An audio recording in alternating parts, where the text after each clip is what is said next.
Chapter 3667. Hee, if you want me to be your bodyguard, I'm afraid these pills won't be enough. Fairy Jing replied with a chuckle. Since Xiaohua wanted to cast a long line to catch a big fish, he naturally had to act well. Fairy Jing was a necessary person. Seeing Fairy Jing agree, Xiaohua laughed and clapped his hands. Fairy Jing, you can name your price. If I have anything, I'll give it to you. Fairy Jing was overjoyed and acted like a spoiled child. Her eyes rippled with a smile. I've been thinking day and night about entering the leaving body realm. I wonder if fellow Taoist Xiao can help me? No problem. Xiaohua agreed without hesitation. Seeing Xiaohua's seriousness, Fairy Jing hurriedly waved her hand. Fellow Taoist Xiao, I'm just joking with you. No need to take it seriously. I'll be happy if fellow Taoist can give me some pointers on cultivation. I'm not joking, Xiaohua said seriously. Then he even looked at Zhang Daoran, who was smiling beside him. Brother Daoran, we all have to face the out-of-body stage. Isn't it better to comprehend it together than to work behind closed doors? Well said, Brother Xiao. Zhang Daoran hurriedly gave a thumbs up and praised. When Brother said you weren't going to participate in the trade fair, I was worried that Brother had some misgivings and that we had some bad intentions. Now it seems that's not the case. Since that's the case, Brother Xiao, this old man will discuss something with you. Then, Zhang Daoran transmitted a few words to Xiaohua. The general idea was that he wanted to unite his forces with Sun Kong's and Xiaohua's forces to develop together. Moreover, there was a faint hint of entrusting. Xiaohua pondered for a moment and nodded. This matter is of great importance. I'm afraid it's not something that can be explained in a few words. After the trade fair, I'll have someone discuss it with Brother Daoran's subordinates. The three of us will have a good idea. Good, it's a deal. Zhang Daoran's heart was set. He smiled at Fairy Jing. I'll have to trouble Fairy Jing to protect Taoist Xiao. I'll go over there and take a look. Senior Daoran, please. Fairy Jing respectfully bowed and sent Zhang Daoran away. Seeing Zhang Daoran leave, Xiaohua sat cross-legged on the snow with his 5 hearts facing the sky. His mind entered his body to investigate. When Fairy Jing saw Xiaohua circulating his energy, she didn't dare to come over and disturb him. She only slightly released her divine sense to guard the surroundings. Kong Hongwu is truly insidious and cunning. The green-robed Xiaohua was now in control of his nascent soul. He spat out golden light from his mouth, spreading the medicinal power of the heavenly mending pill and repairing his damaged dantian bit by bit. When he saw the Jade Archive Xiaohua enter, he gnashed his teeth and said, Your methods are also vicious. Our corporeal bodies have been tempered, and our meridians are incomparable to those of ordinary cultivators. That so-called nascent soul annihilation art can penetrate the corporeal body and directly attack the dantian, and even destroy the nascent soul. If I hadn't gone out with my nascent soul, I'm afraid I would have been killed by him. Once bitten, twice shy. Jade Archive Xiaohua sighed slightly. This time we suffered a great loss, but the harvest is not small. In the end, nearly 100 nascent souls of the demon purification pot were taken away by the fiend's saber. I'm afraid he won't be able to take away many of them. Upon hearing the harvest, the green-robed Xiaohua was immensely proud of himself. He smiled and said, Right now, you and I have a lot of empty nascent souls. I want to wear one. Look at one and throw another one to the side. Empty nascent souls? Jade Archive Xiaohua frowned. Aren't the nascent souls that we seized from the whirlpool in the demon refining gourd all intact? The green-robed Xiaohua shook his head and said, The nascent souls are all intact, but a lot of them have already been destroyed. The huge whirlpool outside the demon refining gourd is used to destroy the nascent souls and nascent souls. The longer they stay inside, the thinner their nascent souls will be. If I didn't have the Kunlun mirror and the spiritual fire, I would have already been powerless to protect myself. How could I save Taoist Jingting? Oh, this is troublesome. Jade Archive Xiaohua frowned. I still wanted to save these nascent soul cultivators and let them cultivate scattered nascent souls. The Immortal Palace is also strange. Why do they have so many nascent souls? The green-robed Xiaohua was quite puzzled. Jade Archive Xiaohua shrugged. I'm afraid you'll have to ask that immortal envoy in Kong Hongwu. Unfortunately, Kong Hongwu was killed by the demonic saber, and even his nascent soul didn't escape. There's simply no way to interrogate him. Right, Do Shan Jun's spiritual sense control ink cloud pupil has a secret technique to control nascent souls using spiritual sense. The green-robed Xiaohua suggested again. Although this secret technique is really sinister, it's suitable for these nascent souls whose nascent souls have yet to reach perfection. It's better than letting their nascent souls dissipate in a muddle, right? Moreover, fellow Taoist is proficient in nascent soul branding and nascent soul splitting techniques. In addition, your spiritual sense has been tempered to such a terrifying level in the Rockfall Matrix. This nascent soul is simply tailor-made for fellow Taoist. That's not all. A voice faintly resounded in the void like heavenly thunder.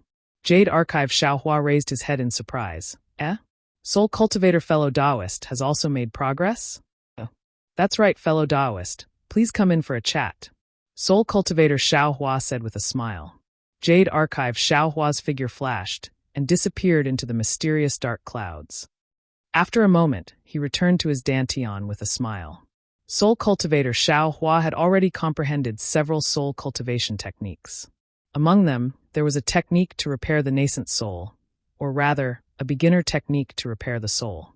Isn't this what Xiaohua needs the most right now? Great! Green-robed Xiaohua urged his invisible nascent soul to clap his hands and laugh. It's really like someone giving you a pillow when you're sleepy. Now that everything is ready, I don't even need the east wind anymore. Indeed. Xiaohua nodded. However, I seized 12 nascent souls from the swirl in the demon purification pot, and 11 were seized by fellow Taoist in green robe, including the 117 nascent souls that fellow Taoist in green robe sent into the lost realm of Kunlun when he was refining the Kunlun mirror in the swirl. We have over 140 nascent souls that are still missing. It will take a lot of time and energy to repair the nascent souls of these nascent souls without using the secret technique of telepathic thoughts. Don't be a hypocrite. The green-robed Xiaohua sneered. Who knows what kind of character these nascent soul cultivators have? If you don't use your secret technique, how are you going to control them? Don't be a snake-warming farmer. I will naturally consider this. Xiaohua smiled. You don't have to worry, fellow Taoist green robe. That's good. The green-robed Xiaohua didn't speak anymore. In fact, after this Yaotai meeting, it's obvious where our shortcomings are. Jade Archive Xiaohua said, I need a more powerful spiritual weapon, or even a spiritual treasure. The green-robed Xiaohua curled his lips. He knew that his problem had come, so he only responded lazily. The soul-punishing vital light needs to be refined again. The previous 2 nascent soul sword spirits were already difficult to kill a 5th stage essence chi cultivator. Moreover, the previous soul-punishing vital light mainly had a Yin-type sword spirit, which was too soft. Many cultivators' defensive magic treasures couldn't be pierced through. This time, I obtained Taoist Huda's fire gourd. I can refine it into the soul-punishing vital light. There's also that spatial monster's thigh. The green-robed Xiaohua saw that he couldn't refuse, so he blinked his eyes and said, the tip of that thigh can pierce through the void. It's very sharp. There's no harm in refining it into the soul-punishing vital light. You only need to use the tip. Xiaohua knew that the green-robed Xiaohua's words were very reasonable. He thought for a moment and said, I feel that there are other uses for other places. Good.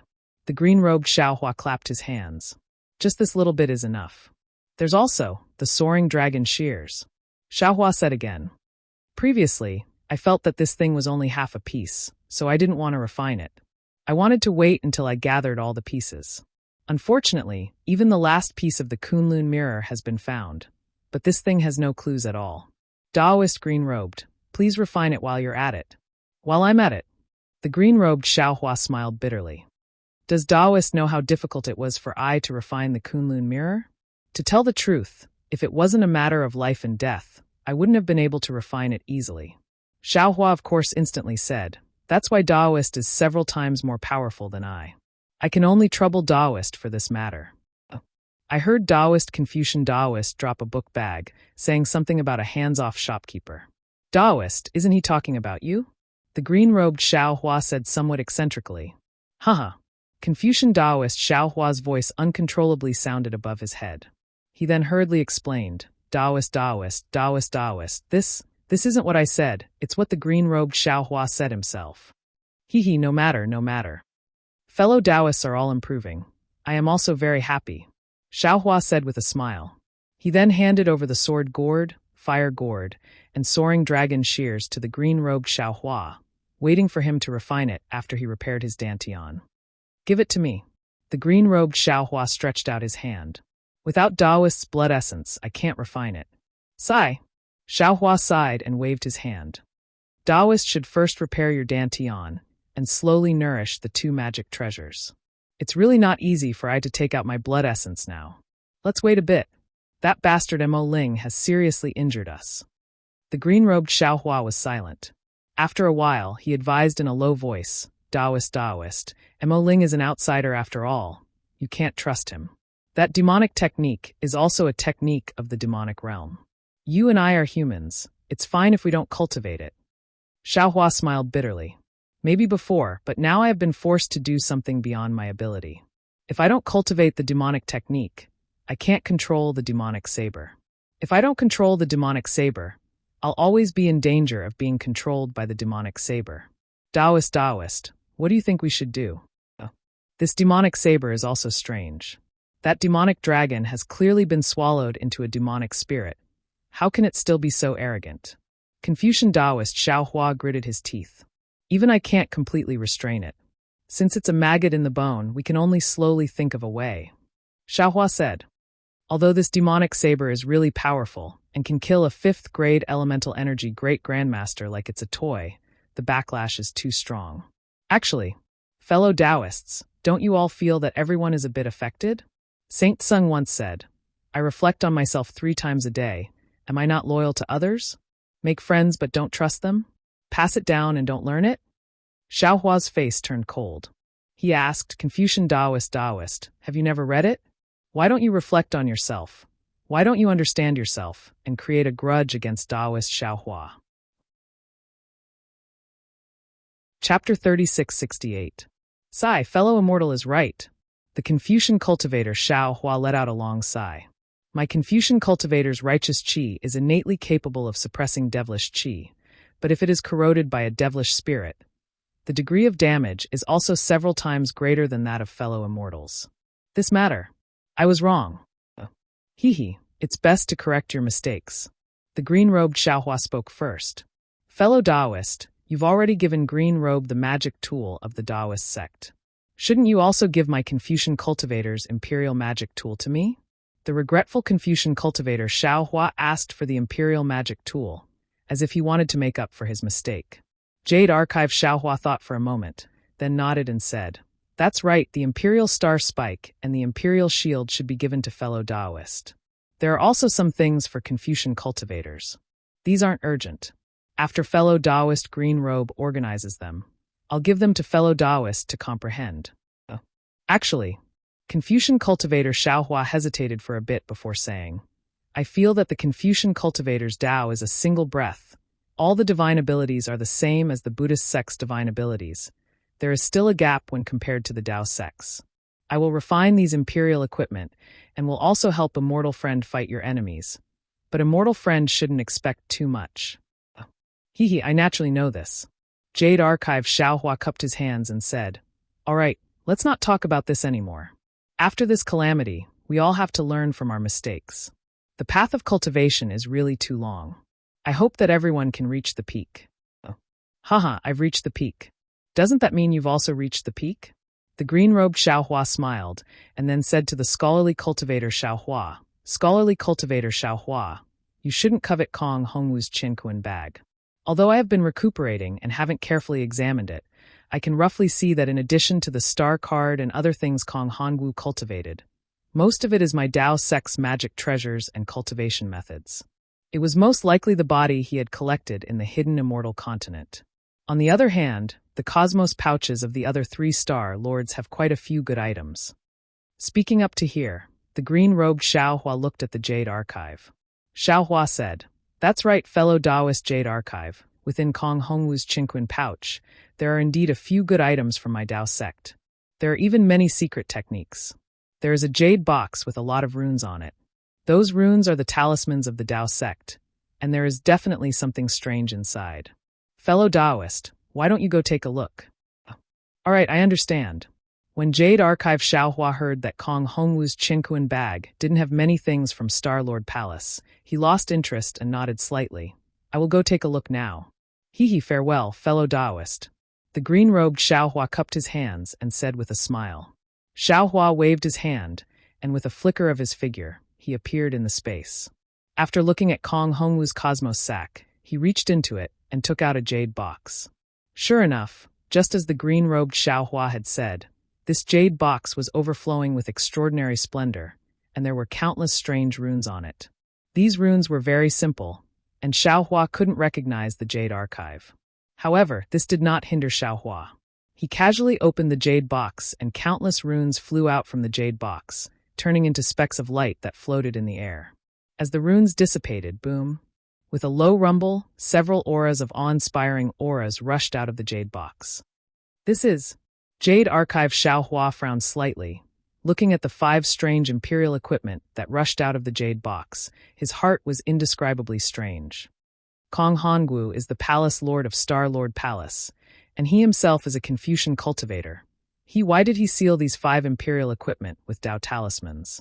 While thinking, Jade Archive Xiaohua waved his hand, and one of the imperial equipment that was faintly connected flew out and landed in his hand.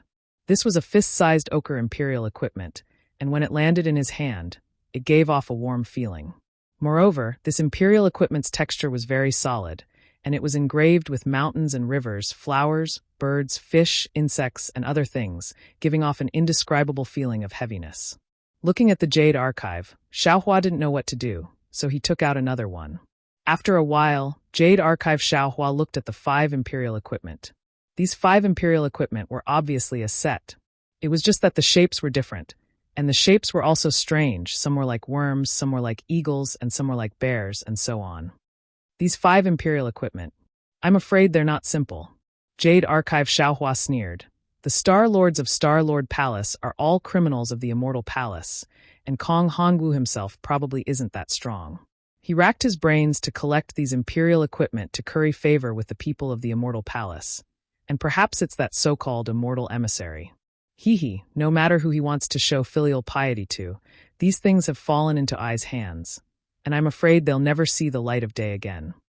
Immediately, Jade Archive Xiaohua threw these imperial equipment back into the jade box, casually throwing them into the pile of imperial equipment and magic treasures, and then his figure swayed, entering the inside of the space.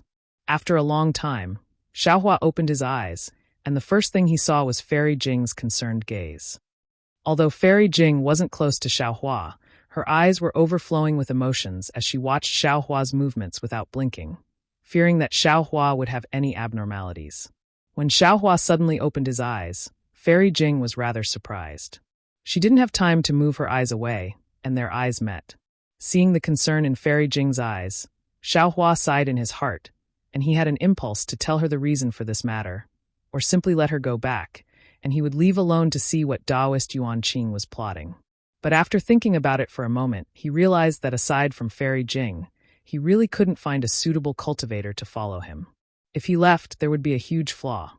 So, Xiaohua stood up and smiled at Fairy Jing, who was hastily avoiding his gaze, and said, "Fairy Jing, I have something to tell you." "Fellow Taoist Xiao, please speak." Fairy Jing was clearly somewhat absent-minded. "If one day you discover that this Xiao is deceiving you about something, please don't blame this Xiao. This Xiao has his own difficulties." In fact, these words were quite obvious. If it was under normal circumstances, with Fairy Jing's pure heart, she would definitely be able to hear it. Unfortunately, this woman was currently a part of the situation, so how could she distinguish it?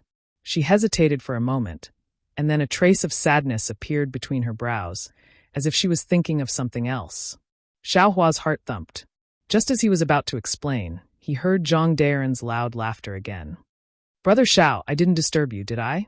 If you've already rested, please come over like this. We've already arranged everything." "Fairy Jing, don't think too much."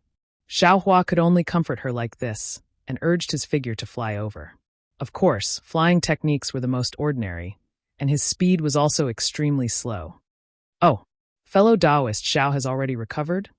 Master Sun Kong blinked his eyes at Xiaohua and said loudly. Xiaohua smiled slightly. He naturally knew that Master Sun Kong, in order to cater to his plan, had promoted him quite a bit.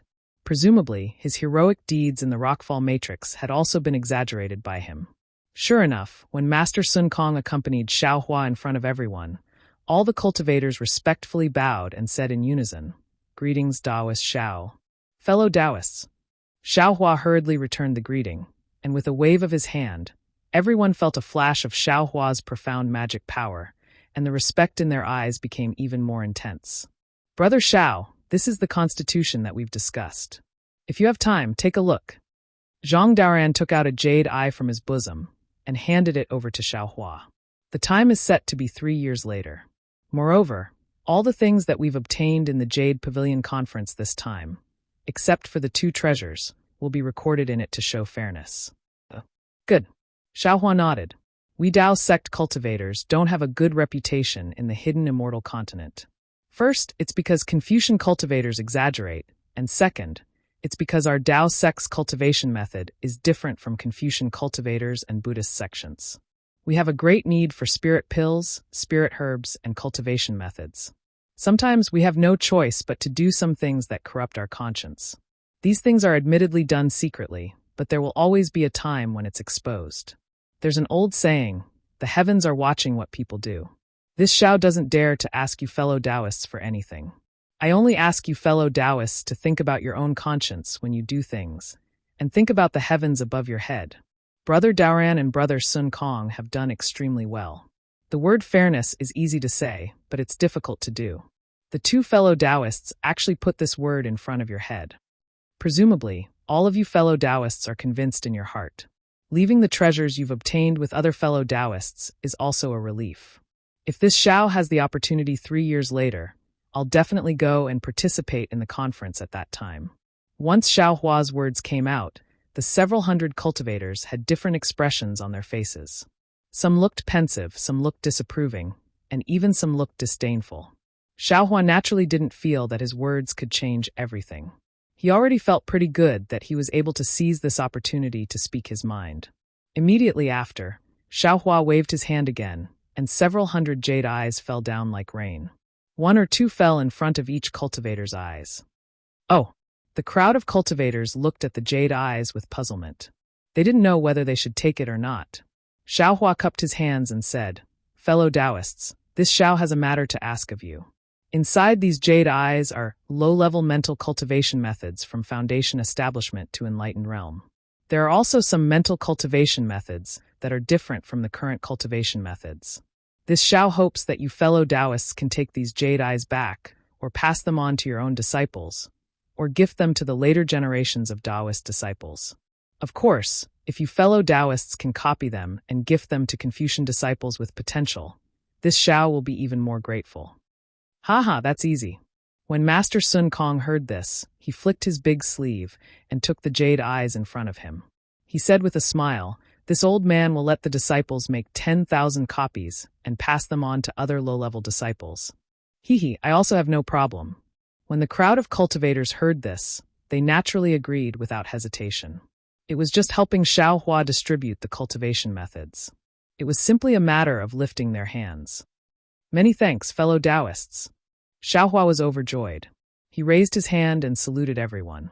Then the crowd of cultivators chatted with Xiao Hua for a while, trying to get familiar with him, and flew away respectively. Seeing that everyone had left, and Master Sun Kong and Zhang Daoran were also about to say goodbye, Xiao Hua thought of something and said with a smile, "Fellow Taoists are the senior experts of my Taoist cultivators in the hidden immortal continent. My Taoist lineage's inheritance will also have to rely on fellow Taoists." Chapter 3669. Then, Xiao Hua told them about his suspicions that Confucian cultivators had tampered with the Taoist techniques.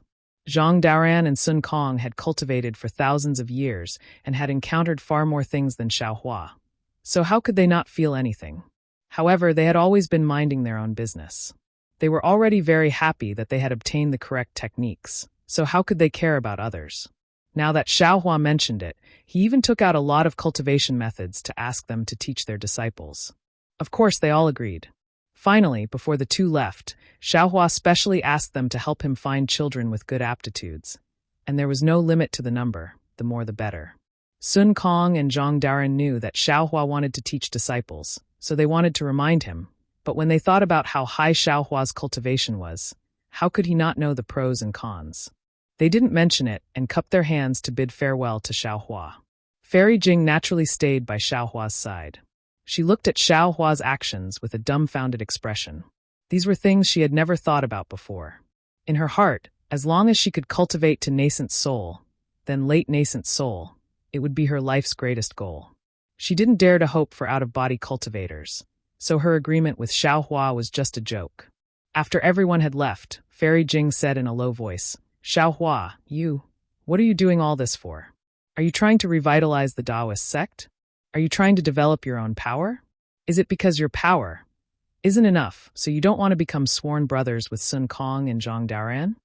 Speaking of sworn brothers, Fairy Jing couldn't help but think of Xiaohua's famous words, and her face flushed. If you're talking about revitalizing the Taoist sect, this Zhao's power isn't enough. Xiaohua said with a smile, then just think of it as developing my own power. Although this Zhao's cultivation is good, I don't have many disciples under me, and many of them are good and bad. So it's like that. Fairy Jing nodded, but she understood that just developing her own power didn't need to be so troublesome. This is a great man. Fairy Jing couldn't help but praise in her heart. Xiaohua didn't know that he was so great in Fairy Jing's heart. He waved his hand and said, "Let's go, this Xiao still has some things to do. You have to escort this Xiao." "Of course." Fairy Jing smiled and was abnormally quiet. "Oh, actually." Xiaohua thought for a moment and finally said, "I didn't suffer such heavy injuries." "Nonsense." Fairy Jing said angrily, "I'm the only one who knows about your injuries. Your nascent soul is damaged and your dantian is damaged. Why don't you release your nascent soul for me to see?" Xiaohua sweated. Even if his nascent soul was in perfect condition, it still couldn't be seen by others. He raised his hand, wanting to cast a spell, but right now he didn't have any magic power in his body, so he could only cast Confucian cultivation techniques. Forget it, this Zhao's nascent soul isn't wearing any treasured armor. Xiaohua shrugged helplessly. Cheeky. The corner of Fairy Jing's mouth curled up as she spat again. Her expression was one of joy. After flying with Xiaohua for a while, Fairy Jing was somewhat bewildered and said in a low voice, "Fellow Taoist Xiao, you want to go to the front of Yaodai Mountain?" "Yeah," Xiaohua said with a smile. "This Xiao still has 2 new disciples there, and this Xiao still has some trivial matters to attend to." Fairy Jing advised, "Fellow Taoist Xiao, this time's Yaotai Mountain gathering was really strange. I feel that, besides the strange treasure that Kong Hongwu mentioned, there must be something else that we don't know about. In particular, in the end, the Dragon Gate of the Yaotai Mountain gathering didn't appear, and that so-called Rainbow Bridge was even more strange. It's better for us to leave Yaotai Mountain as soon as possible." Xiaohua was well aware of this, but as a Taoist cultivator who killed Kong Hongwu, he should stay here at this time. Even if someone from the Immortal Palace came to investigate, he would appear calm and not easily be suspected by the Immortal Palace. Of course, this kind of calmness couldn't be too excessive. If people felt that he had nothing to fear, he would be suspected of trying to hide something. Therefore, Xiaohua nodded. Fairy Jing is right. Let's hurry to the front of the mountain and leave as soon as we finish our business. When Fairy Jing heard Xiaohua say hurry, she immediately stretched out her hand and held Xiaohua's arm. She urged her magic power, and her figure turned into a rainbow and flew into the distance. Xiaohua smiled bitterly and could only let it be.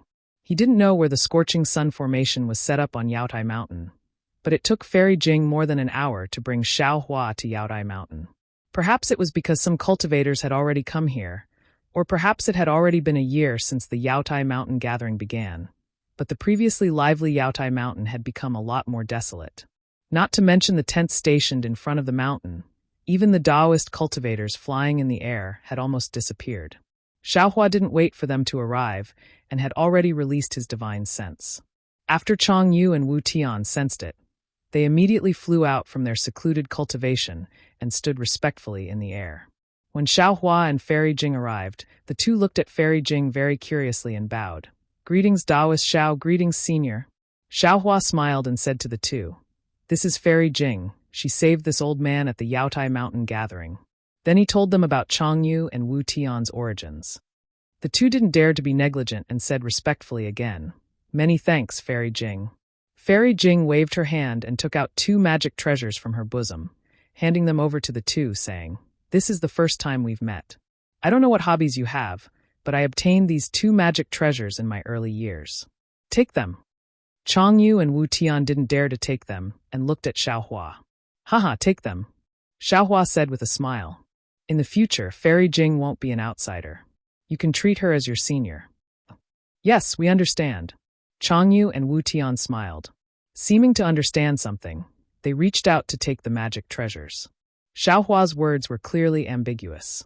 Even if Fairy Jing heard it, her face turned slightly red. But let alone Fairy Jing, even Xiaohua himself understood that at this moment, as long as one listened attentively, they would definitely have different meanings unless he didn't say anything. Since Xiaohua said he could treat Fairy Jing as his senior, Chang Yu didn't hold back and said in a low voice, Master, did you succeed? Disciple heard that this time's Jade Pavilion gathering was a great calamity. Out of 10 nascent soul seniors, less than 10% of Jindan cultivators survived. Master? Fairy Jing's beautiful eyes flashed with a strange splendor. She increasingly felt that there were too many things she couldn't see through on Xiaohua. Hee, when Master takes action, how could I leave anything empty? Xiaohua chuckled, looking very wretched, as if he was going to steal chickens and touch dogs. Congratulations, Master. You can be the master of a country. Chang Yu and Wu Tian were overjoyed and bowed to salute. Congratulations, congratulations. Xiaohua waved his hand and said, How has your cultivation been recently? Have you thought it through? Wu Tian rushed to say, Disciple came to Jade Mountain to die. Disciple cleaned up the cave. As long as Master comes out, Disciple will follow Master to Black Wind Ridge. Chang Yu also smiled and said, Master's cultivation method. Hee, Disciple's cultivation is very smooth. Moreover, Disciple also saw Junior Brother's progress. There's no deviation. Although Disciple didn't expect to go to Black Wind Ridge, it doesn't matter if Disciple goes back a few years later. Disciple will follow Master to Black Wind Ridge. Good, since that's the case, you all go to Black Wind Ridge first. Xiaohua said and waved his hand, taking out the jade box containing the lot of the state preceptor from the space. What? Master, isn't going back to Black Wind Ridge? Chang Yu and Wu Tian were stunned. Even Fairy Jing was shocked. Fellow Taoist Xiao, you aren't going back to Black Wind Ridge? Where are you going? With your current situation, it's better to cultivate as soon as possible. This Xiaohua was about to explain. Wu!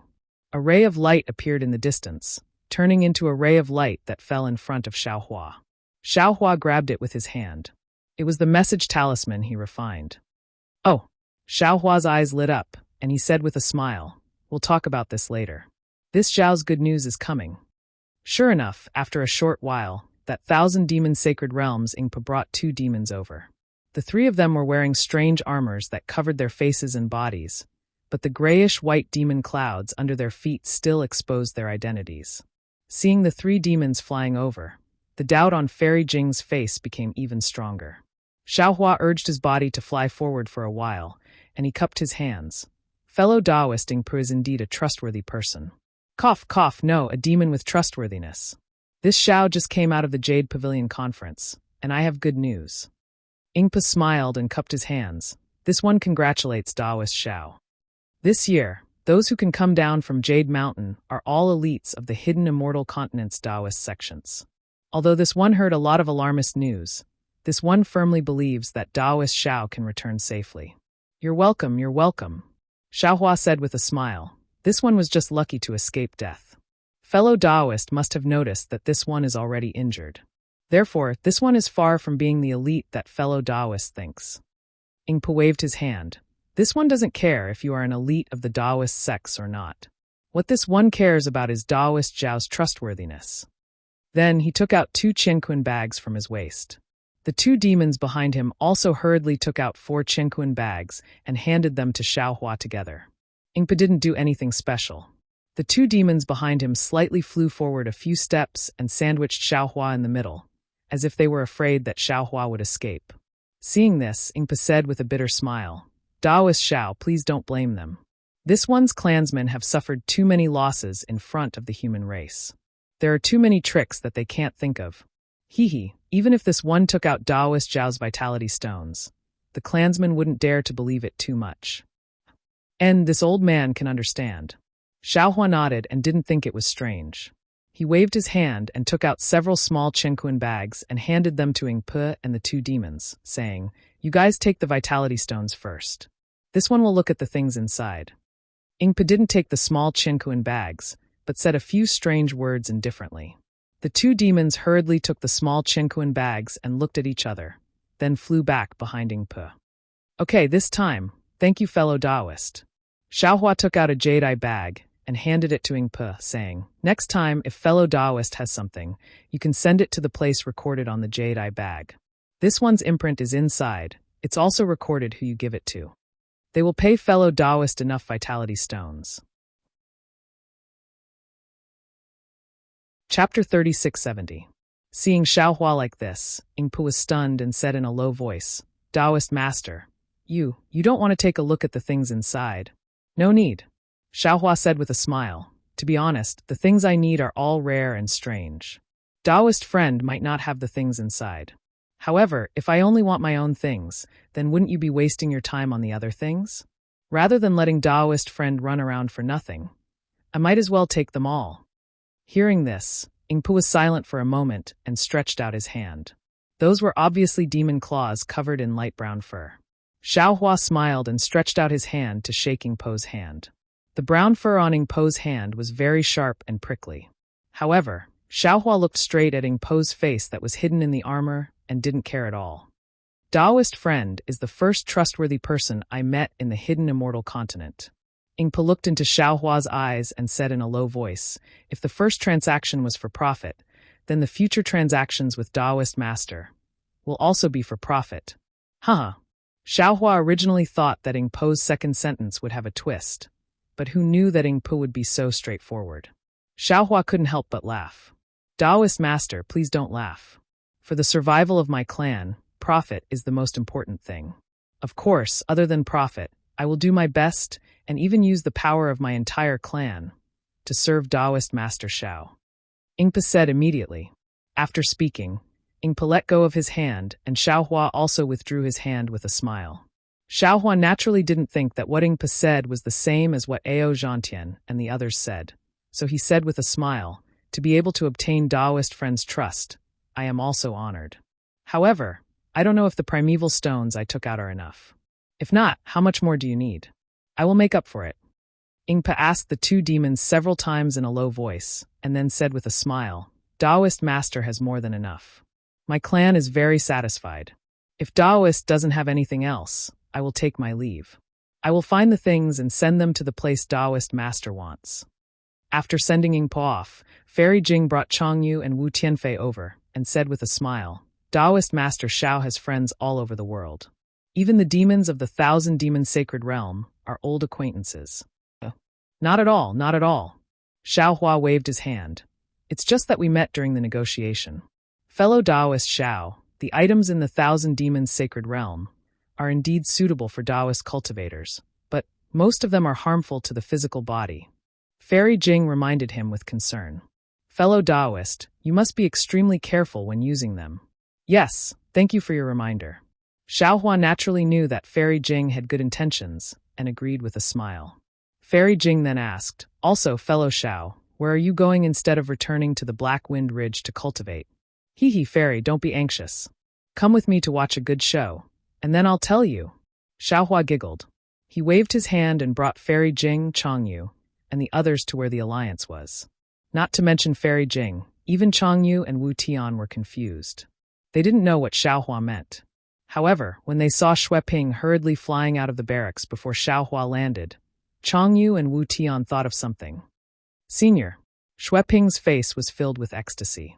He bowed and greeted. Junior congratulates Senior on leaving the Jadestage gathering unscathed. "Yes."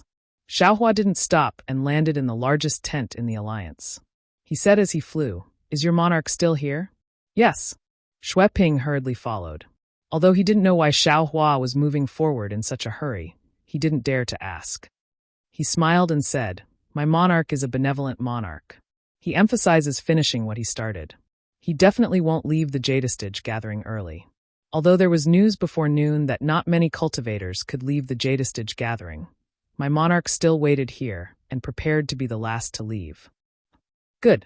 Xiaohua looked at the tent that was getting closer and closer. He narrowed his eyes and said, "Did you mention me to Xiao Jun?" Shui Ping shrunk his neck and said in a low voice, "Junior didn't dare to forget Senior's instructions. Junior didn't mention it. I hope Senior can give my monarch a surprise." "Ha ha, of course, I'll definitely give Xiao Jun a surprise." Xiaohua laughed loudly. His laughter actually had a different meaning. Shui Ping was stunned and looked at Xiaohua in surprise. After all, from Xiaohua's tone, he seemed to be familiar with Xiao Jun. Then, seeing that Xiaohua was already dozens of feet away from the tent, Shui Ping hurriedly reminded him, "Say, Senior, my monarch's tent is right in front. Please wait for a moment. Allow Junior to inform him." Shui Ping's forehead was already sweating when he said this, and he was stuttering a little. He already felt that something was amiss. When he thought about it carefully, he immediately realized that there was something strange about it. "There's no need to inform him," Xiaohua said coldly. Shui Ping's heart clenched, and he opened his mouth. But, yes, although Xiaohua was a nascent soul senior and looked down on Xiao Jun, this was the military camp of the Chanyang Kingdom after all. This tent was the golden tent of the monarch of the Chanyang Kingdom. Xiaohua clearly didn't care about Xiao Jun and the Chanyang Kingdom by barging in so openly. "Who dares to barge into my monarch's golden tent?" As he spoke, several cultivators dressed in different clothes flew out from the left side of the tent. The cultivator at the front, who was at the 3rd grade of essence force, shouted coldly. "Humph!" Xiaohua snorted coldly. With a sweep of his divine sense, these cultivators stopped in their tracks and hugged their heads with their hands as if they were in extreme pain. "Hee, you two are indeed here. I'm sure you already know why I'm here." Xiaohua swept his gaze and saw 2 old men in the middle of these cultivators. One of the old men was holding a Buddhist staff. Weren't they the 2 people who protected Xiao Jian while playing chess in front of the Tidal River Temple? Xiaohua, you're Xiaohua." Once Xiaohua spoke, the 2 old men naturally came to their senses. They had seen Xiaohua and Xiao Jian being intimate, so how could they not know the relationship between Xiaohua and Xiao Jian? Xiaohua's appearance didn't change much, but after all, his bearing could change people. How could the current Xiaohua be compared to the Xiaohua who was in dire straits and wore Xiao Jian's Taoist robes? "Hurry!" The old man was about to shout a warning. Boom! Xiaohua didn't seem to do anything, but the 2 old men were dragged out from the crowd of cultivators by Xiaohua. No matter how they opened their mouths, they couldn't utter a single word. Shui Ping was sweating profusely. At this point, how could he not know? He had wholeheartedly wanted to find a strong helper for the single Liang kingdom, but he didn't expect to become Xiao Jun's mortal enemy. "Say, Senior," Shui Ping hastily begged. "Shut up," Xiaohua berated. "I know what I'm doing." Shui Ping was helpless. He bit his lip and turned to look behind Xiaohua. Fairy Jing had long concealed her cultivation and looked similar to Changyu and the others. The 3 of them were astonished at first, but when they saw that there were people from the Buddhist sect among these cultivators, they calmed down and thought that there was a rift between Xiaohua and the Buddhist sect. Therefore, they ignored Shui Ping's gaze. "Woo!" Xiaohua flew to the front of the golden tent and raised his hand. The many soldiers standing guard in front of the golden tent were swept aside by the hurricane, and the tent door was immediately opened. Xiaohua sneered as he landed in front of the tent door. He didn't even look at the nearby armored soldiers who were rushing over. He stepped into the golden tent and said, "Xiao Jun, your enemy asked me to come see you. Are you ready? Are you going to return the throne you snatched from someone else? Do you want me to take your head, or do you want to deliver it to me? Do you want me to take away your throne, or do you want me to take away your single Liang kingdom?" Boom. Upon hearing this, Shui Ping's head went blank. His body trembled in midair, and he almost fell. Naturally, there were many people inside the golden tent. In front of him were several generals with shining weapons in their hands. Their faces were vigilant as they blocked Xiaohua's path. Behind these generals were several Buddhist protectors. Each of them held a Buddhist weapon in their hands as they looked at Xiaohua with bright eyes. Layers of telekinesis were emitted from their bodies. Behind these people was a tall and sturdy monarch wearing an apricot yellow hat and a bright yellow embroidered dragon robe.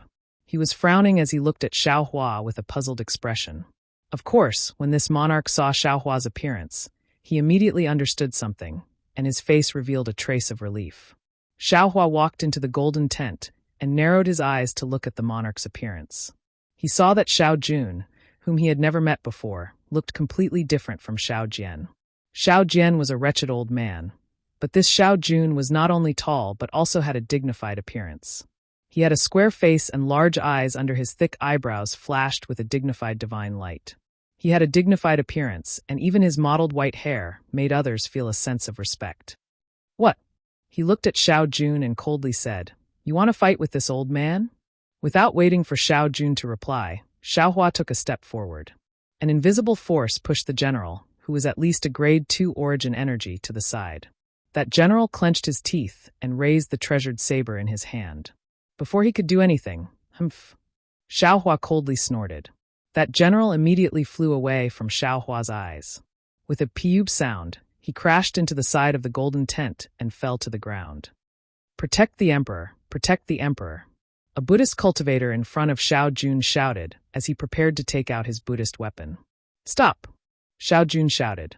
His face was calm as he said, "This is my private matter. It has nothing to do with you. Don't worry, monarch. Even if this cultivator..." How could the Buddhist sect cultivators give up? But before they could say anything, Fairy Jing let out a cold snort and released the pressure of a nascent soul cultivator. The Buddhist sect cultivators were all submerged by this pressure and found it difficult to even open their mouths. Fortunately, Fairy Jing only revealed a bit of her power and immediately withdrew her pressure. The cultivators in the tent were all shocked. That's right, a nascent soul cultivator who came out of the Jade Pavilion conference should have just experienced a life and death situation. How could these people compare to her?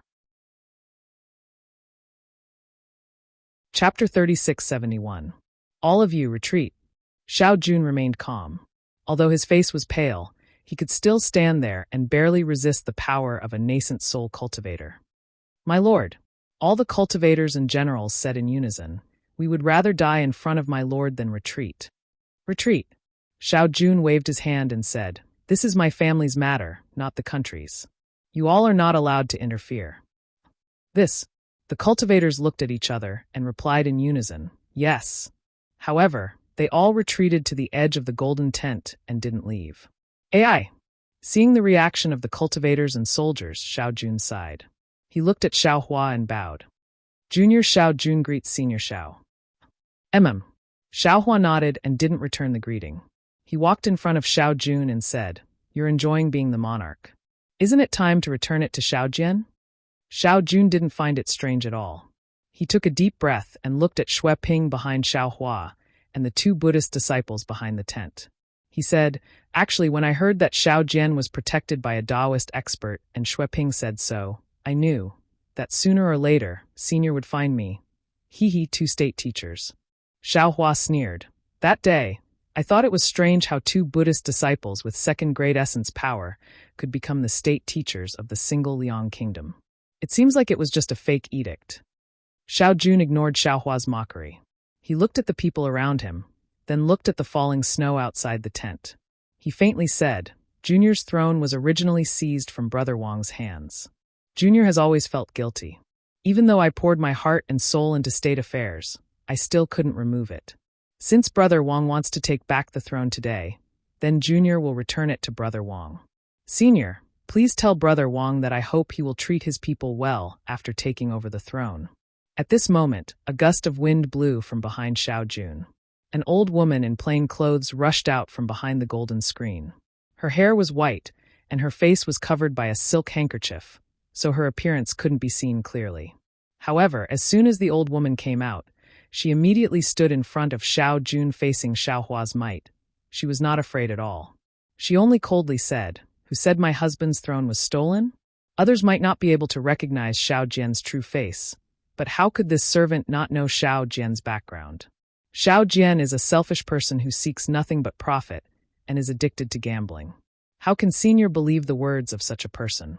If Senior insists on listening to only one side of the story, if you agree that you are doing the Tao of Heaven, that you are replacing the people of the single Liang kingdom to choose the king, and that you want to take my husband's life, then I am willing to let my husband die. I hope this servant's death can give Xiao Jian an explanation and allow Senior to calm down for a moment." Gigi. Xiao Jun reached out to pull the old woman away and said in a low voice, "This has nothing to do with you. This is a grudge between Xiao Jian and me. Don't get involved." How can this servant not get involved? The old woman named Gigi clearly knew that today's matter would not have a good ending. She said somewhat agitatedly, "As early as 40 years ago, you said that this was a matter between you and Xiao Jian, and you didn't want this servant to get involved. And the result? You were deceived by Xiao Jian, and for the so-called family affection, you abandoned this servant. This servant tearfully obeyed royal father's order to marry Xiao Jian, making him the king of the single Liang kingdom. After that, Xiao Jian didn't care about the court, and for the sake of cockfighting, he neglected the country's affairs and even lost several border cities to other countries. This servant came to you to discuss it, but you said that this was a matter between men, and you didn't want this servant to get involved. After that, this servant chased Xiao Jian off the throne and wanted to imprison him. You said that this was a matter of the country, and you didn't want this servant to get involved. Not only did you let Xiao Jian go, you even sent experts to protect him. Look, what did your kindness get in return? It was Xiao Jian's revenge. Xiao Jian repaid kindness with enmity. This monarch can't ask about other people's matters. This monarch only wants to have a clear conscience." Xiao Jun reached out to hold Gigi's hand and said warmly, "Moreover, Xiao Jian is this monarch's brother and your husband. This monarch can't let you and I carry infamy. Since today's grudge has come to an end, you don't need to think about other things. All of this was done by this monarch, and it has nothing to do with you." Finished speaking, Xiao Jun looked at Xiao Hua and said, "Senior Xiao, you and I have the same surname. This junior doesn't dare to climb up to the same sect. I ask Senior to be lenient and just take this junior's life. Gigi is Xiao Jian's original wife, and I presume that he didn't ask Senior to take Gigi's life, right?" Xiao Jian didn't mention this. Xiao Hua lightly nodded. "In the heavens we are willing to be lovebirds, and on earth we are willing to be intertwined branches. Even if this servant dies, this servant wants to be a mandarin duck with the same name as my husband." Gigi said affectionately, "In this life, this servant will only recognize Xiao Jun as my husband. Xiao Jian is nothing more than a treacherous rascal." Facing these two people who were unafraid of death, Xiao Hua was a bit embarrassed. He knew of Xiao Jian's selfishness and his addiction to gambling. However, he didn't expect that Xiao Jian, Xiao Jun, and Gigi had such a deep relationship. Moreover, Xiao Jian's position of monarch was taken away by Xiao Jun, but this position was originally passed down by Gigi's father. If Gigi took it away, it could be considered as returning it to its rightful owner. Especially if it was as Gigi said, Xiao Jian wasn't a qualified monarch, and Xiao Jun was the wise monarch that Xue Ping spoke of. How could Xiao Hua give the position of monarch to Xiao Jian? Daoist Xiao. At this moment, the others didn't dare to speak. Fairy Jing, who was behind him, opened her mouth and said, "This servant can't discern the words of others, but this woman's words. This servant can tell that they come from the bottom of her heart. Has Daoist Xiao been bewitched by others? This servant hopes that Daoist Xiao can be a bit more lenient and carefully investigate before speaking again." Xiao Hua nodded and said, "It seems that this matter is far from as simple as this Xiao thought. This Xiao might even be wrong. All of you can leave." Fairy Jing said indifferently, "If Daoist Xiao wants to make a move, it's useless for all of you to stay here. All of you can leave." Xiao Jun waved his hand and said, "Senior Xiao is here for a family matter. It has nothing to do with all of you." However, the soldiers and cultivators were still somewhat unwilling. "Quickly leave." Gigi said coldly, "This old woman is going to talk about some family scandals. Do you all want to listen?" Yes, yes. Gigi's words were still the most effective. Everyone hurriedly bowed and quietly retreated to the sides. Looking at the peaceful tent, Xiao Jun pulled Gigi's hand and walked down from the seat of honor. He bowed and said, "Senior, please take a seat." Xiao Hua didn't hold back. He walked to the back of the jade table and sat down. He said to Chang Yu and Wu Tian, "The two of you can leave. I'll talk to Xiao Jun, yes, master?" Chang Yu and Wu Tian hurriedly left the tent. Fairy Jing's beautiful eyes swept over and said with a smile, "Since it's your Xiao family's matter, it's not convenient for this servant to listen. I'll leave for a moment." Xiao Hua thought for a moment and nodded, "Very well. Fairy Jing, please wait outside for a moment." After Fairy Jing left, Xiaohua looked at Xiao Jun's slightly calmed face and said, "Tell me the matter between you and Xiao Jian. No matter how big or small it is, tell me everything." "Yes, senior." Seeing Xiaohua's tone as a senior of the Xiao family, the Xiao family didn't dare to be negligent and told the whole story in detail. The matter was far more complicated than Xiaohua imagined. Xiao Jun and Xiao Jian were cousins. They were from the side branch of the Xiao family of the Single Liang country. The Xiao family had some influence in the Single Liang country and was a big family that the king of the Single Liang country wanted to rope in. Xiao Jun and Xiao Jian had a good relationship since childhood. Xiao Jian's character wasn't good and others didn't like him. However, Xiao Jun was magnanimous and didn't care about Xiao Jian's shortcomings. He could be considered one of the few family members that Xiao Jian could trust. When the two of them got older, they entered the academy of the Single Liang country to study. Although Xiao Jian's character wasn't good, he was exceptionally intelligent. His studies were outstanding, and he also stood out in Taoism cultivation. On the other hand, Xiao Jun couldn't compare to Xiao Jian in any aspect. As the princess of the Single Liang country, Gigi also studied in the academy.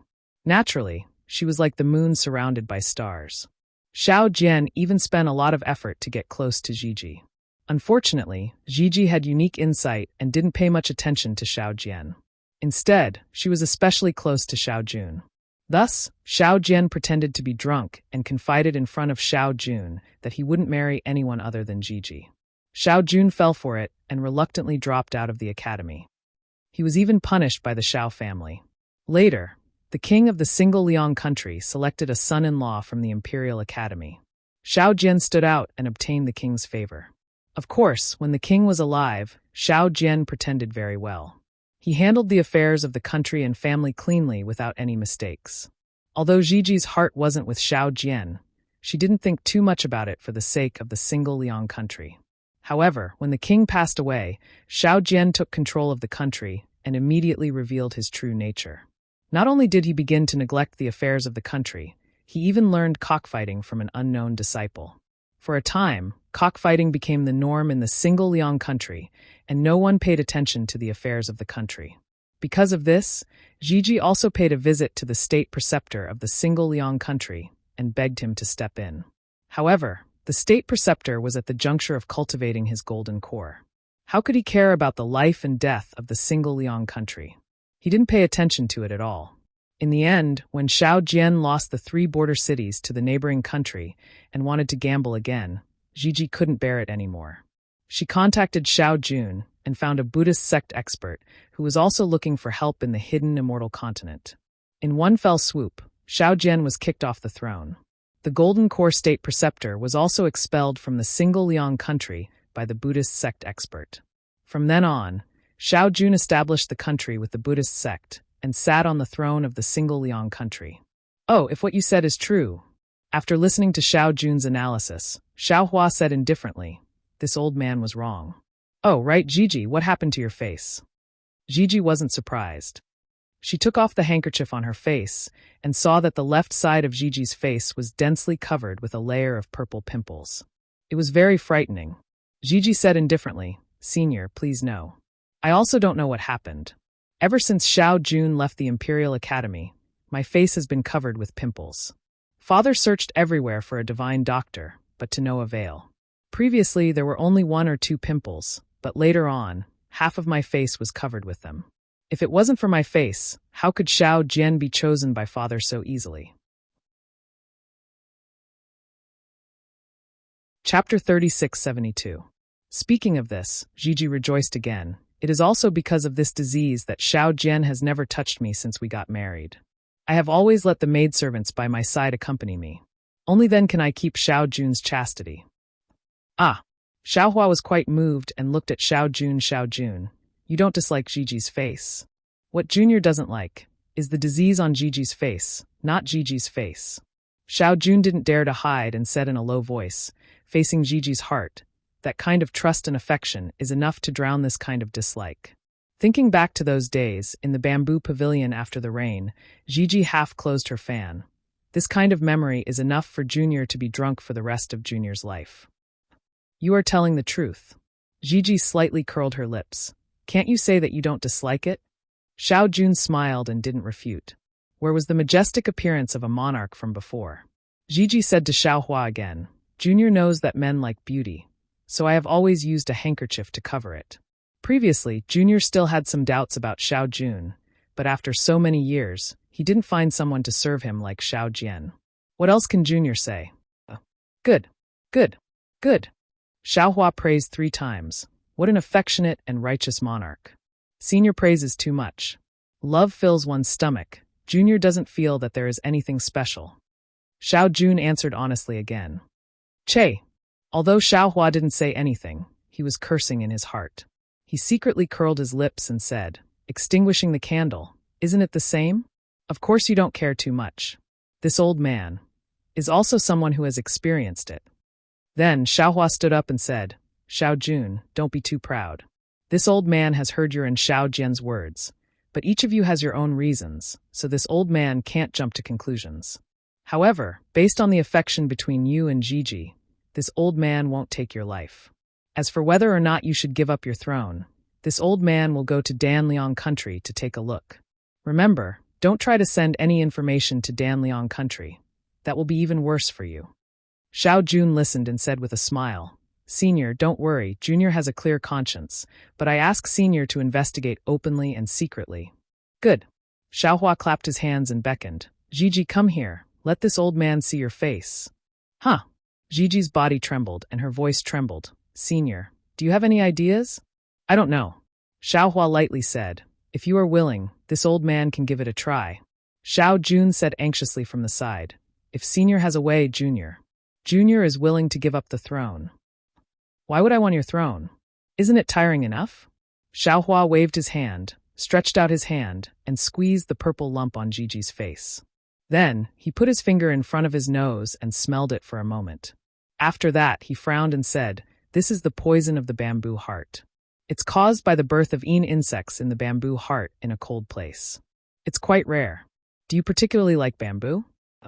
Yes, my house in the Imperial Academy is all made of bamboo. Seeing Xiao Hua expose her in a single breath, Gigi couldn't help but tremble again. She hurriedly replied, moreover, that bamboo house doesn't see the sun all year round. When you go back, move away the thing blocking the bamboo house, or burn the bamboo house. Xiao Hua waved his hand and said. Gigi smiled bitterly. That bamboo house has already been burned by Xiao Jian. Oh. Xiao Hua understood that this was Xiao Jian's action of being jealous of Xiao Jun and Gigi's relationship. He replied, this old man can cure this poison. Plop. Xiao Jun no longer cared about his status as a monarch. He knelt in front of Xiao Hua and begged, Senior, please help. Half a day later, 4 figures flew out from the alliance of the Single Liang Kingdom and headed towards the direction of the Single Liang Kingdom. After flying for an hour, seeing that the snowflakes gradually stopped, Fairy Jing was puzzled and asked, Fellow Taoist Xiao, since you have already treated Gigi's illness, and you think that Xiao Jun is a loyal and affectionate monarch, then why do you still have to make a trip to the Single Liang Kingdom? What I have heard and what I have seen are not important. Xiao Hua smiled and said, the most important thing is the choice of the people of the Single Liang Kingdom. Moreover, whether Xiao Jian's words are true or not, is too important to the Jiang country. Therefore, I have no choice but to make a trip to the Single Liang Kingdom. Of course, Fairy Jing didn't know what Xiao Hua was thinking. She didn't ask and only smiled. Is this the reason why you didn't return to the Black Wind Ridge? Not all. Xiao Hua shook his head and said, I didn't return because someone else did. They are more suitable than me. Oh, them. Fairy Jing turned to look at Chong Yu and Wu Tian and asked curiously, just the 2 of them? How can they compare to a real person? Hee, of course it's not them. Xiao Hua smiled mysteriously and said, I have even better help. Fellow Taoist also knows how to keep people in suspense. Fairy Jing pursed her lips and smiled. Xiao Hua scanned with his divine sense and pointed to the distance and said, let's go. When we get there, I will ask my helper to come out and meet with Fairy Jing. Ask him to come out? Fairy Jing was even more bewildered. Fellow Taoist can't have brought out the fellow Taoist from the Jade Pavilion meeting in his Qinquan bag, right? Ha, that's right. Can I? Xiao Hua laughed. When they landed on the foot of the mountain, Xiao Hua looked around and threw out a jade talisman. After setting up the capital star array, he made a grabbing motion with his hand. A dozen waves rose from the foot of the mountain and sealed the space within a few hundred meters. This is the great heavenly cycle. Star array? Fairy Jing's gaze was a bit blank and her mouth was bitter. Looking at the changing scenery around her, she couldn't help but blurt out in disbelief. Xiaohua smiled and nodded. Fairy Jing has good eyesight. However, this star array isn't complete. I still haven't figured out a few parts. It's not a few parts, it's 100. Fairy Jing stopped being surprised and said with a smile, as far as I know, the Great Heavenly Cycle Star Array needs 365 talismans. Fellow Taoist Xiao just cast out less than 100. At this point, Fairy Jing suddenly realized something, and her face flushed. She smiled and said, I understand. Fellow Taoist Xiao is indeed an unparalleled talent. You can already set up a simple Great Heavenly Cycle Star Array with the least number of talismans. Fairy Jing, if you like it, when this matter is over, follow me back to Blackwind Ridge. There is a relatively intact Great Heavenly Cycle Star Array there. Xiaohua invited her in a timely manner. However, Fairy Jing didn't agree as readily as Xiaohua expected. Instead, she hesitated and finally lowered her head, saying, We'll see. Okay? Xiaohua didn't think much and patted his head. Buzz! The mountain and river seal made a rumbling sound and flew out of his meridians. Waves of dragon chi filled the array. This is a nation weapon? Fairy Jing was naturally an experienced and knowledgeable person.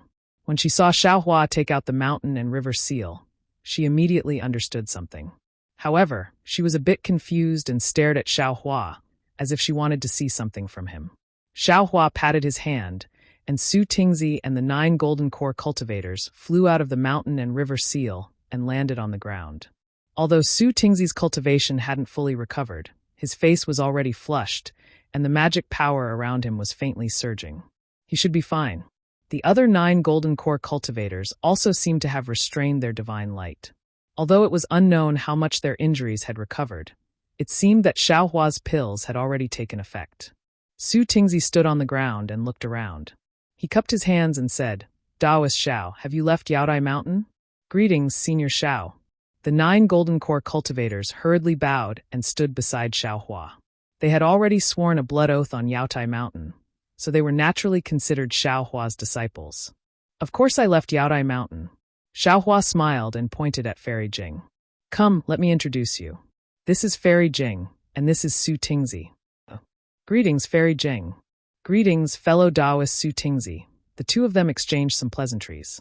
Xiaohua then pointed at the 9 Jindan cultivators and said, These 9 cultivators swore a blood oath within the Yaotai Mountain's Grand Formation to pledge their loyalty to me. I then brought them out of the Yaotai Mountain. Afterward, Xiaohua pointed at Changyu and Wu Tian and said to the 9 people, These are my disciples. You should familiarize yourselves with them first. Yes. Changyu saw that the 9 were all late-stage golden core cultivators and knew that they would be Xiaohua's helpers in the future. He obediently agreed and brought Wu Tian to greet the 9 golden core cultivators. Taking advantage of the golden core cultivators' greetings, Xiaohua smiled and said to Su Tingzi, Fellow Taoist Su Tingzi, I've already fulfilled my promise to you. Our cooperation on Yaotai Mountain ends here. Fellow Taoist, you can leave now. Don't worry. Su Tingzi waved his hand and said, I missed the show on Yaotai Mountain in order to lure the enemy. I still want to listen to Taoist Zhao's explanation. Oh, actually, I was also injured by the formation in the end. Xiaohua smiled and said, In the end, I was still discovered by Fairy Jing and was brought out of Yaotai Mountain by her. How is that possible? Su Tingzi couldn't believe it. Even with fellow Taoist Zhao's cultivation, you were still heavily injured? Nothing's impossible. Xiaohua said indifferently. This time, less than 20% of the golden core cultivators and less than 40% of the nascent soul cultivators were able to come down from Yaotai Mountain. It's normal for me to be injured. Ah? So many Taoist disciples died. Su Tingzi was flabbergasted, but he also felt lucky in his heart. Fairy Jing nodded. What fellow Taoist Xiao said is true. I followed Zhang Daoran and Master Sun Kong and killed several large formations. If fellow Taoist Su Tingzi wants to listen, I can tell you one by one. Okay, I'm all ears. Su Tingzi obviously wanted to listen. Unexpectedly, Xiaohua smiled and said, Don't be anxious. If you want to listen, let's listen together. There are more people? Su Tingzi and Fairy Jing were stunned. Xiaohua smiled mysteriously and shook out two late-stage nascent soul cultivators, Shui Mingzi and Ao Zhantian, from the mountain and river seal. Then dozens of golden core cultivators fell out like dumplings. Su Tingzi and Fairy Jing were dumbfounded. Although the two of them were both early-stage and mid-stage nascent soul cultivators and weren't very famous, Shui Mingzi and Ao Zhantian were late-stage nascent soul cultivators comparable to Taoist Huida. The two of them could recognize them at a glance. They never thought that the two of them would come out of Xiaohua's mountain and river seal. Chapter 3673. Shui Mingzi and Ao Zhantian were stunned at first, but they soon understood. They looked at each other and greeted Xiaohua.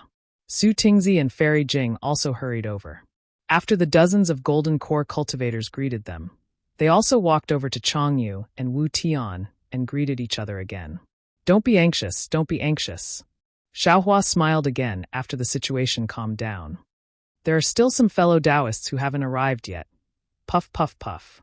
The mountain river seal trembled again, one after another. Fairy Jing was flabbergasted as more than 30 nascent soul cultivators and dozens of golden core cultivators walked out. It wasn't just Fairy Jing, Changyu, and Wu Tian.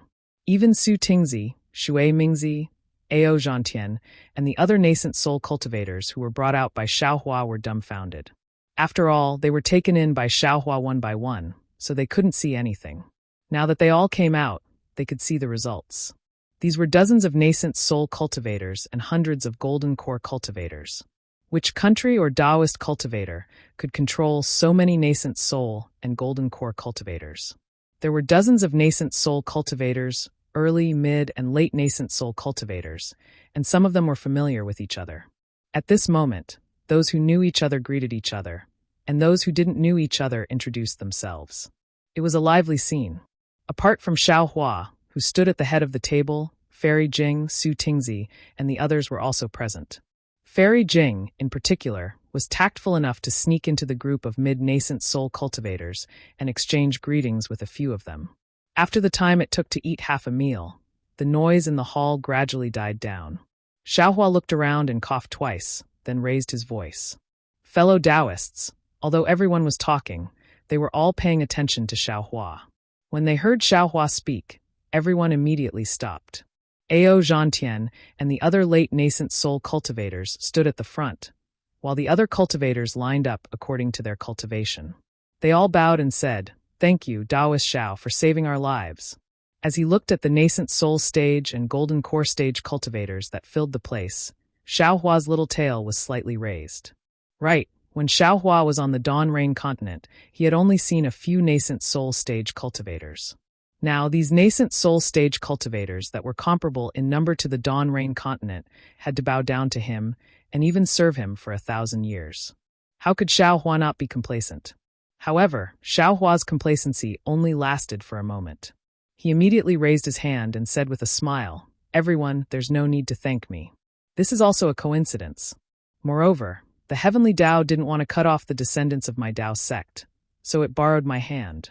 If you want to thank someone, you have to thank the Tao sect seniors in the heavens." Hee. Ao Zhantian smiled bitterly as he looked at Xiaohua's harmless smile. He felt extremely bitter in his heart. He had seen Xiaohua's angry smile before. The soaring dragon shears were even sharper than a sword, hanging above his head. Why didn't the senior from the Taoism appear at that time? Why did he have to swear a blood oath and serve Xiaohua for 1,000 years to come up with an excuse? Similarly, Xiaohua didn't care about what others thought and said, "This is also a sign of the prosperity of my Tao sect.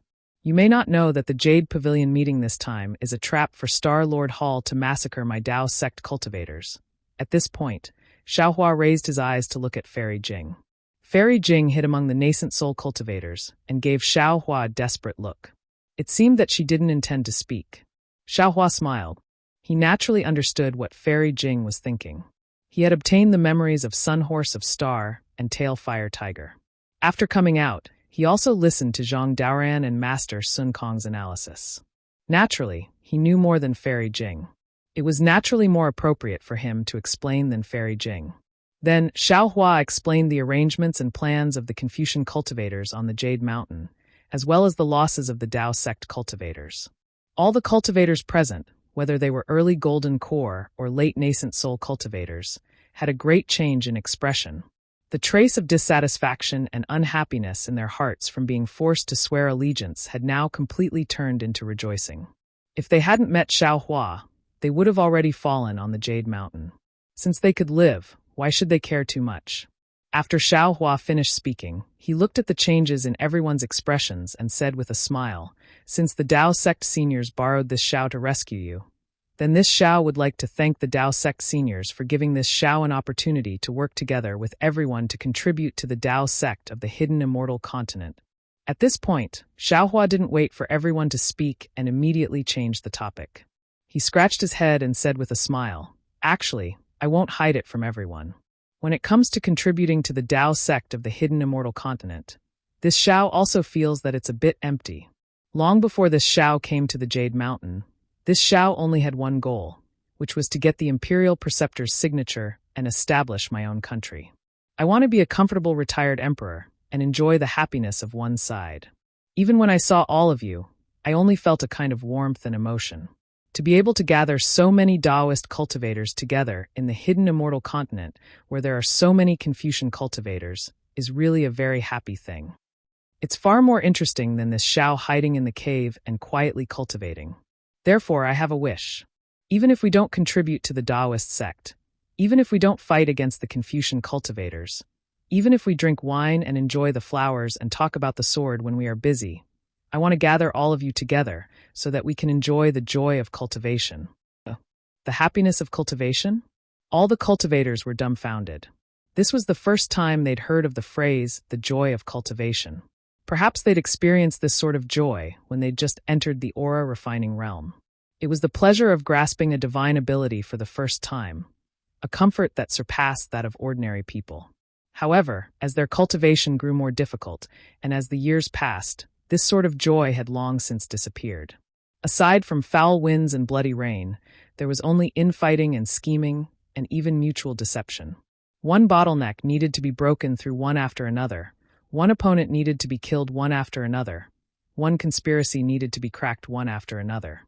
This kind of endless life seemed to have become the main theme of cultivation, making them unable to see any hope. Sometimes many people would ask themselves, why did they cultivate? Was it for the sake of divine ability? Magic power? Lifespan. They had divine ability, they also had magic power, and their lifespan was even more extraordinary. However, when thousands of years of cultivation were dominated by boredom, slaughter, and fear, who would still think about the benefits of lifespan? Where was the happiness? Of course, everyone was different. There were also many ambitious cultivators who found their own position in this long cultivation life and found the so-called happiness of cultivation. Seeing everyone in a daze, Xiao Hua faintly smiled and said, "Confucian cultivators often say that there is beauty in books, and there is a house of gold in books. This Xiao doesn't know whether there is beauty in books or not, but this Xiao knows that this is the happiness of Confucian cultivators. Since the cultivation of Confucian cultivators is so happy, why can't the cultivation of Taoism be happy? Of course, this Xiao also doesn't know what this happiness is. I will have to ask everyone to search for it together with this Xiao." Once again, this Xiao thanks everyone.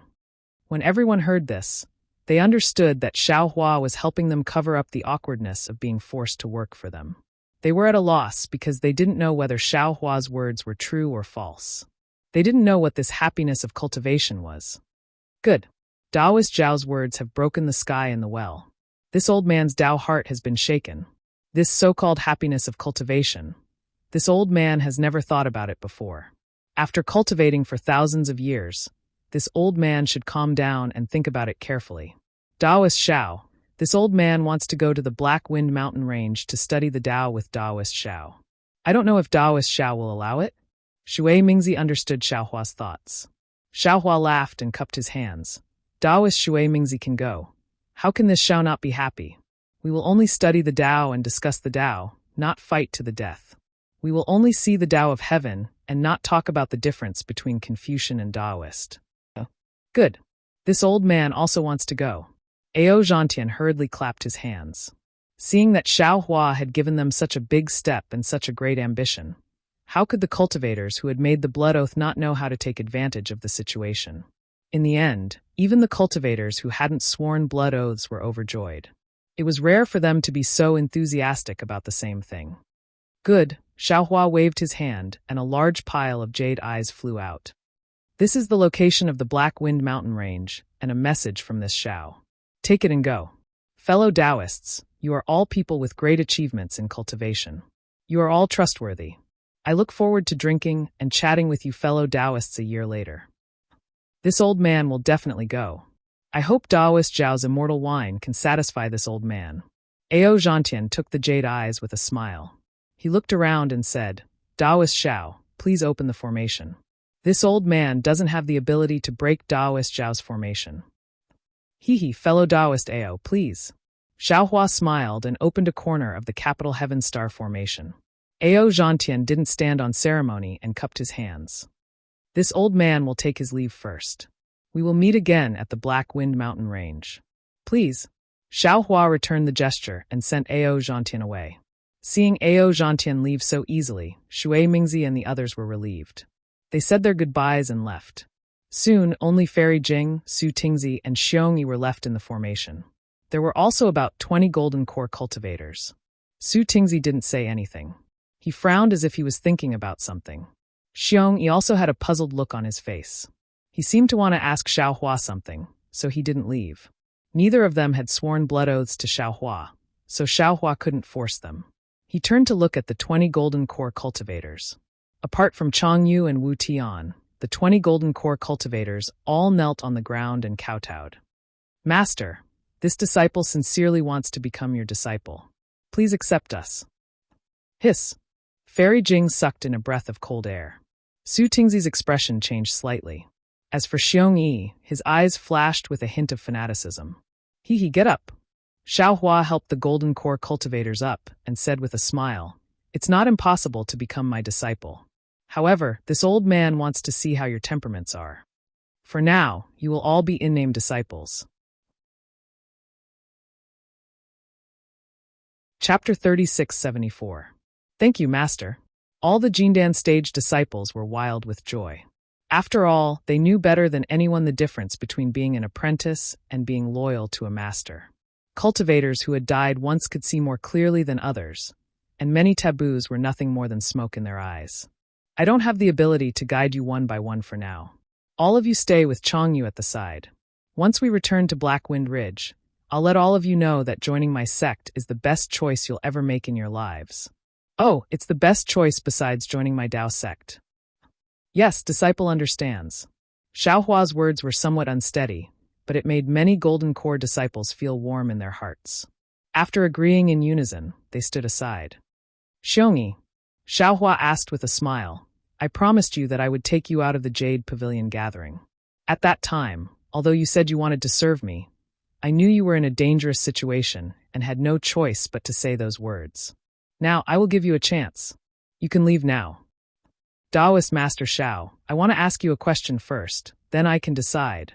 Xiongyi said very seriously. Okay, Taoist Master, the joy of cultivation is admiring the flowers and the moon and discussing the Tao? If so, why did Taoist Master come to the Jade Pavilion gathering to snatch the Imperial Preceptor's lot? Xiongyi immediately asked. Let's not talk about cultivation first. Xiaohua smiled faintly and explained. Just talking about happiness. There are many kinds of happiness in the secular world.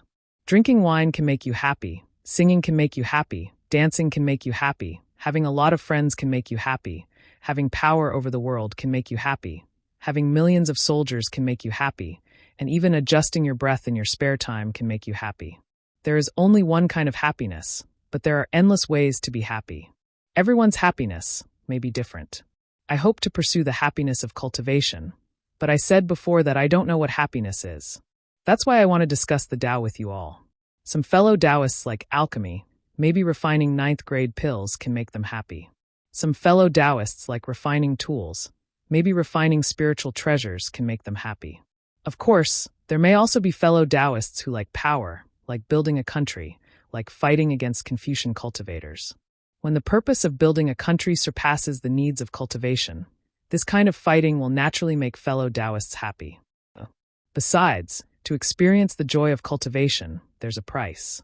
There's no such thing as happiness or pain for no reason in this world, especially on the hidden immortal continent. If our Taoist cultivators want to be happy, they might have to build on the foundation of the pain of Confucian cultivators. After speaking up to here, Xiaohua let out a long sigh and looked up into the sky. I don't dare to say that I have lofty aspirations, but I also hope that the fellow Taoists I get to know can all find their own happiness. Xiongyi smiled and said, I know a little about what you're talking about, but I'm willing to fight with those Confucian cultivators. I feel that it's more interesting than pure cultivation. Xiaohua looks at this cultivator who didn't listen to Taoist Huida's orders at the Jade Pavilion Assembly and nods. Since I've taken the State Master's lot, I'm really going to establish a country. There won't be too few disputes with Confucian cultivators. If fellow Taoist Xiong is willing, I'd like to ask fellow Taoist to lend me a hand. All right, I'm also someone who died once. Seeing Taoist Xiao being so magnanimous and straightforward, I'm also willing to follow you and see how far our Taoist cultivators can go on the hidden immortal continent. Xiongyi resolutely kneels on the ground and says, Disciple kowtows in salute to master. Not to mention Xiaohua himself. Even Fairy Jing and the others who were watching from the side also woke up. Why did he want to take Xiongyi as his master? Xiaohua's astonishment disappeared in a flash. With a smile on his face, he said in a low voice, Fellow Taoist Xiong, what do you mean? Isn't it good for you and me to be fellow Taoists? If you work for me, I won't shortchange your cultivation needs. Why do you have to take me as your master? Xiongyi raised his head and said very seriously, Disciple naturally doesn't need to explain the difference between working for me and taking me as your master. If they could be the same, these dozen or so Jindan disciples wouldn't take senior as their master and would choose to work for you instead. Especially disciple, I feel that I've already reached the end of this path of cultivation. I'm already powerless to struggle and unable to find the goal to move forward. Disciple needs a cultivator like senior to guide the way for disciple and illuminate the way forward. Moreover, disciple wants to do, besides cultivate, disciple wants to strengthen our Taoism. No Confucian cultivator can casually bully our Taoism disciples, and the so-called Jade Pavilion meeting can no longer be held. Disciple wants to realize this wish, but without a Taoism expert like senior to protect disciple, disciple can't do it. Moreover, although senior's cultivation is at the upper 4th level, you've already suppressed Taoist Huida, Shui Mingzi, and Ao Zhantian, 3 late nascent soul stage seniors. Stepping into the 5th level is just around the corner. At that time, the number of cultivators who want senior's guidance will be more than the number of carps crossing the river. At that time, senior won't be able to guide them, so disciple might as well become senior's disciple right now and listen to senior's teachings. Can't guide them? A trace of doubt appeared in Xiaohua's heart, but he naturally couldn't ask. Looking at Xiongyi's face, Xiaohua naturally thought of another person. That was Daybreak Continents by Fei.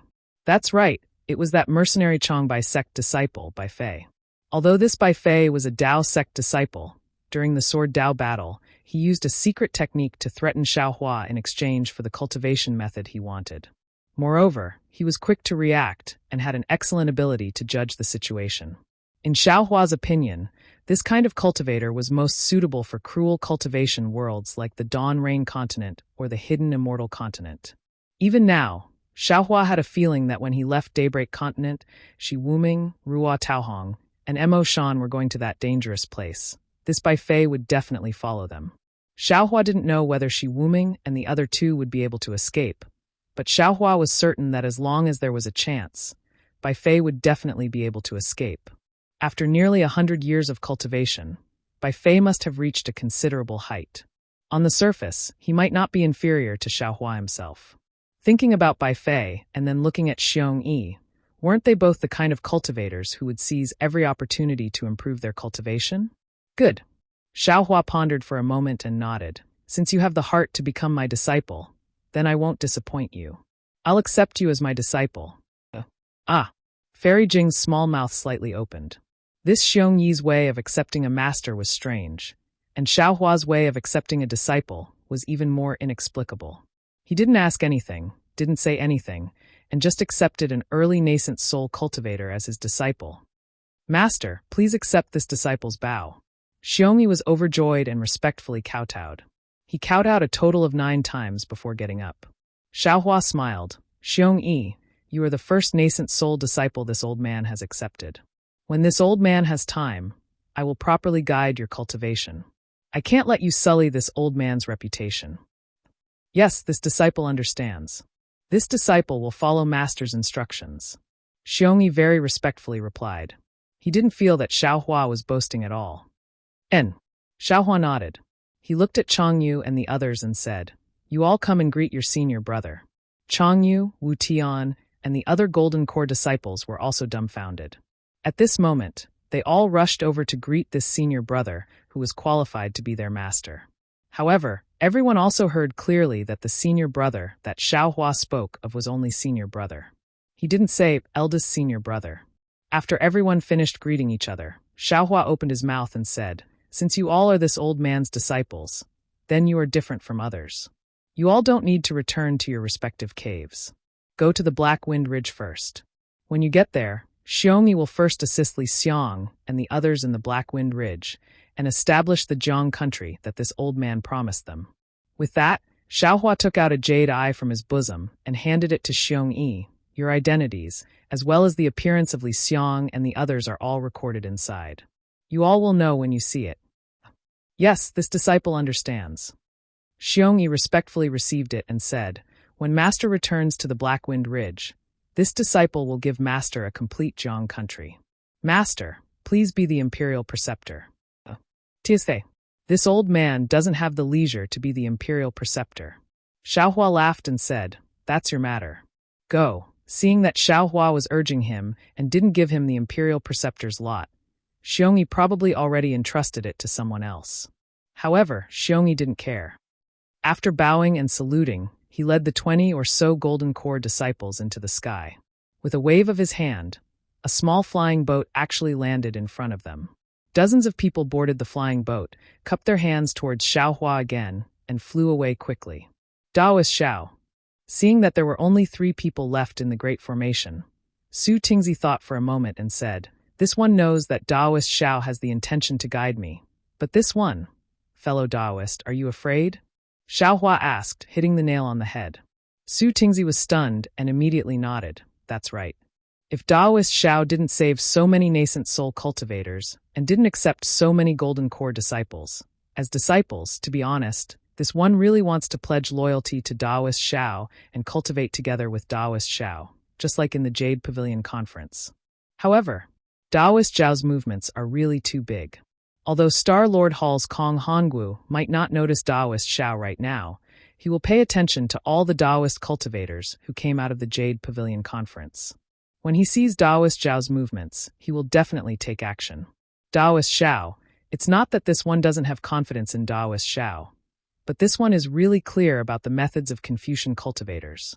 A small Star Lord Hall, which only controls the Jade Mountain that is several tens of thousands of li wide, was able to kill several hundred nascent soul cultivators and several thousand Golden Core cultivators of my Daoist sect. It can be said that they almost wiped out all the Daoist cultivators of the hidden immortal continent. If they really send out, not to mention immortal soldiers and generals, even if several aristocratic families join forces and send out fierce generals, Daoist Xiao, do you think you can resist them? Hee, fellow Daoist, you're too extreme. Xiaohua said with a smile. I invited these fellow Daoists here just to share the joy of cultivation with them. I didn't say that I wanted to oppose Confucian cultivators. Then what about fellow Daoist Xiongyi? Su Tingzi stared at Xiaohua and asked. Chapter 3675. Establishing a country. Didn't I come to the Jade Pavilion gathering to obtain the imperial teacher's lot? Isn't it just following the requirements of the Confucian cultivators and establishing a country in the name of the imperial teacher? Xiaohua shrugged innocently. Su Tingzi bitterly smiled. Biting words is the specialty of Confucian cultivators. I didn't expect Daoist Xiao to understand this as well. Xiaohua sternly said, Fellow Daoist is correct. I am acting under the rules of Confucian cultivators. I don't have the slightest intention of overstepping my boundaries. The reason I allowed fellow Daoist to stay until now is to give fellow Daoist the leeway to choose. If fellow Daoist doesn't have a choice now, you can return to your cave and think about it. Fellow Daoist helped me with your life, so I will definitely treat fellow Daoist well. Su Tingzi's expression slightly changed when he heard Xiaohua mention this. Killing a star monarch of Star Monarch Hall. Xiaohua was extremely daring, and Su Tingzi could be considered to be helping the tyrant. If Star Monarch Hall really pursued this matter, he would be heavily punished. Su Tingzi cupped his hands and bid farewell. This matter. I hope Daoist Xiao can give me some time to think about it. Fellow Daoist, please. Seeing Su Tingzi looking at the formation with some fear, Xiaohua pulled his hand, and the formation was immediately torn apart. Su Tingzi cautiously flew out of the formation and directly flew 300 meters before letting out a sigh of relief. He was the only cultivator who didn't agree to cooperate with Xiaohua. Moreover, he had seen Xiaohua kill Star Monarch Hall's Star Monarch Mu Xian. He was truly afraid that Xiaohua would silence him. After Su Tingzi flew far away, Xiaohua waved his hand and took back the several dozen jade talismans. He then looked at the pensive Fairy Jing and said, "Let's go, Fairy Jing. We're going to the Single Liang Kingdom." At this moment, Fairy Jing was no longer as calm as before. Her misty eyes flickered with a strange expression, as if she was thinking about something or hesitating about something. Hearing Xiaohua's call, she absent-mindedly nodded and followed him into the air. However, it only took a moment for her to come to her senses. She hastily stopped and waited in the air. She directly flew away, leaving Xiaohua extremely far behind her. "Fairy, what are you thinking about?" Xiaohua chased after her and said with a bitter smile, "Why did you leave me behind?" "It's nothing." Fairy Jing stammered. "Wait a moment, fellow Daoist, I'll..." Speaking of this, Fairy Jing looked apologetic. "My mount was originally Yinghua, but it was seriously injured in the Jade Pavilion gathering to save me, so I had to ask you to take a flying boat." Soon after, Fairy Jing took out a small flying boat. After Xiaohua got on, she activated her magic power and flew into the distance. Xiaohua sat cross-legged on the airship and meditated for half a day with his eyes closed. Seeing Fairy Jing's silent appearance, he smiled and said, "Fairy Jing, do you have something you want to ask this Xiao?" "Sigh." Fairy Jing sighs and turns her head. She looks at Xiaohua with her beautiful eyes and says in a low voice, This concubine doesn't want to ask. I just find it strange. Fellow Daoist, you have so many nascent soul cultivators by your side, and any two of them you pick are more powerful than me. Wouldn't they be more suitable to escort you than me? Why did fellow Daoist choose this concubine?" Xiaohua smiled and said, "It's very simple. It's because you were the first one to notice my serious injuries. Moreover, in order to cover up the news of my injuries, I could only choose you." Fellow Daoist. Fairy Jing slightly shook her head and said in self-mockery, "This concubine thinks I can already see through people's hearts. But in front of you, it seems like I'm an idiot. This concubine really doesn't understand what fellow Daoist means." "Oh." Hearing this, Xiaohua said in all seriousness, "Fairy Jing, although you and I have just met, you were able to save this Xiao. Moreover, in order to cover up my injuries, you walked hand in hand with this Xiao in front of all the cultivators. This Xiao will never forget your actions. Therefore, this Xiao won't hide anything from Fairy Jing." Speaking up to this point, Xiaohua was somewhat tongue-tied. After all, he had already told her that if he hid anything from her, she shouldn't blame him. Seeing Xiaohua's embarrassment, Fairy Jing pursed her lips and smiled, saying, "Actually, it's nothing. This concubine already knows that fellow Daoist is using this concubine as a cover to lure others into a trap. This concubine just feels a little uncomfortable. If you had told this concubine earlier, this concubine wouldn't have thought too much about it. Could it be that this concubine would leak it out?" So Fairy Jing already understands." Xiaohua said with a smile, "This Xiao still thinks that his actions are flawless. Naturally in the eyes of others, but fellow Daoist didn't hide anything from this concubine. There are many things that even Senior Daoran doesn't know about, so this concubine naturally understands." Fairy Jing said with a smile, "Fellow Daoist, there must be nascent soul cultivators lying in ambush inside your nation treasure. After you and I act as bait to lure those cultivators with ill intentions, fellow Daoist will send them out, right?" "This." Xiaohua scratched his head and said with a bitter smile, "I won't hide it from Fairy Jing. This Zhao's Mountain River seal can only contain those cultivators. There are no others." "Ah, that's impossible." Fairy Jing was a little surprised. She looked around and muttered, "There aren't any cultivators following us within a few 100 kilometers. Could it be that this concubine misunderstood fellow Daoist?" Xiaohua touched his nose with his hand and thought for a moment, saying, Fairy Jing is right. This Xiao wants to lure people into a trap. Because this person covets this Xiao is very surprised. Because this person has no enmity with this Xiao, and Xiaohua even helped him. However, this Xiao didn't expect that he would want to harm this Xiao. This Xiao wants to know why. In particular, he has seen this Xiao's cultivation and strength. This Xiao really wants to see what his trump card is. Sigh, fellow Taoist is a bit careless. Fairy Jing said worriedly, fellow Taoist's injuries won't heal for several years. This concubine's strength is limited. Xiaohua smiled and waved his hand. It doesn't matter. This is only a guess of this Xiao's, and it might not be true. Moreover, this Xiao feels that that guy isn't so stupid as to really chase after this Xiao. That's good. Fairy Jing smiled sweetly. Now that fellow Taoist said this concubine's heart is still a bit anxious and on edge. Xiaohua rolled his eyes and said while looking at the sky, this Xiao originally didn't want to say it, but who asked someone to think so much? He. Fairy Jing laughed, as if she hadn't relaxed for a long time. The two of them were silent for a moment, and Fairy Jing asked again, this concubine feels that the happiness of cultivation that fellow Taoist talked about to those nascent soul cultivators is very interesting. It seems to have enlightened this concubine, as if this concubine's previous cultivation had deviated. Xiaohua smiled and said, what if this Xiao says that this is nothing but a lie, a drawing of a pie, or a fantasy? Would Fairy Jing be very disappointed? I would. Fairy Jing's face turned bitter. Actually, this concubine also thought about it before. The Confucian cultivators of the hidden immortal continent are really free and unfettered, and the Buddhist sects of the Western Paradise also cultivate Western Paradise. Even the demons of the thousand-demon sacred realm should be incomparably free. Why is it that our Tao sects are bullied and controlled like this?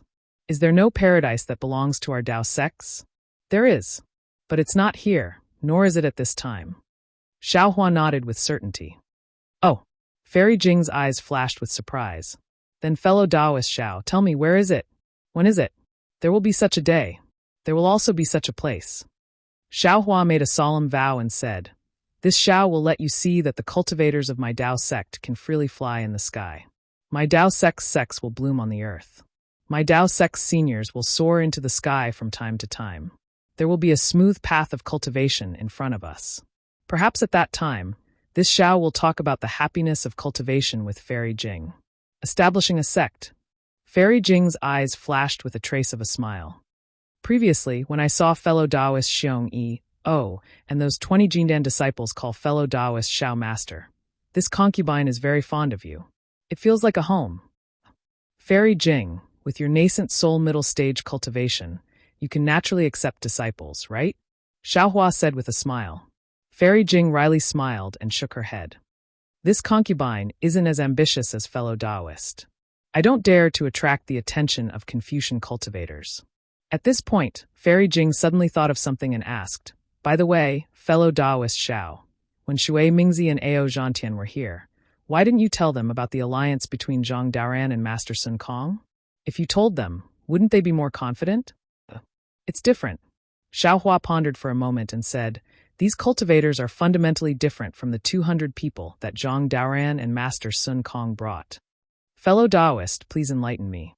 Fairy Jing didn't understand and said with a smile, this concubine is confused. To put it bluntly, these cultivators that I brought were deserters from the Jade Pavilion Conference. Although they experienced bloodshed, they didn't experience life and death. They didn't persevere to the end. It can be said that their nature is cowardly. In the future, when there are few storms, perhaps they will choose to run away again. If this Xiao had told them about my alliance with Zhang Daoran and Master Sun Kong, with their knowledge, they would have immediately understood the size of this force. Perhaps they would have been scared away. Haha, how could that be? Fellow Taoist, you can't bring them out for no reason, right? Fairy Jing looked at Xiaohua with a smile. Of course. Xiaohua says with a smile, everyone has been forced by this Xiao to pledge their loyalty to me for several hundred to 1,000 years.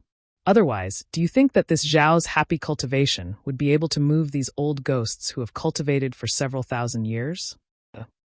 That's what I said. Fairy Jing was full of smiles. How could they take the bait so easily? That Su Tingzi, fellow Taoist Xiao, has been earnestly persuading fellow Taoist Xiao for so long, and he's still only considering it.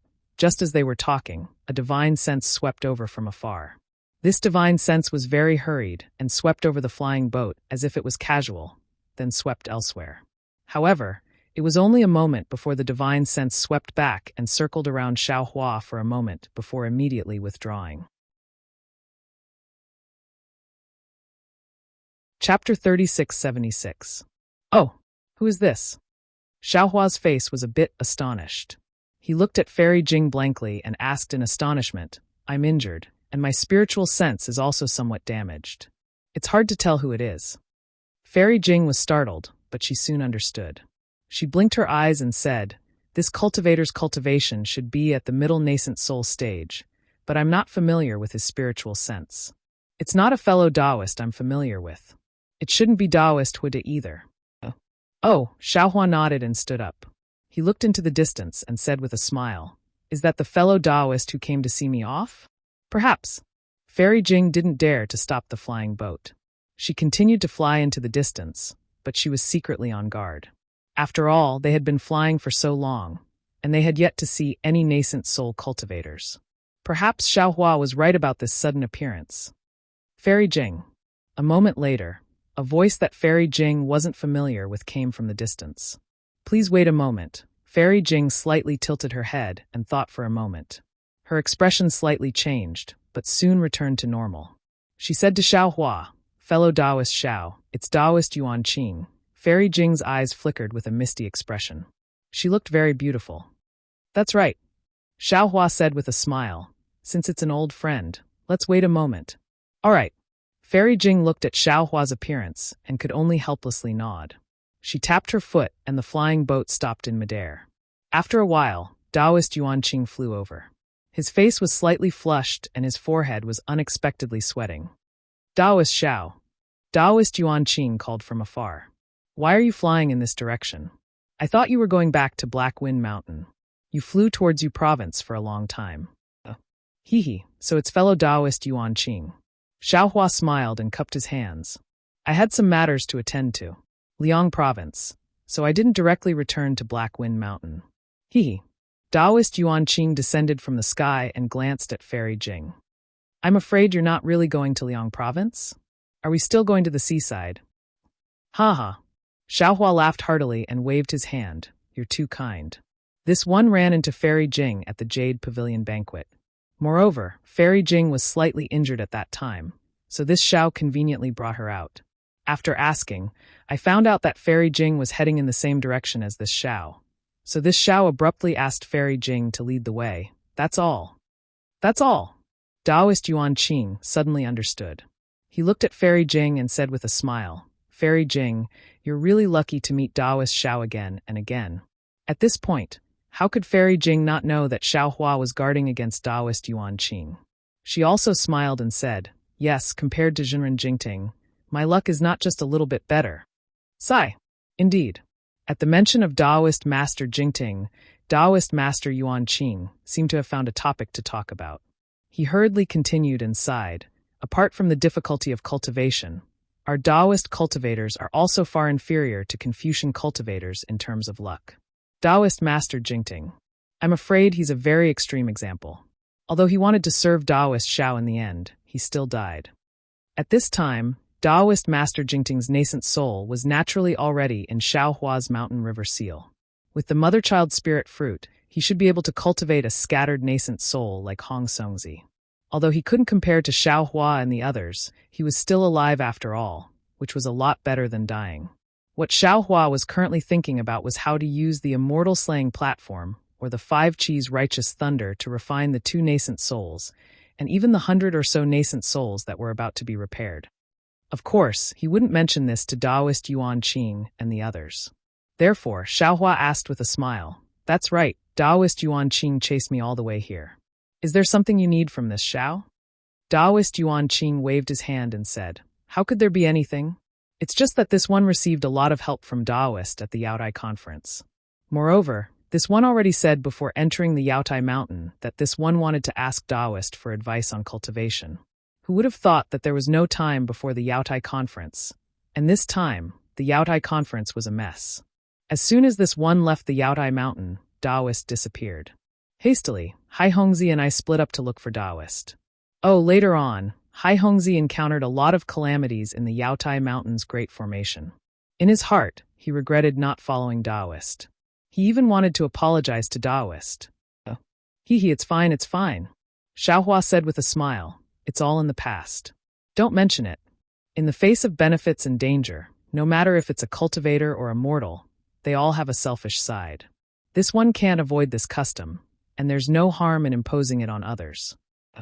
Alas, unfortunately, fellow Taoist Hong Songzi's luck was not good. In the end, he still fell in the Great Formation. Taoist Yuan Qing sighed and said, fortunately, his nascent soul was protected by the Star Lord Palace's Great Formation. I don't know what kind of opportunity he had. Opportunity. Xiaohua rolled his eyes and asked very strangely. Fellow Taoist Yuan Qing said, those fellow Taoists whose bodies were destroyed, their nascent souls weren't destroyed by the Great Formation? Could it be that they had other opportunities? Taoist Yuan Qing smiled bitterly and shook his head. I don't know about this. However, since those nascent souls weren't killed by the Great Formation at that time, they probably wouldn't be killed later on. I only guessed that they might be protected by the Star Lord Palace. Alas, even if they can protect them, what can they do without their bodies? Xiaohua glanced at Fairy Jing, but her expression didn't change. It seemed that she wasn't looking for Run Jing for her nascent soul. Let's not talk about it. Let's not talk about it. Taoist Yuan Qing waved his hand and said, I'll send a messaging talisman to Hai Hongzi. Fairy Jing, let's keep going. I'll take the opportunity to ask you some questions about cultivation. Fairy Jing looked at Xiaohua. Xiaohua smiled and said, let's listen to fellow Taoist Yuan Qing. If Hai Hongzi doesn't come, we'll take fellow Taoist Yuan Qing to the seaside. Very good, very good. Taoist Yuan Qing sent the messaging talisman and asked Xiaohua to sit down. He also sat down. Just as he was about to speak, he suddenly thought of something and said curiously, oh, Fairy Jing, aren't you injured? How can I trouble you to drive the boat? Why don't you be my spiritual shuttle? Oh, since Taoist Xiao and Taoist Yuan Qing are here, I'll naturally drive the boat. Fairy Jing covered it up casually. Both of you have profound cultivation and are discussing the Tao. I can learn a thing or two from you. And all right. Taoist Yuan Qing smiled and ignored Fairy Jing. He opened his mouth to ask Xiaohua for advice. Xiaohua didn't stand on ceremony. As long as Taoist Yuan Qing asked a question, he would answer it from the simple to the profound. He didn't hide anything and even drew inferences about other problems. Whether it was the essence of Confucian cultivation or Buddhist scriptures, he could always explain it well. Not only did Taoist Yuan Qing scratch his ears and cheeks, but even Fairy Jing's face blushed as if she couldn't control her joy. For more than 3 days, Xiaohua didn't stop talking. He talked about the essence of cultivation in the middle nascent soul stage. It was like a deluge of heavenly flowers. Occasionally, Fairy Jing would come to realize that Xiaohua wasn't talking to Taoist Yuan Qing at all. He was clearly talking to her. Joy and disappointment appeared in her watery eyes, but she immediately focused and didn't dare to delay. In her 1,000 years of cultivation, she had never been as happy as listening to lectures for 3 days. Taoist Yuan Qing's eyes flashed across the abyss as he pondered.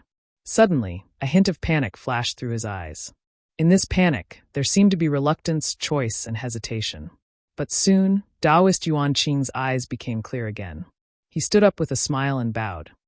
Taoist Xiao, this junior really admires Taoist Yuan Qing's cultivation. The teachings I've received in these 3 days are worth 300 years of cultivation. This junior really didn't expect Taoist Yuan Qing to be so well-versed in Confucianism, Taoism, and Buddhism. Moreover, you've cleverly combined the teachings of these 3 sections. Although this junior doesn't know what level Taoist Yuan Qing's cultivation has reached, the teachings you've given me in these 3 days have answered all of my questions. This junior is very regretful. If this junior had met senior 100 years earlier, no, 10 years earlier, this junior wouldn't have had such a difficult time. Of course, even so, this junior is confident that I can reach the late nascent soul stage after receiving senior's teachings. This junior must thank Taoist Xiao. Oh, why are you being so polite? Xiaohua raised his eyebrows and said in astonishment, fellow Taoist Yuan Qing, please take a seat. This place is still far from where we're going. Let me have a good chat with fellow Taoist Yuan Qing. This junior really wants to ask for some advice from Taoist Xiao. Unfortunately, as Taoist Yuanqing spoke, his figure turned into a streak of light and immediately fled from the flying boat. His voice, however, remained. Taoist Xiao, your path has come to an end. Oh, Xiaohua didn't find it strange at all. He said regretfully, fellow Taoist Yuanqing, you've finally revealed your true face? This Xiao is still looking forward to your repentance. Huh? Taoist Yuanqing saw that not only was Xiaohua not nervous, he even spoke in such a manner as if he had seen through everything. He couldn't help but turn pale with fright. He hurriedly said, how did you know? As he spoke, boom, boom, boom. 3 enormous rumbling sounds rushed out from the clouds of the heavenly moat. Caw! After one of the rumbling sounds, a sharp eagle cry suddenly rang out. A pair of wings that were over 30 meters in size stirred up a strong wind. A tall, red-faced cultivator rushed out from the abyss while standing on Heaven-Shaking Tsong. Heaven-Shaking Tsong's eyes were like lightning, his eagle claws were like hooks, and his entire body's navy blue feathers were dotted with red spots. Roar! Heaven-Shaking Tsong rushed out in front of Xiaohua's head. Another bestial roar that sounded like a great bell came from behind Xiaohua.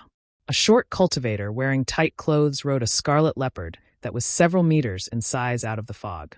Not only was the leopard's entire body scarlet red, even its eyes were abnormally red. Fire lotuses faintly flickered on its 4 hooves as it stepped on the air. Chapter 3677. Looking at Xiaohua's left hand, there was a waterfall hanging upside down in the air. Standing above the waterfall was Hai Hongzi, whom Xiaohua had met before. Ha, sure enough, I've attracted all of you here. Xiaohua sneered, this saves me the trouble of looking elsewhere. Xiaohua. Taoist Yuanqing was very puzzled. How did you know? When did you find out? Do you think you're being very secretive? Xiaohua sneered, don't you think it's too much of a coincidence that you met me? There are thousands of people participating in the Jade Pavilion meeting. How did you meet me all of a sudden? Hearing this, Taoist Yuanqing sneered, I was going to welcome Hong Songzi at that time, but I didn't expect you to be there. Didn't I take advantage of the situation? Isn't what you're saying a bit too far-fetched? Then, in the first formation, you clearly knew that Taoist Xiangtian was related to Fairy Xiangfeng. So why did you let your 2-headed snake fight with Taoist Xiangtian? You were so anxious to provoke a fight. Didn't you want me to meet Taoist Xiangtian face to face? Do you think I'm an idiot? Xiaohua laughed. Taoist Yuanqing nodded. You're right, this was my mistake. I was a bit impatient, but you can rest assured that Taoist Xiangtian's death. I've already found someone to tell Fairy Xiangfeng about it. I'll take your head to Fairy Xiangfeng. You're really a troublemaker. Xiaohua sighed. Before the Jade Pavilion meeting, I was still worried about Fairy Xiangfeng's revenge. But now I don't care. Do you think you can escape from the 4 of us? Hai Hongzi sneered. Unfortunately, Xiaohua ignored Hai Hongzi and said to Taoist Yuanqing, also, when you snatched the jade box in the formation, you didn't snatch it yourself, but called my name and asked me to do it. Isn't this the trick that Fairy Jing used to call Taoist Jingting's name? I've done this kind of thing before. How could I not know? It was at that time that I became suspicious of you. Taoist Yuanqing's face darkened. Actually, now that I think about it, you pulled me, Hong Songzi, and Hai Hongzi to participate in the Yaotai gathering together before the Yaotai gathering. At that time, Hai Hongzi had already said that he and you had already practiced the joint attack of the 3 of you, so there was no need to pull me along. This itself was also a flaw. I don't think Hai Hongzi knew about your plan at that time, right? Also, I beat you at your own game twice. One time, I killed Jing Mubai, and the other time I killed Soaring Heaven. You didn't help me even once, right? You said that you wanted to join hands with me, but you didn't even try to help me. You even let Reverend Xiangtian stab me in the heart with a flying sword in front of you. This really makes me feel disappointed. Killed Jing Mubao? Hai Hongzi was shocked. The other 2 cultivators also had strange expressions on their faces. Haha, Xiaohua, what's the use of saying this now? Immortal Yuanqing could not allow Xiaohua to continue speaking. He laughed out loud and said, even if you have the ability to kill a Star Lord, you were seriously injured at the Yaotai banquet. Lying in the red clouds, you did not even have the slightest feeling. How could you possibly be a match for us now? Don't tell me that it wasn't Fairy Jing who brought you out of the Yaotai gathering. Don't tell me that it was Fairy Jing who used her magic power all the way, and you didn't use any magic power at all. Don't tell me that your cultivation was destroyed. Don't tell me that you didn't go back to the Black Cloud Ridge and went somewhere else. Don't tell me that you were afraid that others would kill you on the way. As he spoke, he looked at Fairy Jing's expression and smiled. Fairy Jing, this old man doesn't know how you were bewitched. When you saw the dying Xiaohua, you didn't even care about your own life to save him. If you didn't make that choice back then, you wouldn't have died today. Ah! Fairy Jing raised her eyebrows and said in surprise, What? You were there that day? Yes, he was half a step earlier than you. Xiaohua said with a smile. Unfortunately, he was frightened by my plan to beat you at your own game. He thought it was my plan this time, so he didn't dare to make a move. When he wanted to make a move, you came. But when he wanted to make a move on you, the formation was broken. So he had no choice but to endure until now. You, how do you know everything? Taoist Yuan Qing looked as if he had seen a ghost, his face pale. Xiaohua shook his head slightly. There are still many things I don't know. I don't know why you want to kill me. I also don't know why I've told you so much in these 3 days. You clearly know that my cultivation is far above yours, but you still want to kill me. Fellow Taoists. Taoist Yuan Qing didn't answer Xiaohua. Instead, he turned to Hai Hongzi and the other two and said, Now that things have come to this, there's no need to retreat. Xiaohua killed Star Monarch Jing Mushuan of Star Monarch Palace. He won't let this news leak out. Regardless of whether he still has magic power or not, he won't let us live. Moreover, fellow Taoists, don't worry. I did see Xiaohua faint earlier. He was brought out of Jade Mountain by Li Jing. He doesn't have the magic power to fly. Moreover, in these 3 days, I didn't see him use any true essence. His nascent soul is long gone. When Hai Hongzi and the others heard this, their expressions became calm. At this time, Taoist Yuan Qing said to Xiaohua, as for why I want to kill you, you can rest assured. I'm not an idiot. I definitely won't tell you. However, I can tell you that even if you preach in front of this old man for 3 days, this old man will still kill you. Because as long as we kill you, the 4 of us will no longer be restricted by Confucian cultivators. We can live freely in hidden immortal continent. Arrogant people like you don't know how powerful the Confucian cultivators on hidden immortal continent are. Only death awaits you if you go against them. Enlistment. Enlistment by Confucian cultivators? Xiaohua said coldly, henceforth, you'll become a lackey of Confucian cultivators. They don't need to care about you and let you live or die, but do you really have your own freedom? Whether I have freedom or not, this old man doesn't know now. This old man only knows that your head is the proof of our allegiance. Taoist Yuan Qing's face was somewhat ferocious. In fact, long before this old man stepped on the flying boat, this old man had some plans to persuade you to join the Confucian cultivators. But after listening to your speech, this old man immediately gave up this idea. With you in front, this proof of our allegiance, isn't it more important than others? Moreover, this old man also understood why those Confucian cultivators wanted to kill you. You're the second grandmist ancestor. Who are those Confucian cultivators? Xiaohua asked. Taoist Yuan Qing laughed loudly and pointed his hand. Taoist Xiao, do you think I'm a 3-year-old child? Taoist Yuan Qing, don't take out this kind of inferior trick and make a fool of yourself. Taoist Yuan Qing, you're still thinking about how to get out of trouble and how to escape from our attacks, right? Alas! Xiaohua sighed and glanced at the rather nervous Fairy Jing. He shook his head and said, Our Tao sect's disciples were originally weak in the hidden immortal continent. The Jade Pavilion gathering even drew out the greedy Tao sect's disciples from their seclusion. 60% of them were killed in Star Lord Hall's net. Well, it could be said that less than 70% of them survived. This old man felt very pained and felt that he had the heart but was powerless. But look at you guys, for the sake of enlistment by Confucian cultivators. You actually abandoned your own principles and offered your savior to them as proof of your allegiance. With your actions, even if you can enter the Taoist path, so what? Even if you listen to this old man's lecture for 100 days, so what? After saying this, Xiaohua narrowed his eyes and looked at Song Jintian, whose wings covered the sky. His expression was rather desolate. In order to kill this old man, you really put in a lot of effort. Is this Song Jintian specifically going to deal with this old man's spirit-seeking mouse? Where's your 2-headed monster, Si Hong? Are you afraid to take it out? Afraid that my spirit-seeking mouse will dig out its heart? Xiaohua then looked at the scarlet rainbow leopard and sneered.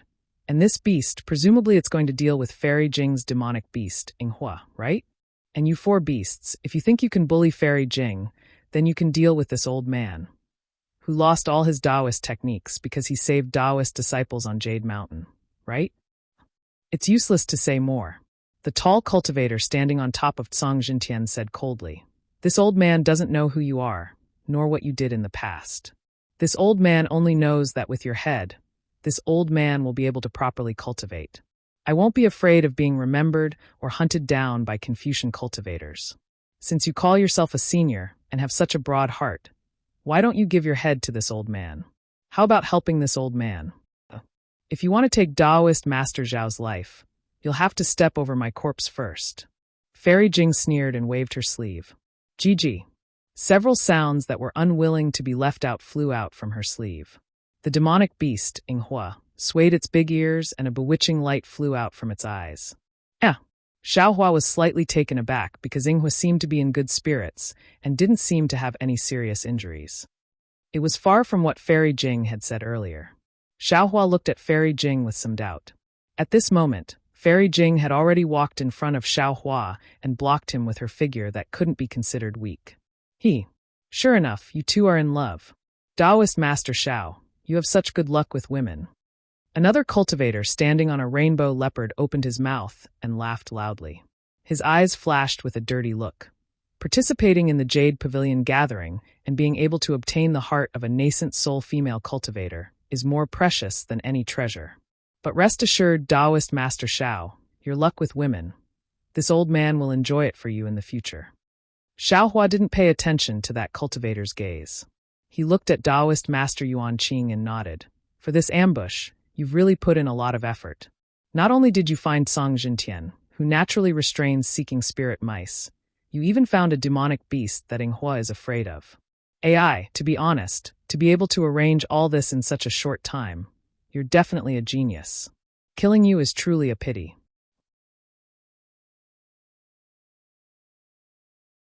Chapter 3678. Taoist Master Yuan Qing wasn't moved by Xiaohua's words and coldly said, "This old man didn't arrange it. It's just that your luck is too bad, and it's also because Confucian cultivators are too powerful. No matter what you say now, it's useless. This old man has already observed that no cultivators have passed through the surrounding 50 kilometers in the past 3 days. Don't even think that a cultivator will come and save you." Haha, that's the biggest joke in the world. This is the first time I've heard someone say that my luck is bad. Xiaohua laughed heartily as he looked at Fairy Jing's rabbit-like demon beast. Although it looked very fierce, it actually cowered under the gemstone-red gaze of the rainbow leopard expert in the distance, and its body trembled from time to time. Thus, he said to Fairy Jing, who was standing in front of him, "Fairy Jing, put away your bewilderment. We don't need it to deal with these beasts." No. Fairy Jing refused without hesitation and patted her Qinquan bag. It was the jade pendant that Xiaohua had seen before. As soon as the jade pendant rushed out of the space, it immediately emitted a tenacious brilliance that protected Fairy Jing and Xiaohua. Fairy Jing then opened her mouth and spat out a magic treasure that looked like a shell. The shell emitted a tricolored brilliance and slowly expanded. A fierce, desolate, and even fishy aura emanated from the shell. Fairy Jing's face was cautious, as if she really didn't care about her own life. There was a rare stern look in her eyes that was like smoke and ripples. "Many thanks, Fairy Jing." Xiaohua sighed and whispered behind her, "It's good that Fairy Jing is so considerate. As for taking action, that's my business." After saying that, an auspicious cloud appeared under Xiaohua's feet and carried him into the sky. Xiaohua waved his hand, and Little Silver flew out of the space. Sure enough, as soon as Little Silver, who had always been obedient, flew out, sky-shaking heavens raised its head and screamed. Its wings flapped as if it wanted to rush over. Little Silver shrunk its neck and immediately flew into Xiaohua's hand. It hid its small mouse face behind Xiaohua's thumb, revealing only half of its mouse eyes. Who knew if it was really afraid or just faking it? Xiaohua completely ignored Little Silver's show-off. With a flick of his middle finger, he motioned for Little Silver to fly towards the rainbow leopard. He then waved his other hand, and a black shadow mixed with golden light flew out of his hand. It was none other than the divine power centipede which had appeared on a demon cloud. Ah! Taoist Yuan Qing was a little stupefied. He indeed didn't expect Xiao Hua to have two demon beasts. But when he saw the divine power centipede, he sneered and waved his hand. Fellow Taoists, success or failure. As long as we kill him, his demon beasts and the treasures in his Qinquan bag from the jades in his Qinquan bags. This old man doesn't want these things. This old man only wants Xiao Hua's head. Kill! Since Taoist Yuan Qing had given the order, Hai Hongzi and the other two didn't waste time. They each rode their demon beasts and urged their magic power to attack Xiao Hua and Fairy Jing from all sides. Heh. Xiao Hua sneered. Chirp chirp. When the divine power centipede heard this, it immediately unleashed its might. With a hiss, strange runes surged around its body. Then, with a burst of demon chi, it grew to several feet long and pounced at sky-shaking heaven's abdomen. Little Silver, who had been flying slowly in the air, suddenly sped up.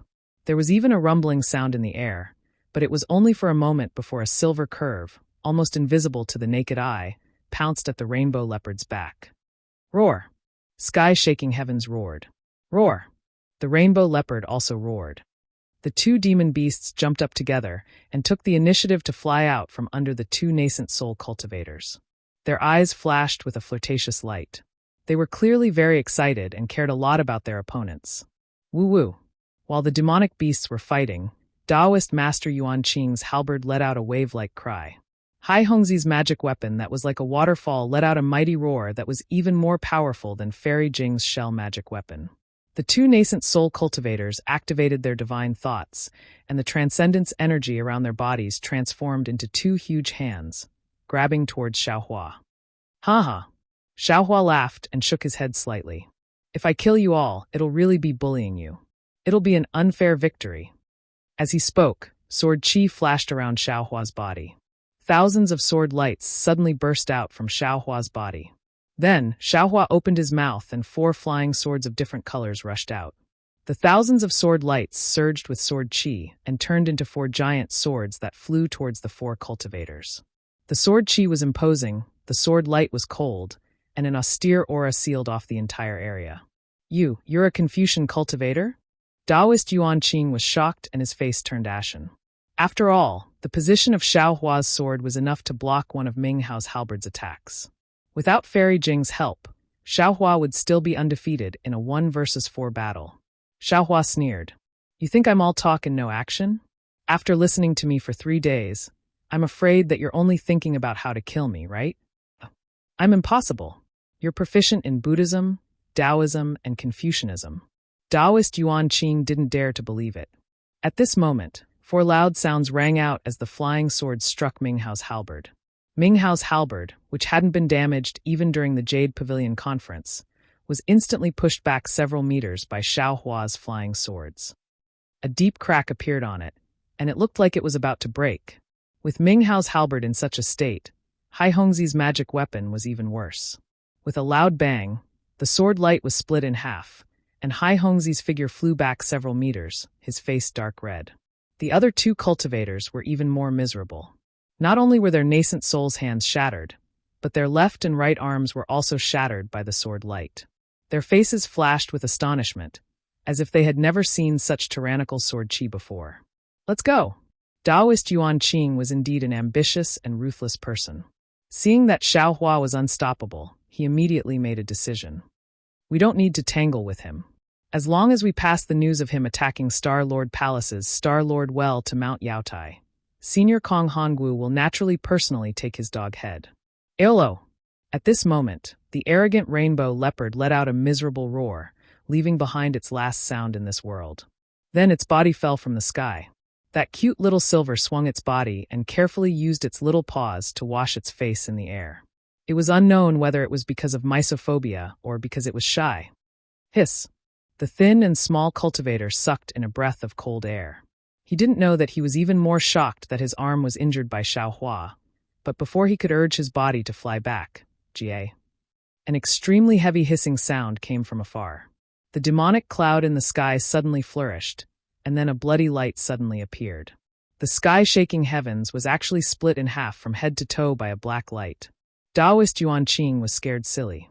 He had really calculated for a long time and thought of many possibilities, but he still neglected to consider that Xiaohua actually had the cultivation of a Confucian cultivator.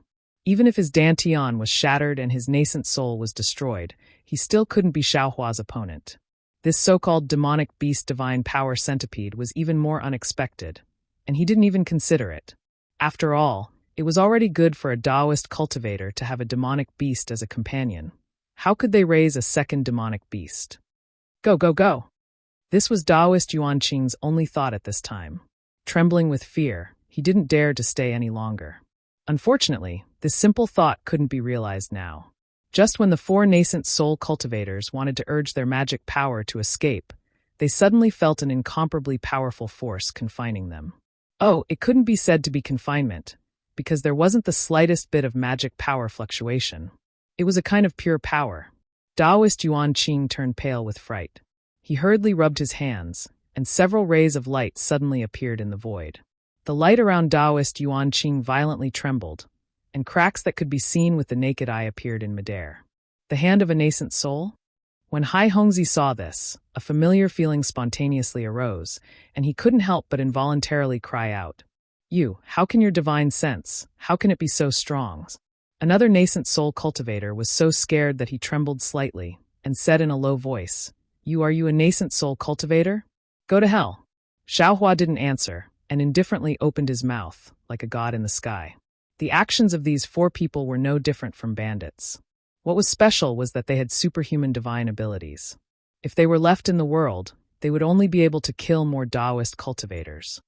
Following Xiaohua's words, the 4 divine senses were like hammers, rushing down, and a rumbling sound rang out in the air. See, falling stone array.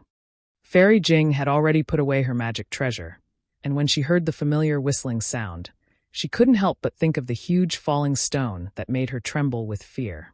Facing this divine sense hammer that was comparable to falling stars, the 4 nascent soul cultivators' faces were ashen. They finally understood why Xiaohua wasn't afraid of them. With such a strong divine sense, even if he didn't have a dantian, then so what? Fight! Taoist Yuanqing let out a heart-wrenching roar, and just as he opened his mouth and spat out a mouthful of blood essence, a withered green wooden vine flew out. Boom! Light flashed around Taoist Yuanqing's body, and the strong impact instantly tore his body into pieces. A 6-foot-long nascent soul flashed inside his body, and its figure slightly drifted, as if it was about to teleport. Unfortunately, when Xiaohua stretched out his hand, the space around the nascent soul was like iron, and the nascent soul couldn't disappear after squeezing for a moment.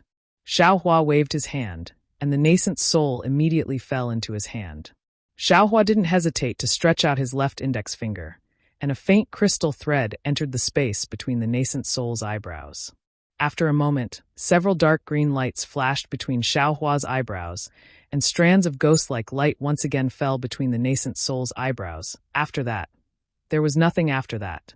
Facing a cultivator like Xiaohua who was able to kill a cultivator of the upper 5th level of essence energy, how could 3 nascent soul cultivators of the middle 4th level of essence energy be his opponent? The bodies of the 3 cultivators were shattered by the divine sense hammer, and after Xiaohua searched their souls, the 3 nascent souls were stored in the mountain river seal. In the future, even if they came out, they could only wear the Taoist robes of the green-robed Xiaohua.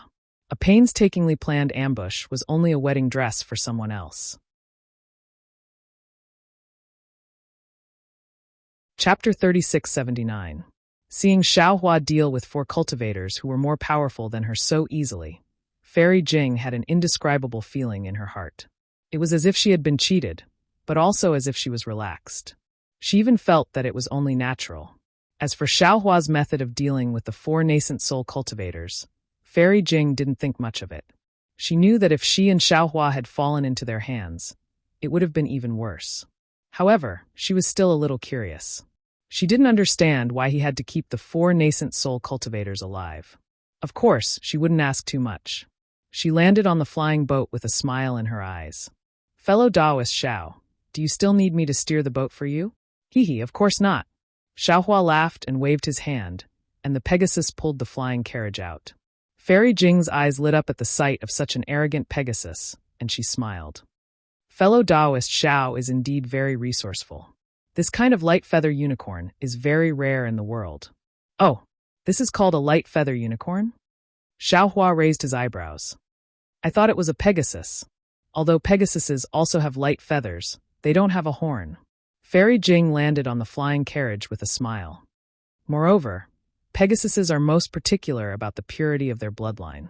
The Immortal Palace would never let their Pegasuses. At this point, Fairy Jing stopped talking.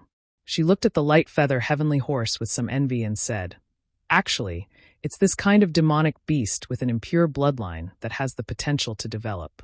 It can have unexpected abilities." Xiaohua also landed on the flying carriage. He patted the Pegasus with his hand and put little silver on its back. He put away the divine power centipede and said, "I didn't expect Fairy Jing to know so much about demon beasts." Fairy Jing pursed her lips and smiled. "Didn't I tell you before? I established my country by the sea, and there are often demons of the 1,000-demon sacred realm who come to trade. It would be strange if I didn't know about this." That's right. Hearing this, Xiaohua seemed to have thought of something. He extended his hand and said, "Fairy Jing, if possible, please give your magic treasure to me. I'll find some time to refine it for you. If it has the power of a spirit treasure, consider it my apology for deceiving you."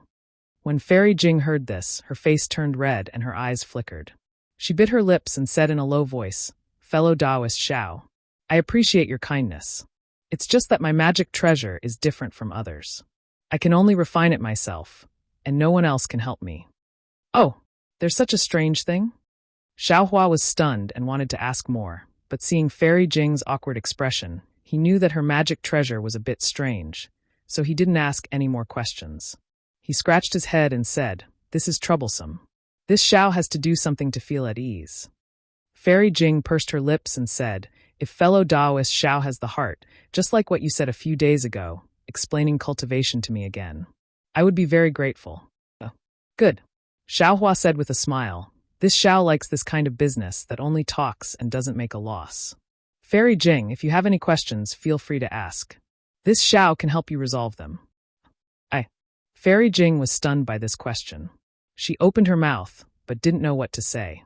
After all, what Xiaohua said in 3 days was enough for her to comprehend for many years.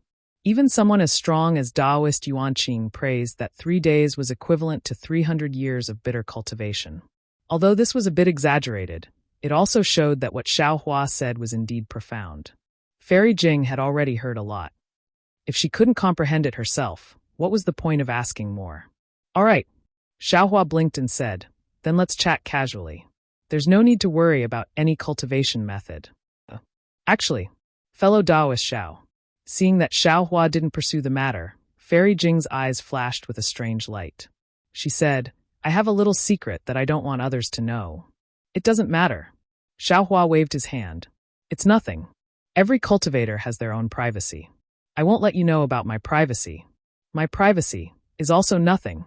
Fairy Jing thought for a moment and asked in a low voice, "I wonder what fellow Taoist thinks about the monsters of the 1,000 monsters sacred realm?" "Monsters?" Xiaohua was stunned.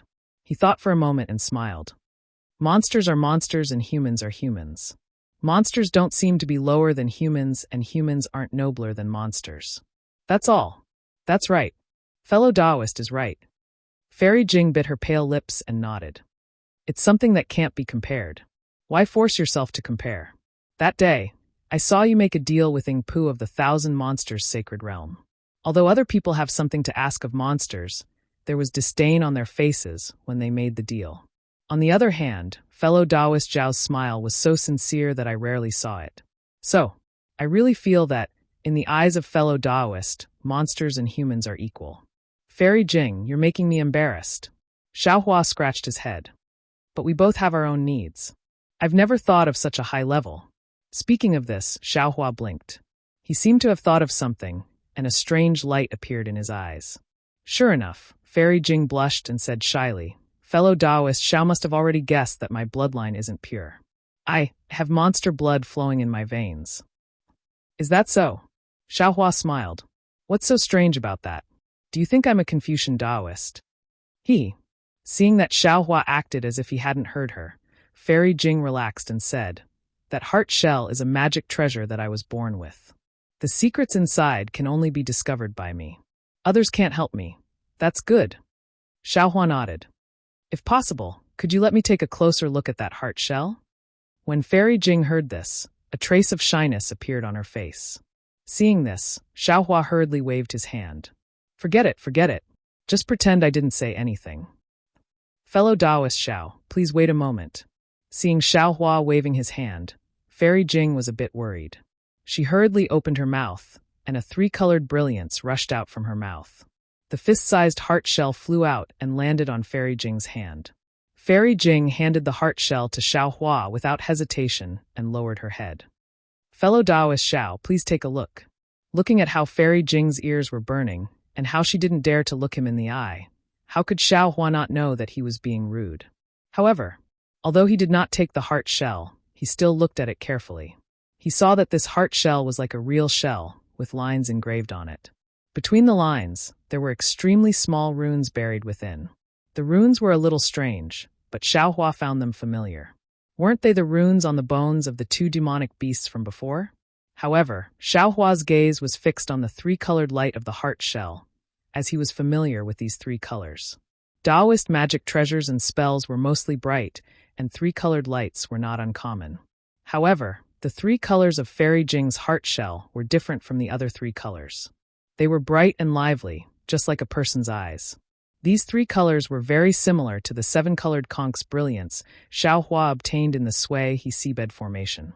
Moreover, Xiaohua saw that these three colors were three of the seven colors of the conch, and they were very similar to the size of the light. Thump, thump. Just as Xiaohua was concentrating on examining the heart shell suddenly trembled like a human's ear. Xiaohua's eyelashes also moved along with the trembling. He no longer dared to look closely, and hurriedly withdrew his gaze. He smiled and said, "Fairy, this heart shell is really beautiful." Fairy Jing responded in a low voice and quickly withdrew her hand. The heart shell strangely disappeared, and even Xiaohua didn't see how she put it away. After a while, Fairy Jing's expression returned to normal, and she said in a low voice, "Didn't fellow Taoist Xiao ask me how to use the Renjing from Yaotai Mountain? Actually, I want to use it on this heart shell." "Oh, I understand." Xiaohua rolled his eyes and asked, "Then, is it true that the older it is, the more useful it is for Fairy Jing?" "Of course." Fairy Jing answered without hesitation. "Ah!" Fairy Jing immediately cried out in alarm because Xiaohua waved his hand and a dazzling golden Renjing immediately appeared in front of her eyes. Xiaohua said very calmly, "I have occasionally obtained Renjing in the past, but I didn't know what it was, so I kept it. Only today at the Jade Pavilion gathering did I know the origin of this item. I'm afraid I won't be able to use it. How about exchanging it for Fairy Jing's Renjing?" "Okay." Fairy Jing smiled like a flower and didn't act polite with Xiaohua. She took Xiaohua's Renjing and gave her Renjing to Xiaohua, which was not only pitifully small, but also had a very different luster. She then said, "Many thanks, fellow Taoist. If I succeed in my cultivation in the future, it will be fellow Taoist's credit. Your own cultivation has nothing to do with me." Xiaohua waved his hand and said with a smile, "By the way, if fellow Taoist needs my help, feel free to tell me. My cultivation isn't high, but I have some disciples under me, and some of them can travel in the Thousand Demons' sacred realm." Fairy Jing returned the favor and asked. Xiaohua muttered to himself, and with a wave of his hand, he took out a jade eye and placed it on his forehead. After a moment, he handed it to Fairy Jing and said, "I don't know if Fairy Jing has seen this before, or if you know what it is?" Fairy Jing took the jade eye and looked at it. A look of disbelief appeared in her eyes, but after a moment she murmured, "That's not possible. That's not possible." Xiaohua's heart moved, and he stared at Fairy Jing, waiting for her reply. Unexpectedly, Fairy Jing raised her head and said, "This thing. I haven't seen or heard of it before. However, I'll help fellow Taoist look for it. If I have any news, I'll send a message to Senior Taoist and ask Senior Taoist to pass it on to fellow Taoist." "Okay," Xiaohua said with a smile. "I'll have to trouble Fairy Jing. However, if Fairy Jing has any news, it's better to directly send it to me. There's no need to let Zhang Taoist know."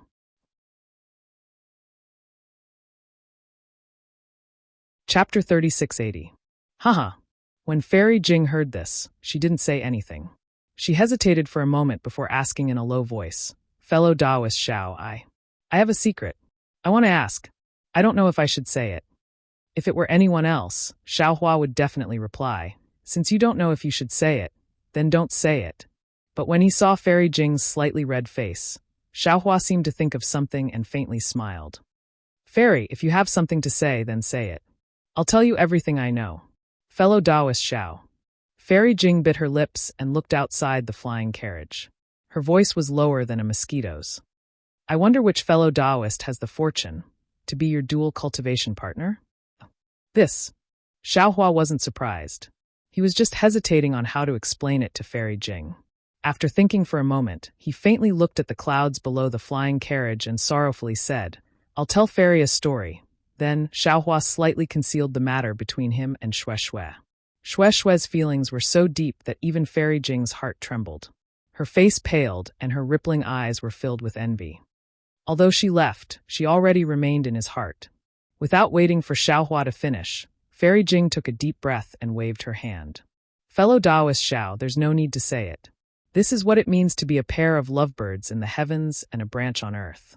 Yin and yang are connected through the heart, and the bridge of helplessness is stronger than metal. I understand." After saying this, Fairy Jing closed her eyes and seemed to be meditating. Xiao Hua sighed in his heart and also closed his eyes to comprehend the powerful divine sense technique. In the silence, the Pegasus had already flown far away. The scenery below the flying carriage changed and many cultivators passed by. Xiao Hua had already changed his Taoist robes and looked like a scholar. Moreover, there was an early nascent soul stage female cultivator on the flying carriage, so no one dared to cause trouble. Seeing the sky turn dark and the Pegasus' brilliance illuminated half the sky, Fairy Jing opened her eyes and seemed to be in a good mood. She pursed her lips and smiled. "Fellow Taoist, this light feather heavenly beast is truly amazing. If it was in the hands of others, it would be a disaster." "That's right. When this Zhao's cultivation was still low, I didn't even dare to use it." Xiao Hua took the opportunity to sigh and said, "After all, human nature is hard to fathom. Regardless of whether it's a Taoist cultivator or a Confucian cultivator, it's hard to avoid greed when they see this item. Oh, by the way, why did Taoist Yuan Qing want to kill you?" Fairy Jing didn't seem to want to ask this question at first, but after showing the shell to Xiao Hua, their relationship seemed to have gotten closer. Then, after hearing Xiao Hua's story, their relationship seemed to have gotten even closer. As they chatted, Fairy Jing inadvertently brought it up. Xiao Hua smiled bitterly and said, "Actually, it's very simple. I'm on the profound yellow rankings." Haha, I see. Fairy Jing was startled, and then she said with a smile, "I have to congratulate fellow Taoist Xiao. From now on, you can become famous in the hidden immortal continent. Any cultivator who wants to be famous will break their heads to find trouble with you." "Oh, is fellow Taoist on the profound roll or the yellow roll?" Xiao Hua rolled his eyes at Fairy Jing and said with hidden bitterness, "Fairy Jing, do you think I've lived long enough? With my cultivation, how can I be on the profound roll? What's your rank on the yellow roll?" Fairy Jing didn't find it strange and asked with a smile, Not high, not high. I just got on the profound roll." Xiao Hua shook his head and said, "Just got on the profound roll." Fairy Jing shook her head even more. Those Confucian cultivators are blind. With fellow Taoist cultivation, I'm afraid you can get into the top 100. Yes, this was before I participated in the Jade Pavilion gathering. Xiao Hua sneered and said, "I never thought I could be on the profound yellow roll. I'm afraid it's the doing of the Copper Pillar Country's king." Although Taoist Yuan Qing didn't say it, and he didn't have a specific name in his memory, I'm sure that the person behind this is definitely related to the Copper Pillar Country in countless ways. Speaking until here, Xiao Hua was slightly startled, as if he thought of something. He didn't have many enemies on the hidden immortal continent. The Copper Pillar Country was one, and the other was the Duanmu family. Of course, the Duanmu family was a colossus, and Xiao Hua only offended 1 or 2 disciples. However, Xiao Hua couldn't rule out the possibility that Duanmu Qing and Duanmu Qiu weren't involved. Moreover, Xiao Hua didn't know about the profound yellow roll before. He just found out from Taoist Yuan Qing's memory that it was a hidden Confucian power on the hidden immortal continent, the profound yellow roll. It was a bounty list set up by the Taoist disciples who had grudges with Confucian cultivators. The profound roll was ranked 180, and the yellow roll was ranked 360. The difference between the profound roll and the yellow roll was in strength. The yellow roll was generally below the 5th grade, while the profound roll was for old monsters above the 5th grade. As for the profound roll and yellow roll's ranking, it was based on the bounty and had nothing to do with one's cultivation. Of course, it was only average. Those with higher cultivation would naturally have higher bounties. Daoist Yuanqing's memory didn't have the details of the profound yellow roll, and Xiaohua only knew that he just got on the yellow roll. However, Xiaohua couldn't ask Fairy Jing anything. After sneering, he said, "When I return to the Black Wind Ridge and destroy the Copper Pillar Nation, my ranking will probably rise." Hee. Fairy Jing pursed her lips and laughed. If fellow Daoist Xiao destroys the Copper Pillar Nation, wouldn't the bounty be gone? Then how can fellow Daoist still be on the roll? Hee, that's true. Xiaohua came to a realization. Looks like the Copper Pillar Nation is definitely going to be destroyed. Fairy Jing was a little puzzled and asked curiously, since fellow Daoist Xiao has such a deep grudge with the Copper Pillar Nation, why don't you just return to the Black Wind Ridge? With fellow Daoist's current cultivation, not to mention relying on Xiong Yi and the others, you should be able to restore the country by yourself, right? It's very simple. Xiaohua had previously concealed something from Fairy Jing, but now he thought for a moment and said, "I'm not helping Jiang country alone. There's another person inside, and that's Xiao Jian. He is also the former king of the single Liang country that Xiao Jun and Jiji spoke of." As he spoke, Xiaohua briefly recounted the whole story of the matter, and then he sighed and said, "This Xiao has always felt that Xiao Jun was an ungrateful and shameless person. But all the way until now, this Xiao feels that. I seem to have been deceived by Xiao Jian. The heartless one should be Xiao Jian, and the loyal one should be Xiao Jun. For the truth of the matter, I have no choice but to go to the single Liang country and see for myself. Furthermore, the princess of Jiang country is a pitiful person, and she is also Yuanya. The only thing in my heart, I can't help but be cautious. I can't let Xiao Jian ruin the establishment of Jiang country." Still, there's such a strange thing. Xiaohua's story was not short, and Fairy Jing listened with relish. At this moment, she was rather envious. I really didn't think that there would be such a romantic encounter in this world. Furthermore, fellow Daoist Xiao is indeed a man of his word. For the sake of the previous promise, for the sake of the Imperial Master's fortune, he actually participated in the Jade Pavilion meeting with such a profound cultivation. I truly admire him. Speaking up to here, Fairy Jing comforted Xiaohua. Actually, fellow Daoist Xiao doesn't need to blame yourself. Although your cultivation far surpasses ours, you don't have the experience of establishing a country. It's normal for you to be deceived.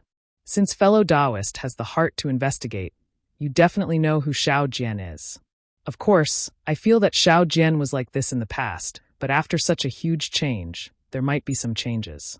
Fellow Daoist doesn't need to be too worried. Sigh, that might not be the case. Thinking of Xiao Jian's gamble that night, Xiaohua shook his head slightly. It's easy to change mountains and rivers, but hard to change one's nature. I only hope that I don't do anything wrong. What can a small first-grade cultivator do? Fairy Jing said coldly. He can't even be a pinky in front of Xiong Yi. Fellow Daoist Xiao can rest assured. And this is also one of the reasons why I accepted Xiong Yi as my disciple, Xiaohua said with a smile. Sigh. At this moment, Fairy Jing suddenly felt a bit melancholy. I actually want to see Yuanya and Diawu.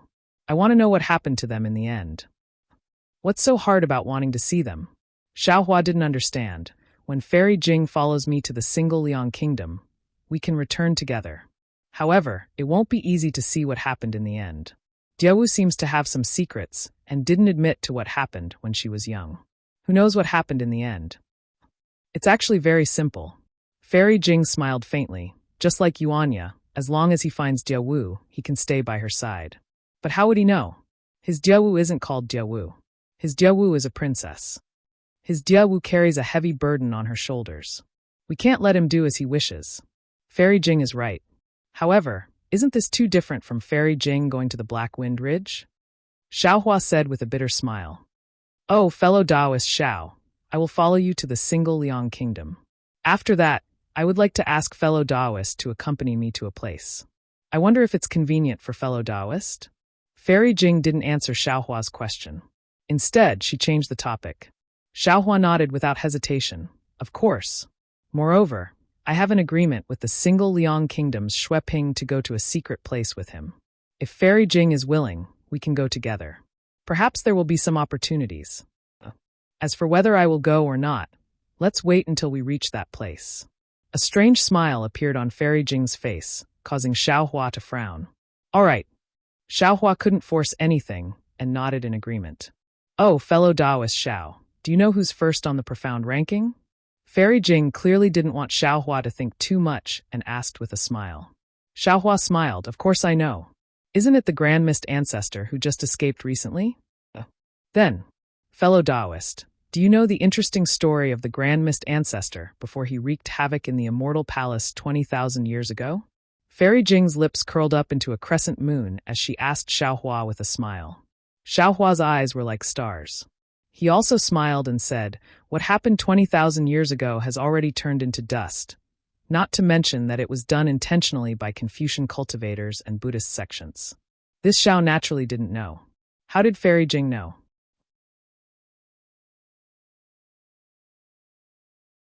Chapter 3681. I naturally heard it from a senior who has a relationship with me, and it's true. If fellow Taoist wants to hear it, I can break it down for fellow Taoist. Good. Xiaohua clapped his hands and said, this Xiao likes to listen to other people's stories the most. Fairy, quickly tell me. Bah, how improper. Fairy Jing's face was slightly red. After lightly spitting at Xiaohua, she lightly opened her red lips and spoke tirelessly. At this moment, the stars were shining, the crescent moon was like a hook, the distant mountains were faintly discernible, and the clothes were fluttering near the water. The sound of wind whistling entered his ears, the sound of pine trees rustling in his heart, and the fairy was softly telling stories of the past. In the night, Xiaohua was clearly somewhat intoxicated. In the past, Xiaohua didn't feel that the hidden immortal continent was very big, especially since each small country was only a few hundred to 1,000 li. It was much smaller than a city in the Dawn Rain continent. However, after coming to the Yaotai Mountain to participate in the Yaotai Conference, he realized that he was still wrong. Although the countries of the hidden immortal continent were small, there were many countries, and the entire continent might not be small. And under Fairy Jing's guidance, this time, he flew to the single Liang country. Even with the speed of a Pegasus, it actually took him half a month to fly. This made Xiaohua understand that the hidden immortal continent was also a huge monster, far from what he had thought before. Fellow Taoist Xiao, seeing the scenery in front of them change, the mountains began to gradually lower, the water began to surge, and small streams separated from the big river, turning the fertile land on the ground into pieces. Fairy Jing stood up and said, 300 li ahead should be the border of the single Liang country. Oh, Fairy Jing's divine sense can actually see 300 li ahead? Xiaohua stood up and said with a smile, seems like you also have a cultivation secret technique. You know all of my remaining secrets. Fairy Jing said with a smile, it's not a secret technique, just a kind of talent. Xiaohua rubbed his nose and smiled bitterly. This Xiao has racked his brains to find secret techniques and treasures, but I can't compare to you. You're already so powerful from the start. Tithe. Fairy Jing curled her lips even more. Don't talk about cultivation. You're someone who has a chance to be on the Xian ranking. How can an ordinary person like me compare to you? Xiaohua smiled faintly and looked up. He saw that below him was a water village with little lakes all over. Paddy fields were either in the wilderness or on the hillside. Occasionally, there were terraced fields that Xiaohua was familiar with. It was as if ripples were spreading all over the foothills. In the mountains and on the terraced fields, there were villagers working. Under the shade of the trees, by the river, there were laughing children. In the ravines and on the lakes, there were small boats either casting nets or drifting. It was a picture of a land of plenty. There were also melodious songs that sounded like the cries of orioles coming from the boat from time to time. While they spread across the land, there was also a sonorous voice that sounded like a lion's roar coming from the shore. It resonated with the woman's voice, adding a bit of vitality to the beautiful scenery. Not bad. Fairy Jing was in the air and couldn't help but praise. Let's not talk about the monarch of the Chanyang country. Just the simple customs of the people and their rich lives are enough to make this concubine have a whole new level of respect for Xiao Jun. Xiaohua smiled and said, "Moreover, this place is so far away from the Yaotai mountain. As the monarch of a country, Xiao Jun is actually so far away from the capital. He's not afraid of chaos in the country. It's commendable that the monarch can do this. Do you still want to look deeper?" Fairy Jing asked with a smile. "There shouldn't be any need." Xiaohua nodded slightly, "But since we're here and the scenery is so beautiful, why not stop for half a day?" "Good." Fairy Jing was also happy. She pointed at the Pegasus and flying chariot and said with a smile, "Since that's the case, why don't fellow Daoist put away the Pegasus and flying chariot? We'll go in disguise." "As you wish." Xiaohua laughed loudly. This was a good show that he was good at. However, after Xiaohua put away the flying chariot, he suddenly raised his eyebrows and looked into the distance. His eyes revealed a kind of surprise. Fairy Jing sensed it and hurriedly looked over. She saw a small mountain in the distance. The mountain was covered with terraced fields. The terraced fields were filled with water, shining brightly and somewhat dazzlingly. It was noon and the sun was high in the sky. However, there were many people farming in the terraced fields. There was nothing strange about the hard-working situation. However, these people were all bald. Although they were wearing monk robes, the robes weren't very clean. Some were stained with mud and some were filthy. Many of the monks farming looked tired. Their monk robes were loose, and they were actually lying down under the shade of the trees to rest. How could they look like senior monks? It's a bit strange. Fairy Jing said with a smile, "The Buddhist disciples this concubine knows all hold alms bowls in their hands and go around begging alms. Each of them has a noble and virtuous face and looks like an otherworldly expert. Why are the monks here so vulgar and want to farm by themselves? I'll go down and take a look." Xiaohua had a smile on his face, looking very interested. When the two descended from the sky, their appearances hadn't changed, but their clothes had been changed. Xiaohua was wearing Confucian robes and holding a folding fan in his hand, looking like an elegant young master. Fairy Jing had changed into ordinary clothes. However, since she hadn't changed her appearance, her beauty was still far beyond that of ordinary people. The two walked along the road for a while, but all the people on the road, whether they were in a carriage or walking, couldn't help but look at Fairy Jing. Many people even drooled. Xiaohua bitterly smiled and transmitted, "Fairy Jing, why don't you change your appearance a bit? If you go and look like this, why would we need to descend from the sky?" Fairy Jing covered her mouth and laughed. She followed Xiaohua into the nearby forest. When she appeared in the distance, her appearance had become ordinary. "That's more like it." Xiaohua smiled and narrowed his eyes at the terraced fields in the distance. He quickly walked over and saw an old monk sitting on the ground resting. He walked forward and cupped his hands. "Ba. Grandmaster, please." I don't dare. When the old monk heard Xiaohua call him Grandmaster, he hurriedly got up from the ground and put his palms together. "This old man is just an ordinary monk. I don't deserve to be called Grandmaster. If young master doesn't mind, you can call this poor monk Chong Hong." "Oh, Master Chong Hong." When Xiaohua heard the old monk's name, he knew that although the old monk wasn't young, his seniority was really low. He didn't hold back and called him master. "Benefactor is too polite. Calling me old monk is enough." At this moment, the old monk seemed to realize that he should call this young master benefactor. However, when he heard Xiaohua call him master, the old monk was very happy. His face was flushed red. Xiaohua smiled. "Master Chong Hong is too stubborn. Whether it's a master or a monk, isn't Chong Hong a monk? What other changes can there be?" Xiaohua's words were very Buddhist. If it was a senior monk, he would definitely secretly nod. Maybe he would have to salute again. Unfortunately, Chong Hong scratched his head and said with a smile, "Young benefactor, this old man has just shaved his head half a year ago. My Buddhist Dharma, to tell you the truth, this old man really doesn't understand. If you have any business, you can go to Chenghui Temple on the mountain. Oh, if young benefactor doesn't know the way, this old man can take benefactor there." "No need," Xiaohua said with a smile. "I was just passing by and saw that the people were simple and honest. Especially an old monk like Master Chong Hong, who was actually working in the fields. I was quite surprised, so I stopped to ask. This old man has been working in the fields all my life. If I don't work, what do I eat?" Chong Hong scratched his head and smiled. This old man doesn't know what's so strange about this. Come. Xiaohua pulled Chong Hong and said with a smile, "Let's sit down and talk." I'm afraid you're tired, so there's no need to stand. Saying this, Xiaohua looked at the stone next to him and sat down, where was the bearing of a nascent soul master. You're a good young master. Chonghong saw that Xiaohua's sitting posture was very familiar. He smiled and said to Fairy Jing behind Xiaohua, young miss is very lucky. This young master who doesn't put on airs must be a good person at home. He won't make young miss angry. Fairy Jing was much older than Chonghong. Hearing the old monk's words, her face flushed red. Her eyes couldn't help but fiercely glare at Xiaohua. She looked around and frowned. How could the ground next to the paddy field be clean? Fairy Jing couldn't sit down casually. Young master is also a lucky person. After Chonghong praised Fairy Jing, he didn't forget to praise Xiaohua. Young miss is from a big family. You have good upbringing. Although you haven't been to the countryside, you're willing to stay by the side for young master. In the future, young master's family will definitely be very harmonious. Haha. Xiaohua laughed. He knew that the old monk was talking about the table.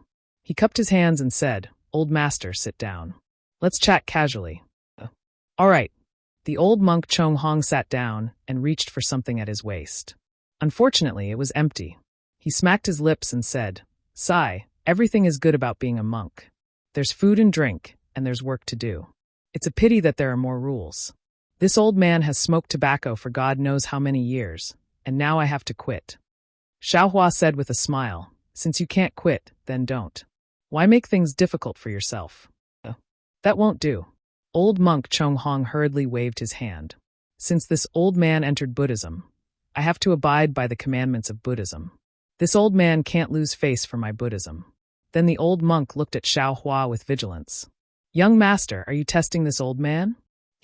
Monks should call themselves poor monks. Young master should also be called benefactor. Xiaohua replied with a smile. That's different. The old monk proudly waved his hand and said, That won't do. Just like a senior monk.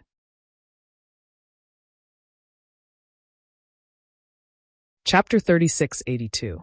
The old monk proudly said, This old man's master said that the title is a mark. No matter what the title is, it's fine as long as others know it. Even if it's Buddha, this old man should praise Amitabha. It's normal for this old man to call him Buddha. At the very least, this old man doesn't open his mouth. It's not wrong for this old man to say it in his heart. But the precepts of Buddhism are that this old monk is fundamentally different from the old farmer. Only by abiding by these rules can this old man be a monk. Otherwise, this old man isn't a monk. Namo Maitreya Buddha. Xiaohua couldn't help but recite the name of Buddha. He nodded and said, Old master is right. This young man is a bit stubborn. Oh, the old monk naturally couldn't hear the difference, but Fairy Jing was a bit stunned. She looked at Xiaohua strangely. She had never heard the name of Namo Maitreya Buddha before. Young master, what do you want to ask? The old monk regretfully raised his finger and sniffed deeply a few times. He lifted his hand and pulled out a few blades of grass from the ground.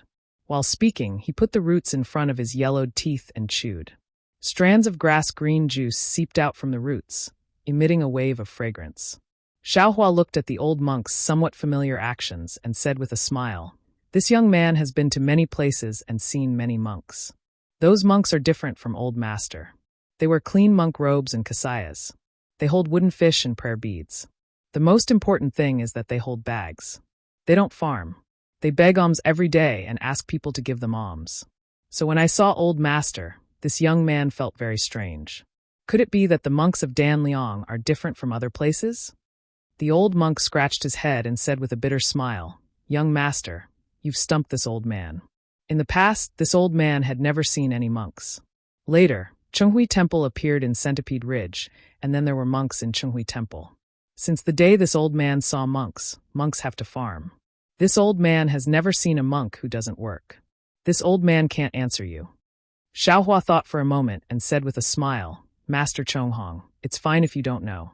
In a while, this young man will pay a visit to Chenghui Temple's abbot and ask. Then can Master tell this young man why you didn't live a good life and insist on becoming a monk? Why are we having such peaceful days? The old monk Chonghong blinked his eyes, looked at Xiaohua and said, Little Gongzi, which eyes of yours saw that this old man was living a good life before? What's wrong with me becoming a monk? Xiaohua didn't know whether to laugh or cry. It's still my fault. I've always felt that monks who leave home in the temple are all lonely lamps and shadows. It's very boring. Chanting sutras every day is tiring, and there are so many rules and precepts. How can it compare to being outside the temple? Haha, that's what the young master and young lady think. The old monk Chong Hong said with a smile. Young master has a wife to warm his bed. Naturally, he doesn't need to become a monk. But I'm different. Fairy Jing couldn't help but blush and lower her head. She really didn't understand why Xiao Hua was so interested in such a vulgar old farmer. Chong Hong then explained the reason why he wanted to become a monk. The old monk's experience could be considered complicated. When he was young, he was considered a good laborer in the village. However, his family was poor and he couldn't find a wife. Later on, a woman from another country who fled to the Chaoyang country passed by and stayed in his home. However, later on, there was war at the border of the Chaoyang country. This area became the territory of another country. The people in the village were either killed or fled. The old monk's family was separated during the flight. When the old monk returned, everything had changed. In order to wait for his lost family, the old monk stayed in the village. His family didn't come, but time came. Although the old monk could farm and make a living, it wasn't easy to live alone. If he married again, he would be too old and wouldn't be easy to find. Helpless, the old monk found the Chenghui Temple in Centipede Ridge and donated his paddy field to the temple. He even shaved his head and became a monk. Every day, he ate and drank in the temple and farmed the temple's fields. His daily life was taken care of by the young monks of the temple. It was much better than before. Hearing Chong Hong's words, Xiao Hua frowned. It wasn't right to say that the Chenghui Temple took over the villagers' fields and turned it into their private property. After all, Chong Hong volunteered. Moreover, Chong Hong said very clearly that there were many other old monks who were in a similar situation. These old monks all volunteered to donate their fields to the temple. Chong Hong and the other old monks were not able to grow all of these crops by themselves, but there were strong and healthy young monks in the temple. Usually, these old monks could not eat meat or fish, but they did not lack any other vegetables. They even had some silver and copper coins distributed to them. Not only that, there were monks in the Chenghui Temple urging Chong Hong and the other old monks to chant sutras every day. Even if these old monks couldn't read, the monks would recite the sutras line by line and let these old monks chant along. The monks' usual homework was also necessary. Of course, the time for this homework might be much less than in ordinary temples. When Xiao Hua heard the old monk Chong Hong talk about Chenghui Temple, not only were there old monks like them, there were also some orphans who had been acolytes since they were young. Normally, the poor people around Centipede Ridge and those who had difficulties would come to Chenghui Temple to find a monk to solve their problems. Xiao Hua couldn't help but turn to look at Fairy Jing and whisper, "The old are taken care of, the young are taught, the poor have support, the widows, lonely, and disabled are all taken care of?" Although Fairy Jing wasn't a Confucian cultivator, she was in charge of a country and had heard of this. She nodded slightly. "You're right. The state teacher of the single Liang country isn't simple." Yes, after hearing Master Chong Hong's words, I have an urge to meet this Buddhist state teacher, Xiao Hua said with a smile. He then asked old monk Chong Hong, "Old master, do you know Xiao Jian?" "Xiao Jian?" The old monk was stunned and shook his head slightly. "Which village is he from?" "Haha, Xiao Jian isn't a young man. He's the previous king of your single Liang country." Xiao Hua smiled and explained, "Do you know this person?" "So the person who gave birth to a son without a dick is called Xiao Jian." Chong Hong gnashed his teeth and shouted, "Of course I know this person. If this person didn't lose a cockfight, how could my village be seized by the neighboring country? If the neighboring country's soldiers didn't come, how could my home be gone? So this damn son of a bitch is called Xiao Jian. He's really despicable. Damn it, I can't wait to eat his flesh and drink his blood." "Namo Mithriya Buddha." Xiao Hua hurriedly said, "Master, you've broken too many rules today. Be careful not to anger Buddha." Even if Buddha is angry, I'll still scold him." When the old monk Chong Hong heard this, he was furious. "My Danliang country used to be so good. When I was young, the whole village and the surrounding villages were very good. But because of this bastard who gave birth to a son without a dick, the villagers around Centipede Ridge were ruined. Sigh, if it wasn't for the monks of Chenghui Temple, I don't know what would happen now." "Oh!" Hearing that, Xiao Hua's heart moved and he suddenly asked, "Then master, do you know who the king of single Liang country is now?" I don't care who it is. Chong Hong waved his hand angrily and said, They beat me and I beat you. It has nothing to do with me. I just want to live my life. Haha, then there haven't been any wars in the past 10 years, right? Xiaohua asked again. Of course not. Chong Hong smiled and said, With Buddha in my single Liang country, how could there be wars? That makes sense. Xiaohua smiled and stood up, saying, Master Chong Hong, do you have time to bring me to visit the abbot of Chenghui Temple? Of course, of course. Chong Hong hurriedly stood up and raised his right hand habitually to knock on the stone below him. Unfortunately, he knocked on empty air this time. The old monk was a little embarrassed and said with a smile, Sigh, it's a habit of many years. It's not easy to change. But Master said it well, as long as you have Buddha in your heart, all habits can be changed. Probably. Of course, it's also because of Buddha's blessings. Xiaohua replied with a smile. Let's go, young master. Please follow me to Centipede Ridge. The abbot of Chenghui Temple likes knowledgeable people the most. I remember that many scholars came to the temple in the past. Although the old monk Chong Hong was not young, he walked as if he was flying. He walked very quickly on the mountain path, talking as he walked. Although Centipede Ridge was called a mountain, it should be called a ridge. It wasn't high, but the ridge was quite big and extended for a long time. It was like a centipede with many hillsides. In addition to the common trees on Centipede Ridge, there were also many fruit trees. These fruit trees formed a forest. Where there were no fruit trees, sometimes there were melon gardens, sometimes there were wheat fields, and occasionally there were rows of bean sprouts. There were also some monks in these places. Some were old, some were young, and some were guarded by bald novice monks. These monks, like Chong Hong, all had smiles on their faces. Perhaps they couldn't say Ba, or perhaps they didn't have clean monk robes, but when they saw Xiaohua and Fairy Jing, they all put their palms together and smiled as they saluted, making Xiaohua happy. Chong Hong. Not far away, there was an enormous temple that covered the entire mountain ridge. Large and small monks' residences were covered in green cypress trees. A somewhat rough voice came from the mountain path. Why didn't you work in the fields and come back? Are you hungry? Xiaohua raised his head and looked over. He saw a thin and small middle-aged monk wearing a moon-white monk robe. The robe looked extremely shabby, but the shabbiness of the monk's robe paled in comparison to the monk's distressed expression. Master. Chong Hong saw this person and immediately stopped. He put his palms together and said respectfully, Disciple was just working in the fields and happened to meet these two benefactors looking for Chenghui Temple. Disciple was afraid that they would find the wrong place, so I brought them here.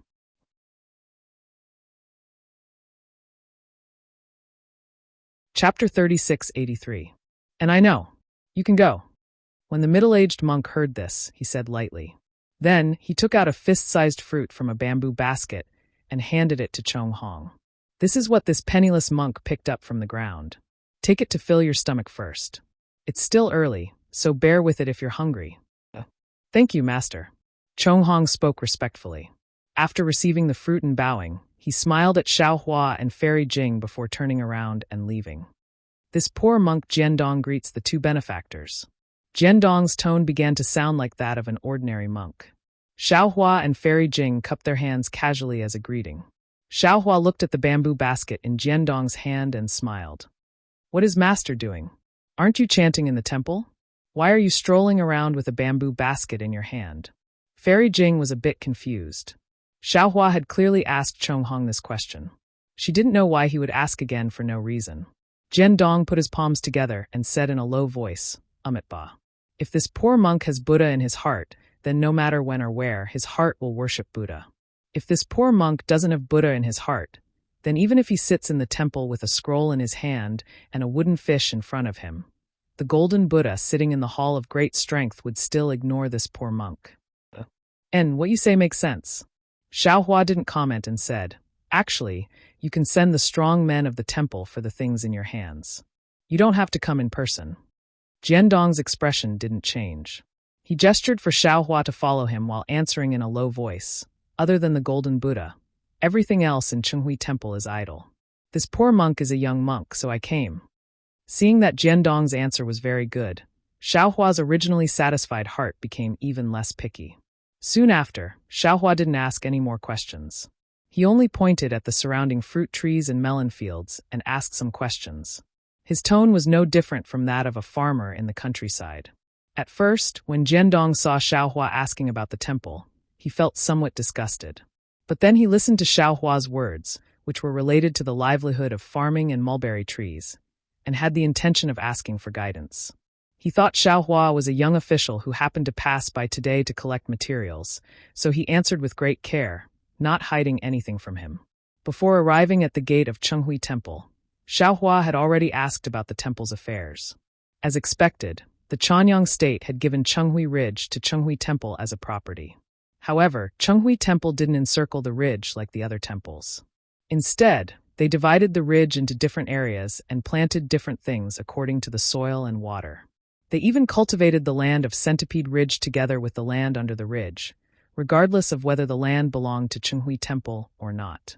What was special about Centipede Ridge was that other than being used by the temple, it was also given to the surrounding villagers. Even the child beggars who had fled to this place were given to them. To put it bluntly, Chenghui Temple was like some kind-hearted rich people in the countryside. However, Chenghui Temple was different from these rich people. Chenghui Temple didn't accumulate money at all. Xiaohua sighed slightly. The Buddhist doctrine of Buddhism was profound and taught all living things to be good. However, there was one thing that was hard for people to accept.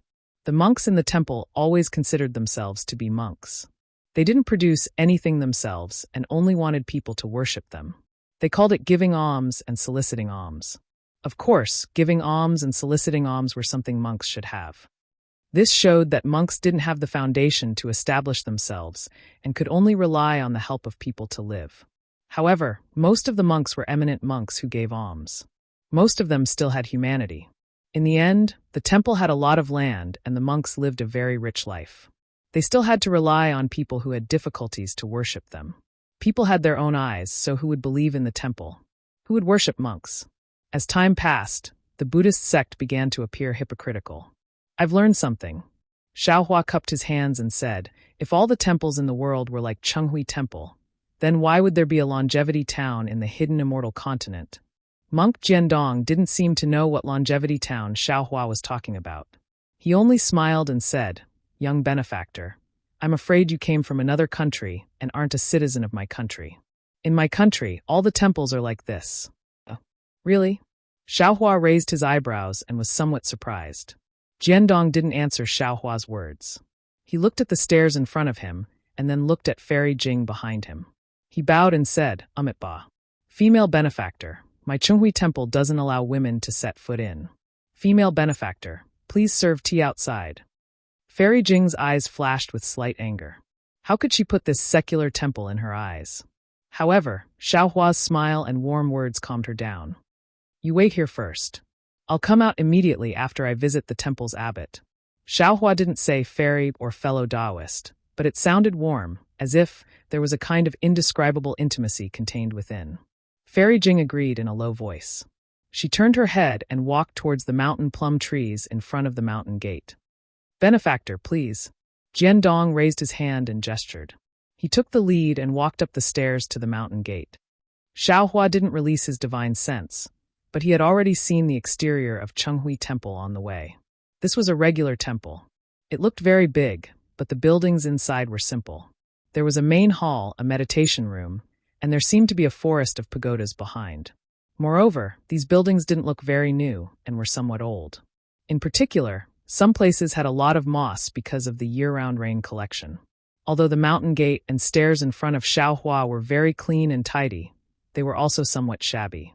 They weren't even as bright as the mountain gate of Longevity Town's Shaojin Temple.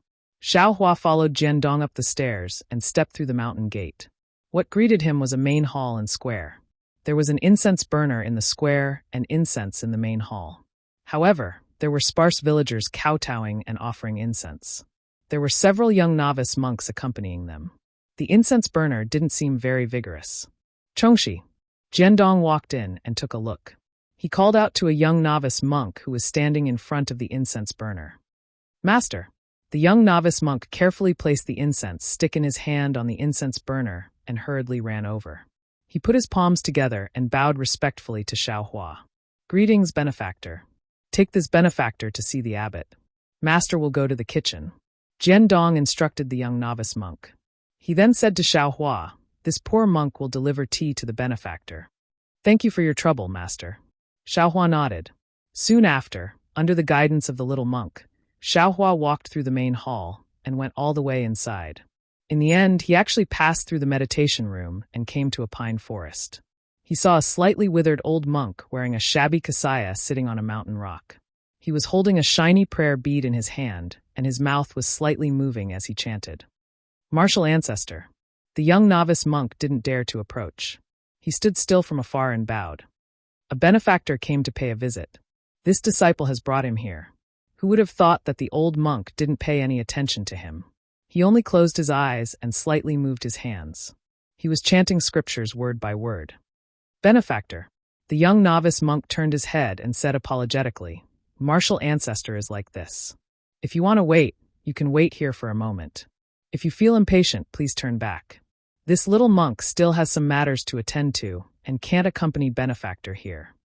After he finished speaking, the young novice monk respectfully bowed and slowly walked away. Looking at his appearance, he was already used to this kind of situation. Moreover, his attitude was definitely not disrespectful. Xiaohua didn't mind that the group of monks had left him hanging. He faintly smiled and quietly stood there, listening to the old monk chanting scriptures. The old monk's voice was extremely soft and even somewhat vague. However, Xiaohua heard it clearly. It was the Vimalaka Sutra. The Vimalaka Sutra wasn't a scripture that ordinary monks often chanted. The things inside were rather obscure. Even Buddha's Sarira Bodhi had read it before, but he didn't understand it too well. When he heard the scriptures, Xiaohua felt somewhat disdainful at first. However, after a moment, a trace of seriousness appeared on his face. He then slightly closed his eyes and quietly listened. The old monk's chanting voice was like a gurgling stream flowing through the pines and into Xiaohua's ears. After a full 4 hours, the sky was already dark, but the old monk still didn't stop. Monk Jiandong also came twice. When he saw Xiaohua quietly standing there, he didn't dare to disturb him and quietly left. Outside the temple, Fairy Jing took out a praying mat from her Qianquan bag and sat down. She didn't cultivate and only silently recited Xiaohua's teachings. As for Monk Jiandong's tea, she didn't even touch it. The sky was already dark. Naturally, the monks who were working at the foot of the mountain returned. The group of monks was very well behaved. Their footsteps weren't loud, and they didn't make any noise. When they saw Fairy Jing, who still had an outstanding appearance, they didn't dare to look at her too much and carefully entered the temple. Old monk Chong Hong was naturally among them. He opened his mouth but didn't say anything and followed the others into the temple. Not long after, the sound of chanting came from inside the temple. Then, the bell rang and waves of the fragrance of vegetarian food came from inside the temple. In the twilight, Jiandong came back with a basket and some food to invite Fairy Jing to eat. Fairy Jing slightly opened her eyes and looked at him. She only said 3 words, "No need." Then she ignored Jiandong. Jiandong was helpless and could only put the basket next to Fairy Jing. Then, the young monk called Chong she stood guard at the side. "This Xiaohua is a bit strange." Fairy Jing was comprehending the mysteries of Xiaohua's teachings while also being puzzled. "It's just a temple, what's so good about it? Could it be that there's a hidden Buddhist expert?" When she thought of a Buddhist expert, Fairy Jing's eyes suddenly opened. Xiaohua had already said that he was proficient in Taoism, Confucianism, and Buddhism. Fairy Jing had seen Xiaohua's Taoist abilities and Confucian abilities, but she had never seen Xiaohua's Buddhist abilities. Could it be that Xiaohua really met a Buddhist expert in the temple? Fairy Jing originally wanted to release her divine sense, but she hesitated. She didn't know if her divine sense would disturb Xiaohua. Forget it, so be it. Fairy Jing closed her eyes again. Sometimes waiting is also beautiful. How long can this beauty last?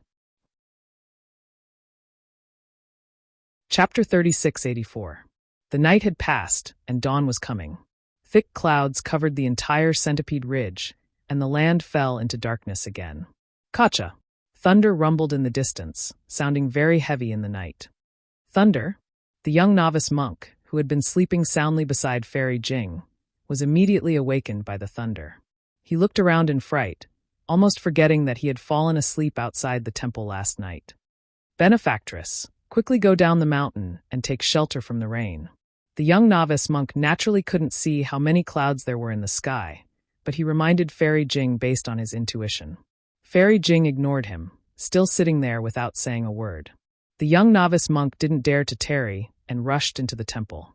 Before long, Jiandong hurried out with several monks, each holding a bamboo pole, an oilcloth, and other things. The monks seemed very familiar with what to do, and quickly set up a tent to protect Fairy Jing.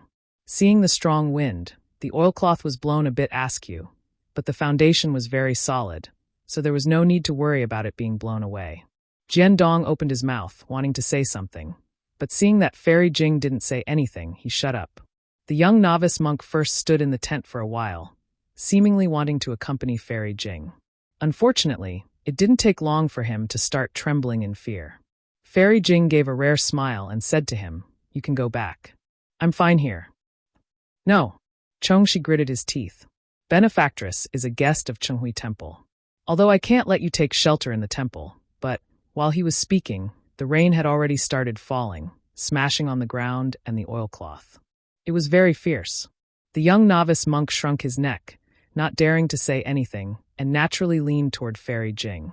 Although he was a young novice monk, Fairy Jing still wasn't used to it. She frowned slightly and blocked the young novice monk's approach. However, after a while, although it was raining heavily outside the tent, there wasn't a trace of coldness inside. Not only did the rain not fall in, but the wind also couldn't blow in. Outside the temple, there was such a heavy storm. Inside the temple, under the pine forest, it was the same. Moreover, the pine forest was like a wave amidst the strong wind.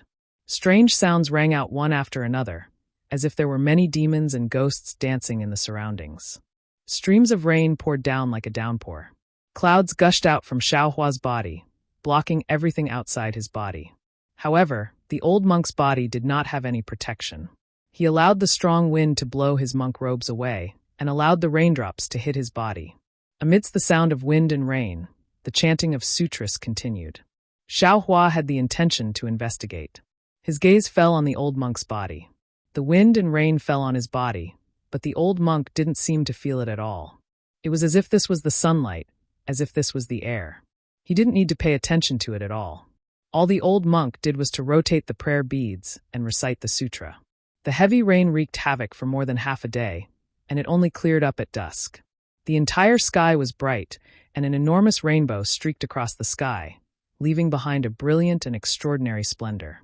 "Benefactor, is there something you need?" The chanting old monk finally opened his mouth after reciting the last few words. His voice was a bit shaky, as if he hadn't spoken for a long time. In this world, other than the world-venerated one, where else could there be? Xiaohua indifferently replied. "Oh." When the old monk heard this, he opened his eyes. His gaze was rather deep, and the wrinkles on his forehead also accumulated. Xiaohua understood. If it wasn't for the heavy rain, perhaps there would still be dust and stains between the old monk's wrinkles. This poor monk, Shenku, greets fellow immortal. The old monk did not get up. He put his palms together and said, "This one is Xiaohua's." Xiaohua cupped his hands in return and said, "This one greets Zen Master Shenku. Fellow immortal, you must be an expert Confucian cultivator. I wonder what advice you have for coming to my Chenghui temple." Shenku looked at the clouds around Xiaohua's body and asked indifferently. Xiaohua didn't hide anything and said, "On my way here, this one saw your temple's monks farming at the foot of Centipede Mountain Ridge. I also saw the peace of the villagers near Centipede Mountain Ridge. It was different from what this one had seen before. Therefore, I was curious and came to pay you a visit. If that's the case, fellow immortal may leave." Shenku replied, treating his words like gold. Xiaohua scratched his head and thought for a while, then said, "This one wants to give some food to Chenghui Temple. Is that possible?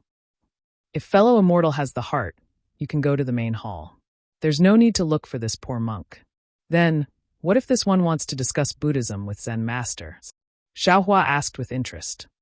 "Oh, since when did Confucian cultivators talk about Buddhism?" Shenku raised his eyebrows. However, he said with a bitter expression, "However, fellow immortal is wrong. Buddhism is only in the heart. Even I, the Buddha, can only smile. If I were to preach it, would it still be a true scripture? Forget it, forget it. I won't discuss Buddhism with great monk. Which sect are you from?" Xiaohua smiled and waved his hand. In this poor monk's eyes, there is Namo Dipankara archaic Buddha in the past. In this poor monk's eyes, there is Namo Maitreya Buddha in the present. In this poor monk's eyes, there is Namo Shakyamuni Buddha in the future. How can there still be any sects in this world? Hearing this, Xiaohua's nose almost went crooked from anger. This old monk's question was not answered. It was a common method of Buddhism. However, in the end, Xiaohua still couldn't figure out this old monk's background. Old monk, you're no fun at all. Xiaohua coldly said, Buddhism pays particular attention to opening the door of convenience. Although this one is a Confucian cultivator, this one also understands Buddhist principles and wants to discuss with Grandmaster. You look like you're rejecting this one at the door, so how can you talk about merit? What cultivation are you talking about? Cultivation is cultivation. Merit is also merit. The two can't be mixed up. Shinku seemed to feel that he had gone too far. His tone softened. My Buddha talks about fate. If benefactor is fated with my Buddha, this poor monk doesn't need to say anything more. Benefactor will naturally enter my Buddhism. If benefactor isn't fated with my Buddha, what can this poor monk do even if this poor monk is eloquent? Then why is this monk sitting as the abbot of Chenghui Temple? Why are there so many benevolent fields around Centipede Ridge? Isn't this merit to attract the villagers to Buddhism? Isn't it to let the light of Buddha shine on the single Liang kingdom? The sea of bitterness is boundless. Repent and you'll see the shore. This poor monk doesn't want any merit. The light of Buddha doesn't need eyes merit to shine on the single Liang kingdom. Shinku replied faintly, this poor monk only knows that cultivation is life. Every action and word is cultivation. Since this poor monk can't get rid of this stinky body, this poor monk can only cultivate day and night. Xiaohua wanted to say something, but Shinku continued, Benefactor, I'm afraid you have the same idea as ordinary people. As long as one cultivates, one must break away from worldly affairs. You don't know that everywhere in this world is a sea of bitterness. Even if you hide in a meditation room, it's impossible to be peaceful. Instead, why not go deep into the sea of bitterness to cultivate? Benefactor, you just mentioned merit. Saving one person is merit. Saving 10 people is also merit. It doesn't have to be saving others in times of danger to be merit. The monks of Chenghui Temple, and even the monks of other single Liang kingdom, although they lack the time to chant sutras and meditate, they are also cultivating while working. Moreover, the monks of my single Liang kingdom don't let the people of the world suffer and accumulate merit. Who can say that this isn't merit? Haha, old monk, you're right. Xiaohua laughed.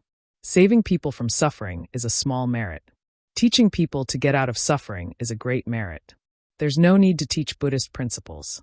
As long as you teach kindness, Buddha's light will shine. This Xiao is more and more interested in the state preceptor of the single Liang kingdom. Goodbye.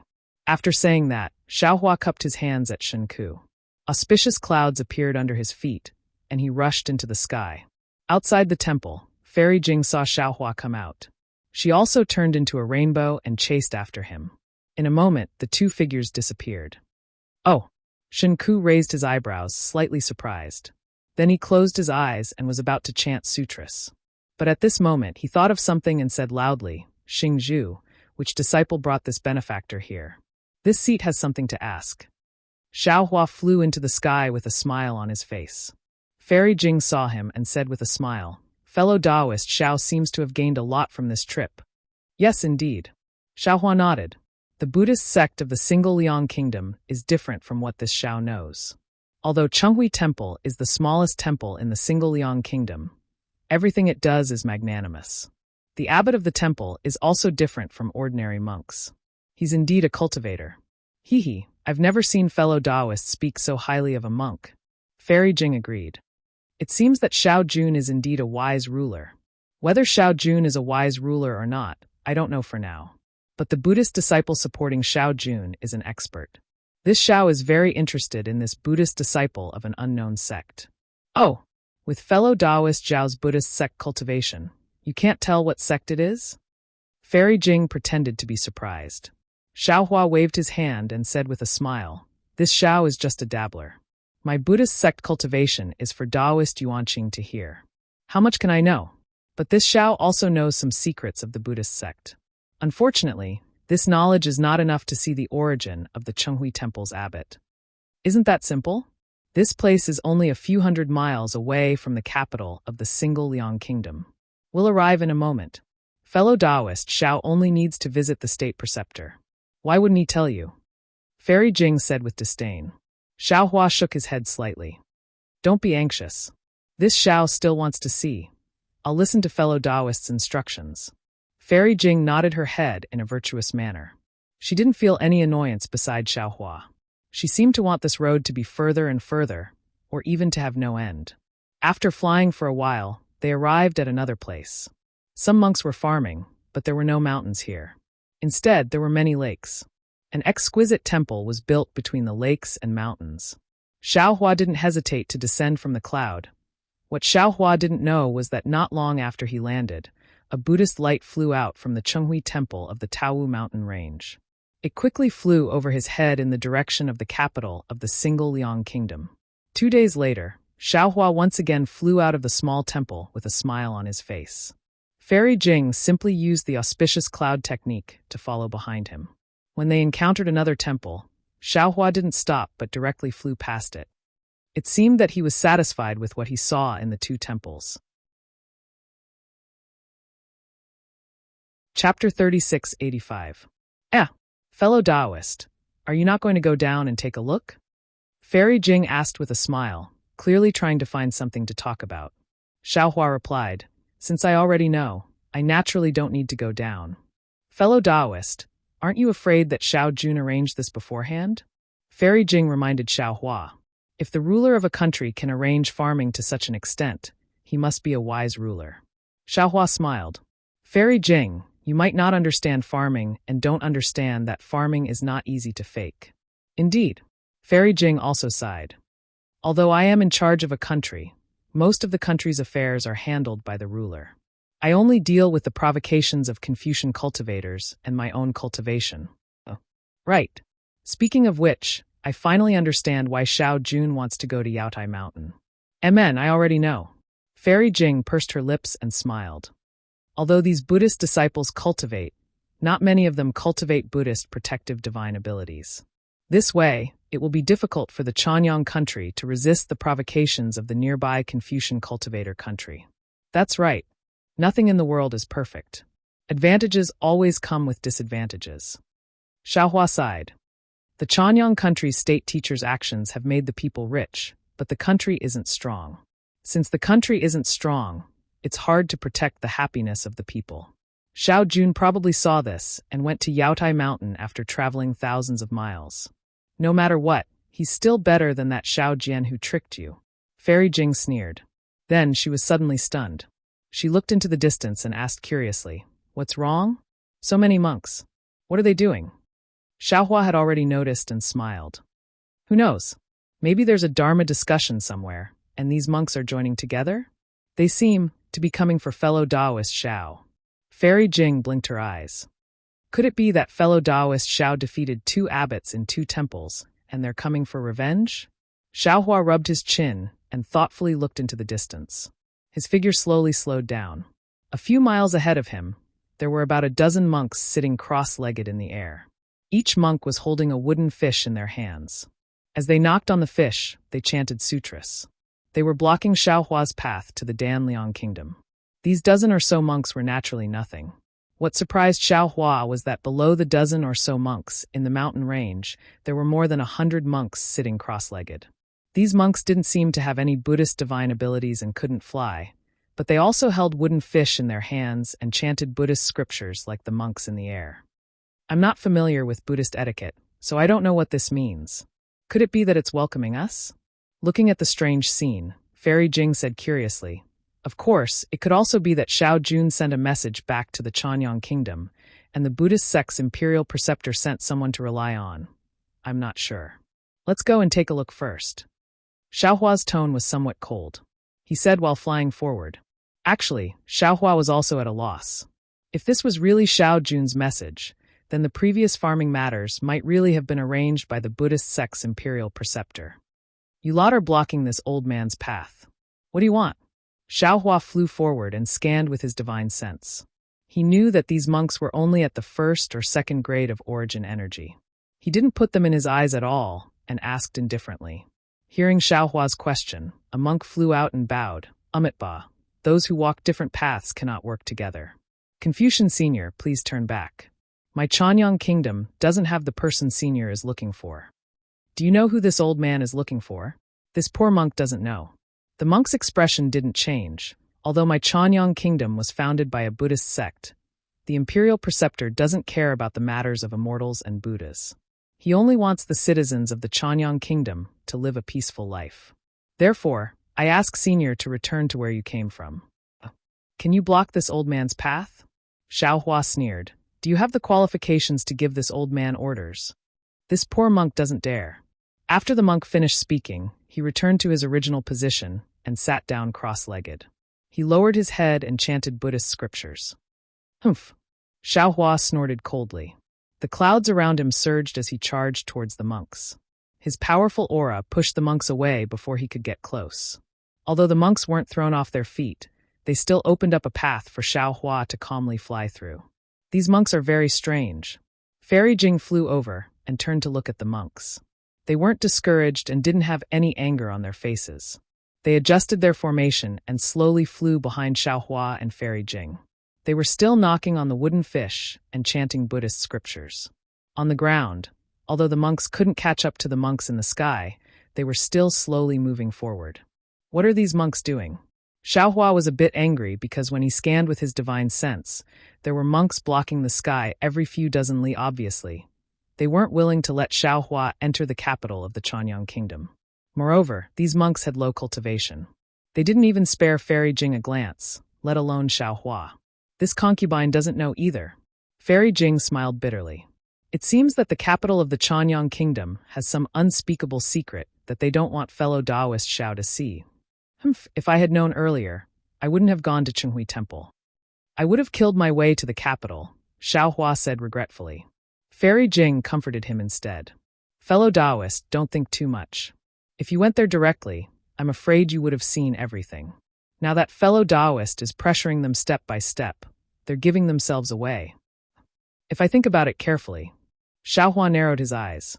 Apart from Xiao Jun and Jiji, who else knows that the two of us came to the Chanyang kingdom? If they didn't send a message or even rush back to the Chanyang kingdom, how could these Buddhist monks stop me? Fellow Taoist, you've stayed in these two temples for a while. We can't rule out the possibility that they sent a message. Fairy Jing flew slowly with Xiao Hua while thinking. Of course, it's also possible that they sent a message. Xiao Hua nodded. But I didn't reveal any Taoist abilities. I'm only dressed like a Confucian cultivator. How could these monks know that I'm Xiao? Besides, they're only the smallest temple in the Chanyang kingdom. How could they know the secrets of the Chanyang kingdom? Yes, fellow Taoists' words are reasonable. Xiao Jun must have sent a message back. Fairy Jing thought for a while. There didn't seem to be too many possibilities, so she could only agree. Also, Xiao Hua looked at the monk blocking his way and said thoughtfully, there's also the possibility that it's a misunderstanding. Let this Xiao go and ask. With that, Xiao Hua urged his cloud to fly in front of the monk. Sure enough, when the monk saw Xiao Hua flying over, he immediately flew out and said in a somewhat silly voice, we Buddhist disciples only want to accumulate merit in the Chanyang kingdom. We don't want to get involved in a battle between immortals and Buddhas. Senior, please turn back. There's nothing in front of us that Senior wants. Yes, let me ask you. What is it that I'm looking for? Who is it that I'm looking for? Xiao Hua said indifferently. Who ordered you to come here? Has Xiao Jun already returned? This poor monk doesn't know what Senior is talking about. The monk wasn't angry. He put his palms together and said, the sea of bitterness is boundless. Turn back and the shore is before it's too late. You. Xiao Hua was a bit angry and said sternly, fine, this old man will only ask you one thing. Has Xiao Jun already returned to the Chanyang kingdom? If the Xiao Jun you're talking about is the king of my Chanyang kingdom, then this poor monk can tell Senior where the king is if not in the dragon court. The monk said indifferently, however, although Senior is a Confucian expert, my Chanyang kingdom is a Buddhist country. There's Buddhist light shining in the kingdom. Senior, go. Not waiting for the monk to finish speaking, Xiao Hua sneered, opened his mouth, and a mouthful of true qi rushed out, causing the monk to tumble down, and said, this old man wants to find someone. Actually, you juniors can stop me. Go. Call Xiao Jun out for this old man. Senior, please turn back. Please turn back. When a monk fell down, dozens of monks stood up. The monks behind the monk immediately knocked on the wooden fish and chanted something as though they were chanting scriptures. Each of them even used Buddhist divine arts. Xiaohua was quite noisy when he heard it. It was like a swarm of flies were flying around his ears. Humph! Xiaohua raised his hand and wanted to fling it out. However, after thinking about it, he didn't want to waste time with these little monks. He activated the clouds around him and rushed over again. Just like before, he flew away easily. It was rare for Fairy Jing to see Xiaohua so impatient. She pursed her lips and chased after him. Where is Xiaojun? Not long after, another group of monks appeared. Their cultivation had clearly increased. Xiaohua didn't say anything and immediately shouted, "Hurry up and tell him to come see me." Amitba. The unknown monk put his palms together and said, "Senior, please turn back. My family's grandmaster said that the person Senior is looking for is not in the Chanyang Kingdom. Senior, please don't go any further." Humph. Without waiting for the monk to finish, Xiaohua flew over the monk's head. The monk could only lead the group of monks to chase after him. "Fellow Taoist Xiao, please calm down." Fairy Jing knew that Xiaohua was deceived by Xiao Jian and Xiao Jun again and again. She was really angry. She hurriedly whispered, "Perhaps there really is a misunderstanding." And indeed. "I asked where Xiao Jun was, but they said the person I was looking for wasn't here." This person and Xiao Jun might not be the same person. Although Xiaohua was angry, he didn't lose his head. He nodded and said, "Actually, if they weren't both surnamed Xiao, I wouldn't have bothered with them." And you say you're not angry." Fairy Jing heard Xiaohua say "Ibe" and chuckled. "All right, there are more monks blocking the way. I'll ask them carefully." Xiaohua's face was a bit red. The matter between Xiao Jun and Xiao Jian was after all the master of the Chanyang Kingdom. Everyone knew that even an upright official couldn't resolve family matters. It was normal that Xiaohua couldn't tell. In front of Xiaohua was a short and shriveled old monk. He didn't look young. Xiaohua stood in the air and cupped his hands. "Venerable, please. Amitba, Senior, please return." The old monk didn't beat around the bush with Xiaohua. He put his palms together and went straight to the point. Chapter 3686. Xiaohua's body swayed in the air. Fortunately, Xiaohua's personality was good. If it was someone else, they would have already attacked. Xiaohua took a deep breath and asked, "I know you don't want me to go to the Chanyang Kingdom because the person I'm looking for isn't there. But the problem is this person Xiao Jun? I'm only looking for Xiao Jun to ask him some questions. I don't want his life. What are you afraid of? Besides, I've already seen Xiao Jun on Yaotai Mountain. Even if I had any ill intentions, I wouldn't have attacked him there. Why must I chase him all the way to the Chanyang Kingdom? Or, who do you think I'm looking for?"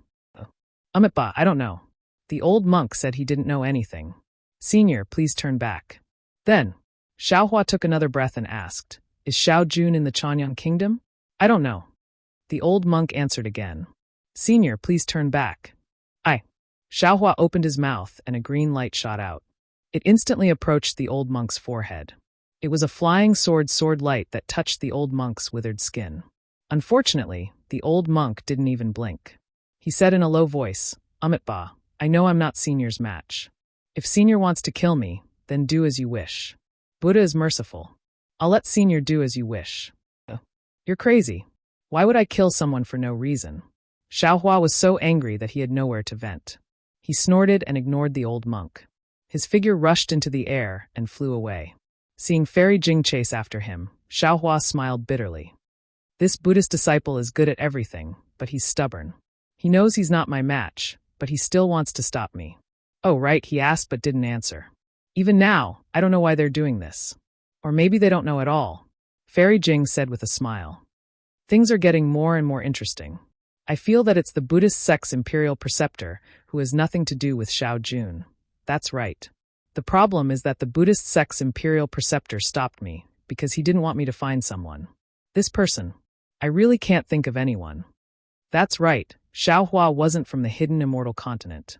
He didn't know many people and didn't know many things.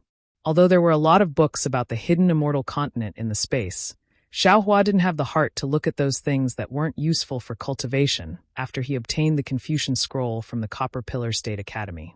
Therefore, he didn't even know about the mysterious yellow list, which was something that Taoist cultivators should know about.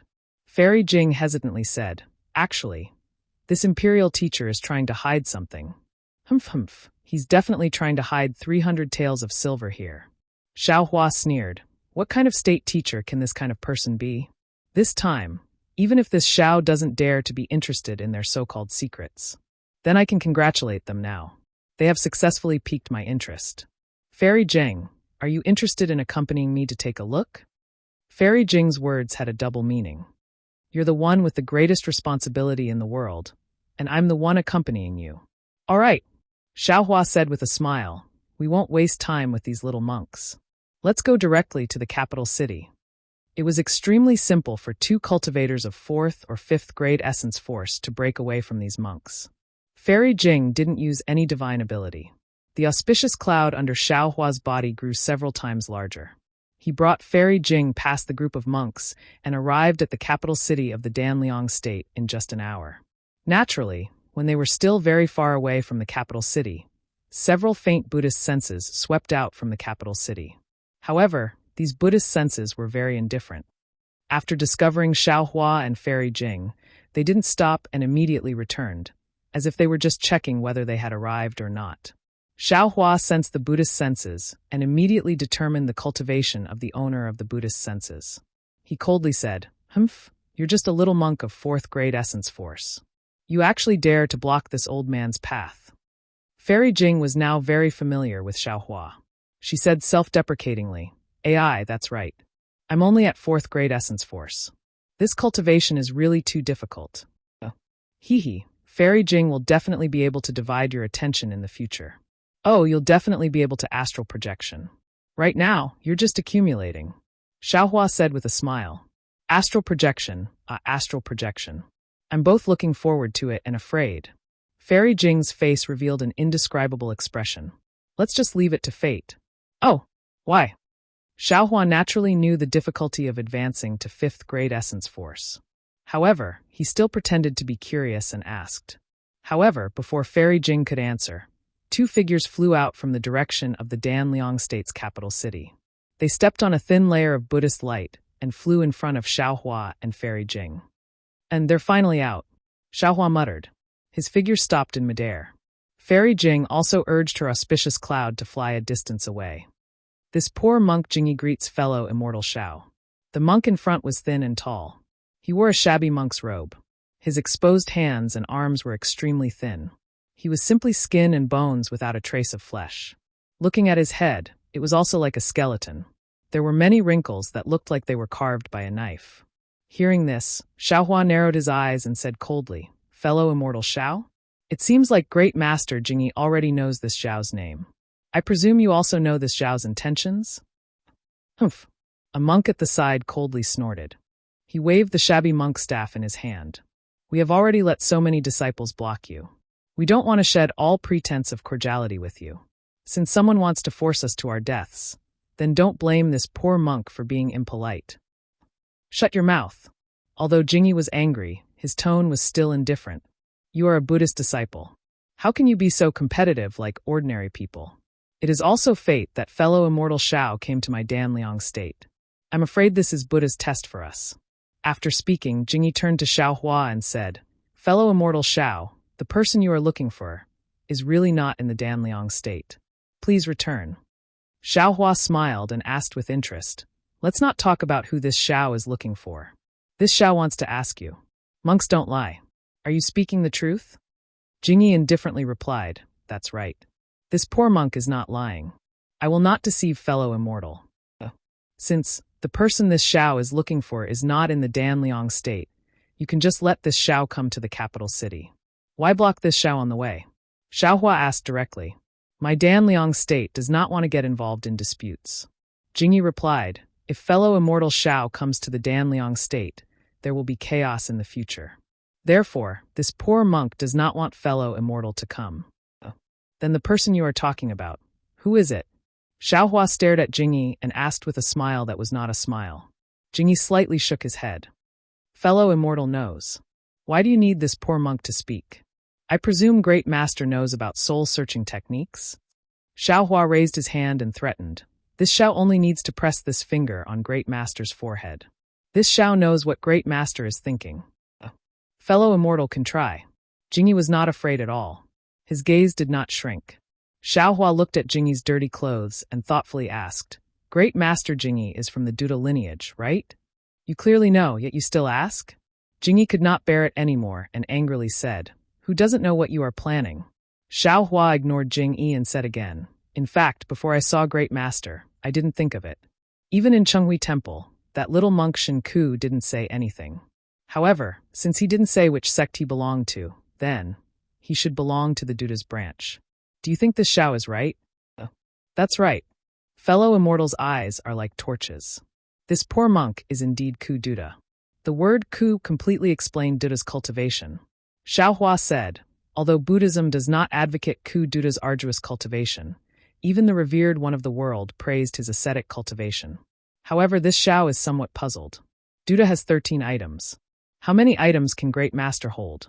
Since Great Master has the position of state teacher and the help of the Danliang state, how many more ascetic cultivations does Great Master have? Amitba. The sea of bitterness is boundless. Where is not ascetic cultivation? Jingyi put her palms together and said softly, In the past, the revered one of the world fed the eagle with his body and abandoned his body. Today, this old monk will throw his body into the secular world. What is wrong with that? The revered one of the world sacrificed his body to save a pigeon. This old monk will sacrifice his body to save hundreds of thousands of people in the Danliang state. What is wrong with that? Xiaohua was stunned. He somewhat understood the intention of Danliang state teacher Jingyi. Jingyi treated the position of state teacher as a kind of ascetic cultivation. She treated the responsibility of state teacher as a part of the sea of bitterness. She used it to sharpen her Buddhist nature in the secular world. Ku Duda's ascetic cultivation was indeed effective. Whether it was Buddhist Dharma or Buddhist techniques, they were far superior to ordinary Buddhas. However, just as Jingyi said, Ku Duda was usually alone. His methods of accumulating merit were limited. Even if he had great magic power, he could not accumulate much. However, if he became a state teacher, the amount of merit he could accumulate was incomparable. However, Xiaohua immediately smiled bitterly. Taoist cultivators treated state teachers as glory, splendor, and wealth. They treated the power of a country as their reliance for cultivation. However, Ku Duda treated glory, splendor, and wealth as a sea of bitterness. He used his ascetic cultivation to contribute to the country. It had to be said that in the same country, Taoist cultivators and Buddhist cultivators were completely different. Xiaohua turned his head to look at Fairy Jing. Fairy Jing had a contemplative look on her face. She seemed to have some thoughts. Forget it. Xiaohua waved his hand. Whether it is Buddhist or Taoist, whether it is ascetic cultivation or chanting sutras, it is all cultivation. I do not understand Duda's ascetic cultivation, nor do I understand the accumulation of merit. I originally wanted to take a look at the situation in the Danliang state. I wanted to see whether Xiao Jian or Xiao Jun was a wise ruler. However, Grandmaster has repeatedly stopped me. Now, I want Grandmaster to give me an explanation. Xiao Jian? Xiao Jun? Jingyi was slightly stunned. Fellow immortal, is related to the two of them by blood? No. Xiaohua waved his hand. Grandmaster, there is no need to guess blindly. Do you think Xiao Jun or Xiao Jian is better? Both of them are dung. Jingyi answered without hesitation. You and I are also dung. Only Buddha is real. When Xiaohua heard this, he almost fell from the sky. He really wanted to choke Jingyi's neck and ask if he could speak properly. Chapter 3687. All right, Great Master, tell me. Who do you not want me to see? This person is definitely not Xiao Jun. Xiaohua went straight to the point. No. Who is it? This person is the person that fellow immortal Xiao is looking for, but in reality, he is not the person in fellow immortal Zhao's heart. Furthermore, this old monk does not lie. That person is really not in the single Liang kingdom. Jingyi spoke in riddles again. Woo! Hearing a huge gust of wind, Jingyi and Jinko suddenly felt as if the space around them had solidified. Not only were they unable to move, even breathing became difficult. Jinko turned pale with fright. The Buddhist staff in his hand trembled and Buddhist light shone brightly. Unfortunately, before his telekinesis could reach the Buddhist staff, he saw Xiaohua suddenly stretch out his hand and grab Jingyi's neck. He said fiercely, "Little monk, can you speak properly? Who exactly is this person?" Jingyi did not resist and allowed Xiaohua to grab his neck. He said with a hoarse voice, "This old monk cannot say and does not want to say. If this old monk says, I'm afraid. Fellow immortal Shao will not be able to leave the single Liang kingdom. I'm also afraid that the single Liang kingdom will no longer exist."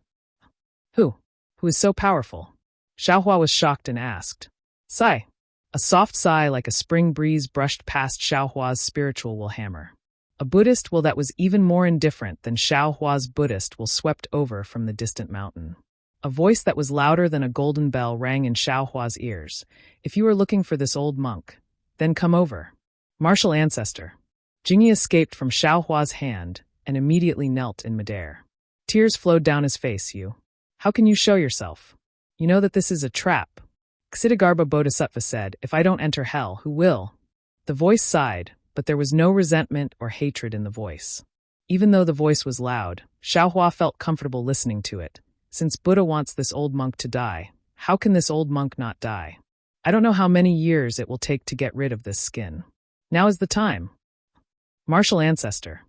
Jinko also knelt, but as his tears flowed, he looked at Xiaohua with resentment. Damn it, he's at least in the embryo formation realm. Xiaohua was truly shocked.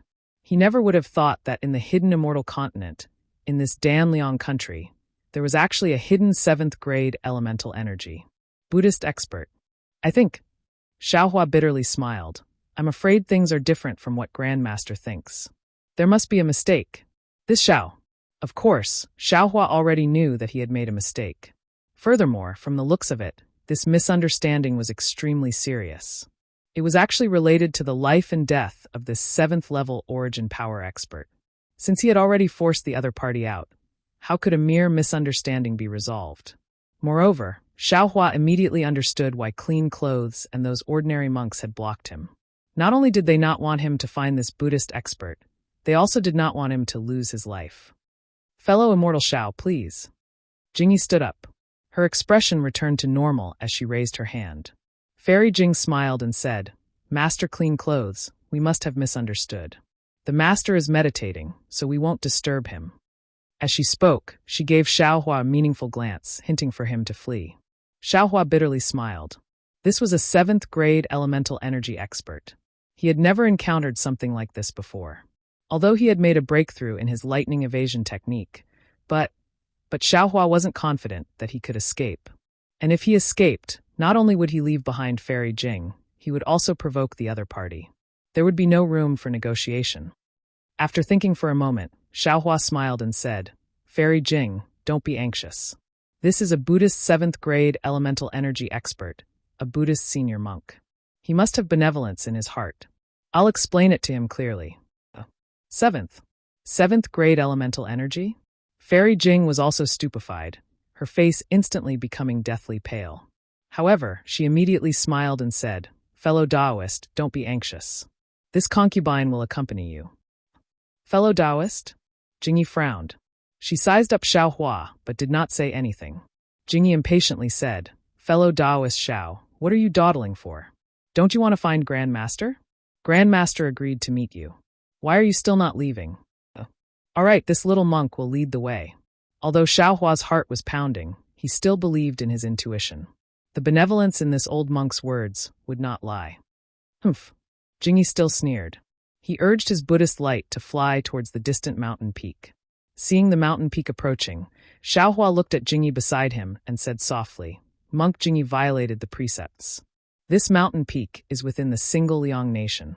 How is it not within the single Liang nation's territory? This mountain peak has already been donated by the single Liang nation's king, Shao Jun, to our Buddhist sect. It is a pure land and not within the single Liang nation's territory. Hee. Xiaohua chuckled and did not ask any more. Buddhist disciples were the most passionate. If he did not let Bodhi out, he would not be able to win against Jingyi. After flying to the side of the mountain peak, Jingyi did not dare to directly fly up. Instead, he landed on the ground and walked up the mountain path. The mountain path was rugged, narrow, and rather steep. Jingyi did not use Buddhist techniques and climbed up step by step. Xiaohua naturally did not mind. He also walked with his feet firmly on the ground. As for Fairy Jing, how could she walk? However, after walking a few steps, Light clouds appeared under her feet.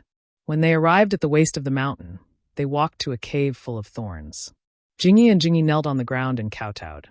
Martial ancestor, disciples have brought 2 people here. Do you really want to see them? Come in. That voice was still faint, as if it was neither sad nor happy. Jingy and Jingy saw that they could not persuade their martial ancestor. They stood up and stood at the 2 sides of the cave. They put their palms together and said, 2 immortal friends, please. Looking at the pitch-black cave, Xiaohua did not dare to release his divine sense. He turned to look at Fairy Jing and said, Fairy Jing, wait outside. I can go in by myself. No need. Since we are here, I will also pay my respects to the Buddhist seniors. Fairy Jing's eyes were sincere as she looked at Xiaohua. She had the determination to advance and retreat together. All right. Xiaohua was helpless. He took the lead and walked into the cave. Fairy Jing did not hesitate to follow. The cave was very big and also very dark. There was no light, but it was nothing for Xiaohua and Fairy Jing. Xiaohua walked into the cave and saw that at the end of the cave was a huge wall. In front of the wall was a square stone. A tall and thin monk wearing a shabby monk robe was sitting there facing the wall. Looking at the back of the monk, Xiaohua respectfully put his palms together and bowed. Junior Xiaohua greets the Buddhist seniors. Junior Li Jing greets the senior. Fairy Jing did not dare to be negligent and also bowed. Xiaohua, are you looking for this old monk? As the monk spoke, he slowly turned around. Xiaohua stared unblinkingly at the monk as he turned around. When he saw the monk's appearance, there was a boom sound. It was as if a thunderbolt had struck his head. Xiaohua's mind was filled with an explosion. He had never seen this monk before, but he clearly remembered this monk's appearance. Although this monk's face was very thin, his appearance had changed too much. Wasn't it the appearance of the shabby golden body in the Jiangchao temple of the Longevity Town? Wasn't it Xiaohua's disguised appearance of Si Hang? This was the fake Si Hang meeting the real Si Hang. Moreover, in a flash, Xiaohua immediately understood everything.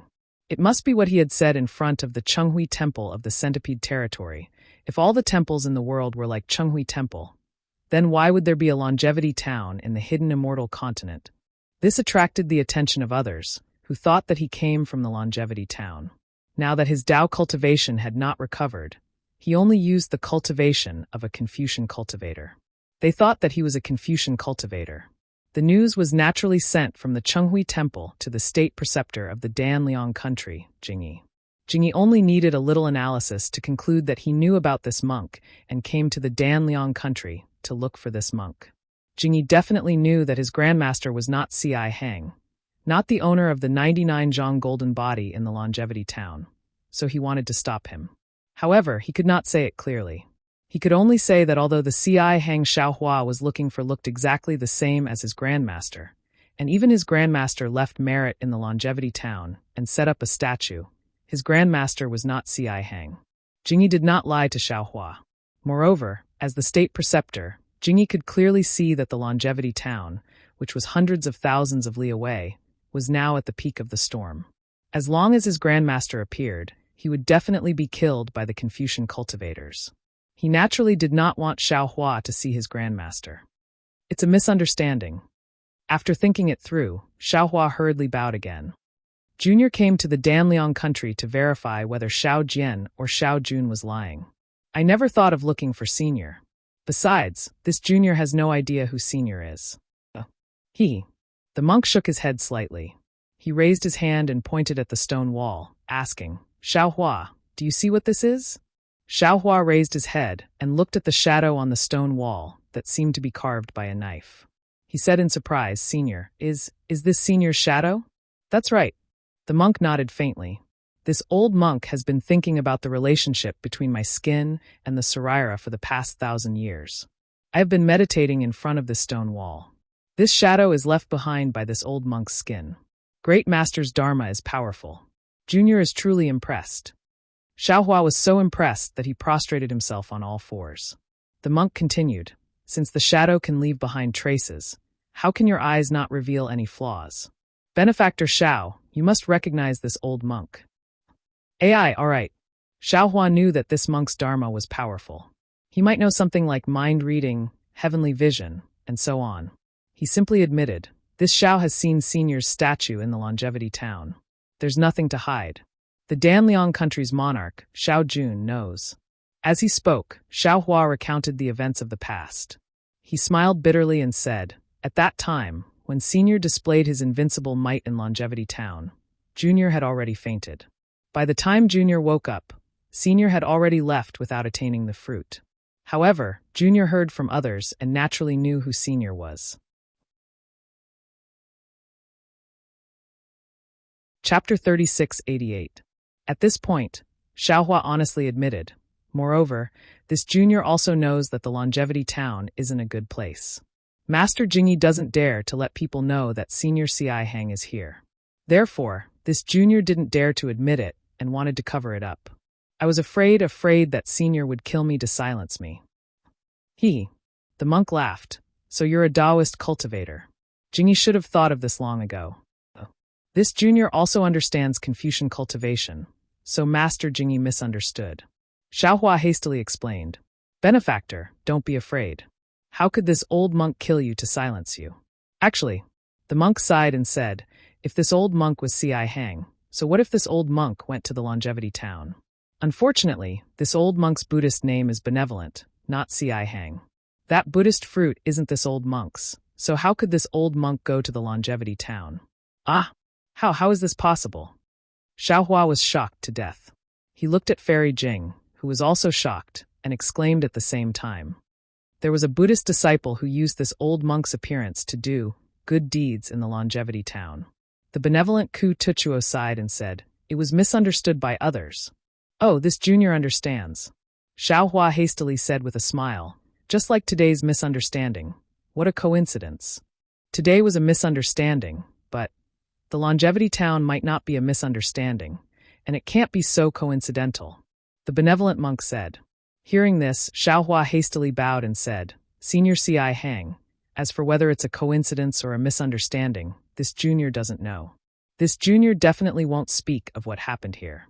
This Junior is a Taoist disciple. This Junior isn't interested in the disputes between immortals and Buddhas." Do we need to swear a blood oath?" Fairy Jing probed.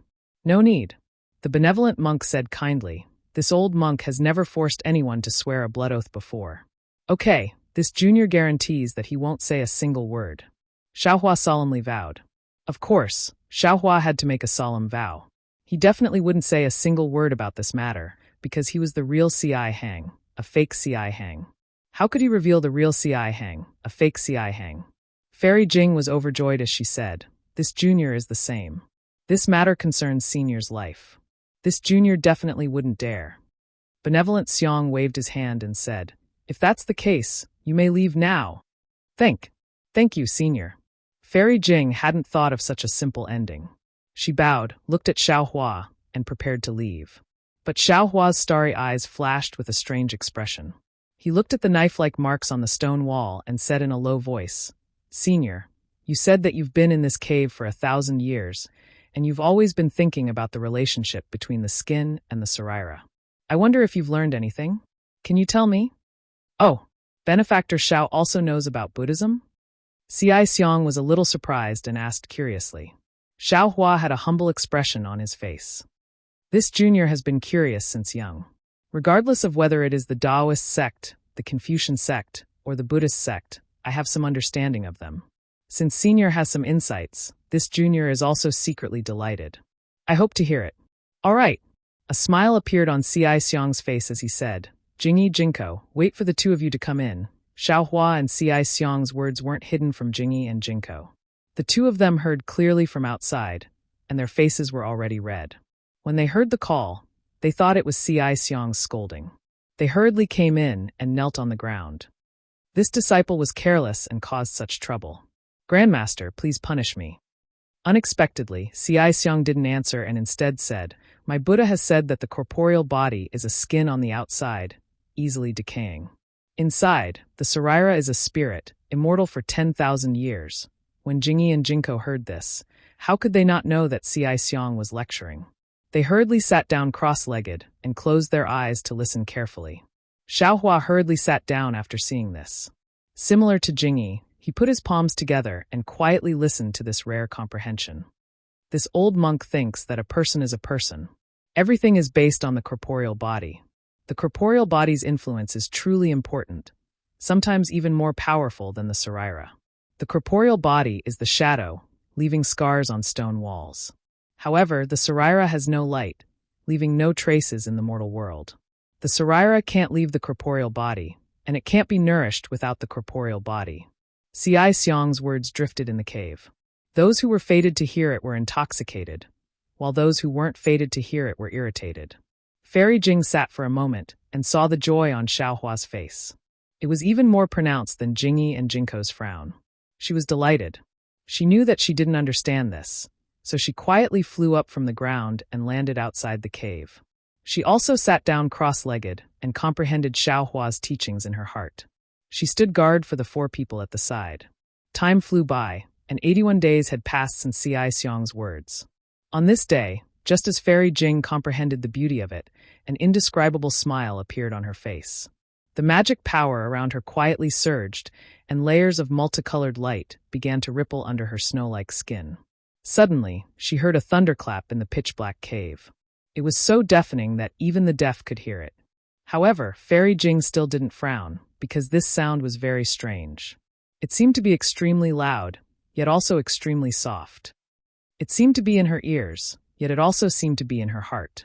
Fairy Jing only felt her body expand, and all of her magic power instantly dissipated. Then, before Fairy Jing could think again, she saw Buddha's light flourish in the cave. This Buddha's light was different from what Fairy Jing usually saw. Not only did it rush out of the cave, but it even rushed into the mountain. The mountain didn't seem to have anything in it, but it also came out of the mountain. In the blink of an eye, the Buddha's light spread from the middle of the mountain to the top of the mountain. It was as if the entire mountain was filled with Buddha's light. Then bursts of Sanskrit chants came from the cave and even the entire mountain, floating in the air and in people's hearts. In the Buddha's chants and in the Buddha's light, there were tiny images of fairies that were as small as flies, and images of dragons that were even weaker than mosquitoes. Not only did they dance around the cave and the mountain, but they also surged with the Buddha's light toward the capital of the Chanyang kingdom, enveloping the surroundings. Gurgle! The Buddha's light pierced through the void, and streams of sparkling and translucent silver light fell on the mountain peak. When the Buddha's light on the mountain peak came into contact with the silver light that was invisible to the naked eye, it immediately swelled and gradually formed a humanoid golden body.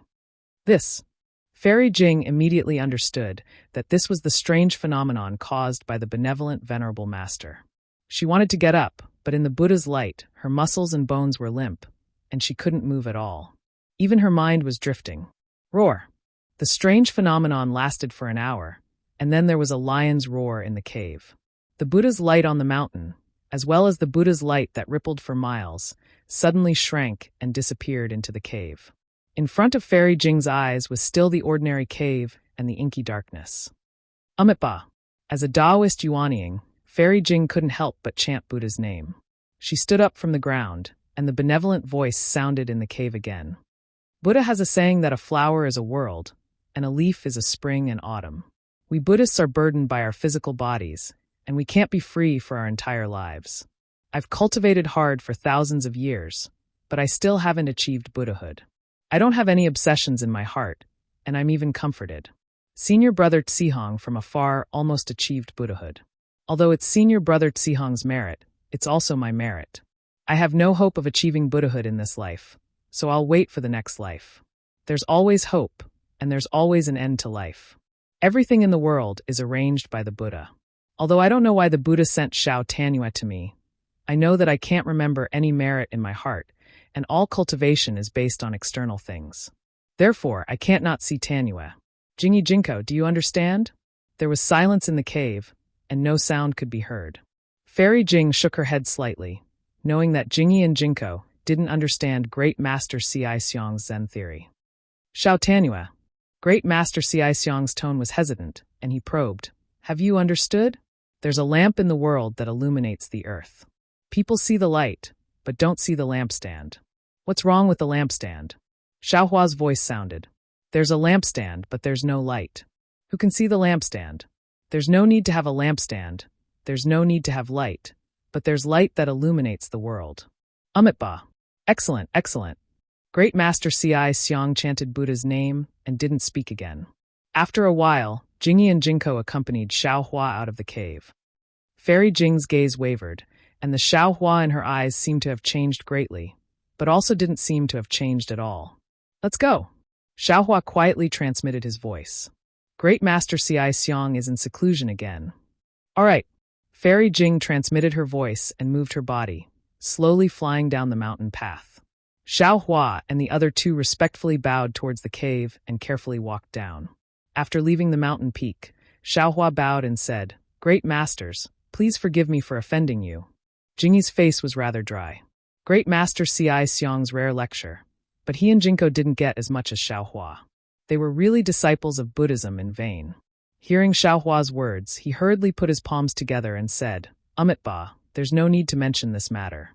It's this old monk's fault. Please, Xiao Tanue, if you want to see if Xiao Jian or Xiao Jun is lying, just go to the capital city and you'll know. All right. Xiaohua didn't want to go, but looking at Fairy Jing, he felt that there was only one last step left. After hesitating for a while, he agreed. However, the four of them flew into the capital city of the single Liang kingdom and flew out in less than an hour. At this moment, Jinko was no longer there, and Jingyi was beside him. Xiaohua had a smile on his face as he bowed and said, Great Master Jingyi, please return. The doubts in my heart have been resolved. Thank you, Great Master. As long as Xiao Tanue doesn't have any doubts. Jingyi smiled and said, This old monk is an ascetic monk, following the ascetic path of my Buddhism. It's rare for Xiao Jun to be able to participate in the daily practice, which surprised this old monk. That's right.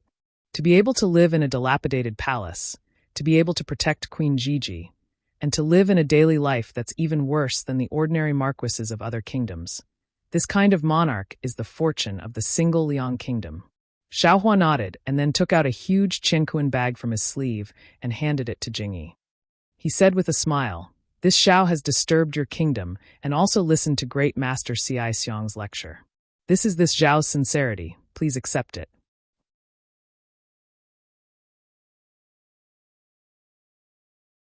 Chapter 3689. Oh. Jingyi glanced at it and didn't take it. He waved his hand and said, My Shanliang country's bodhisattva doesn't accept charity from any benefactor.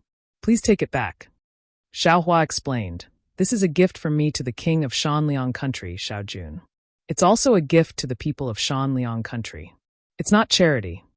Jingyi wanted to say more, but Xiaohua smiled and said, Master, take a look first. Okay. Jingyi could only take it. He opened it and was moved.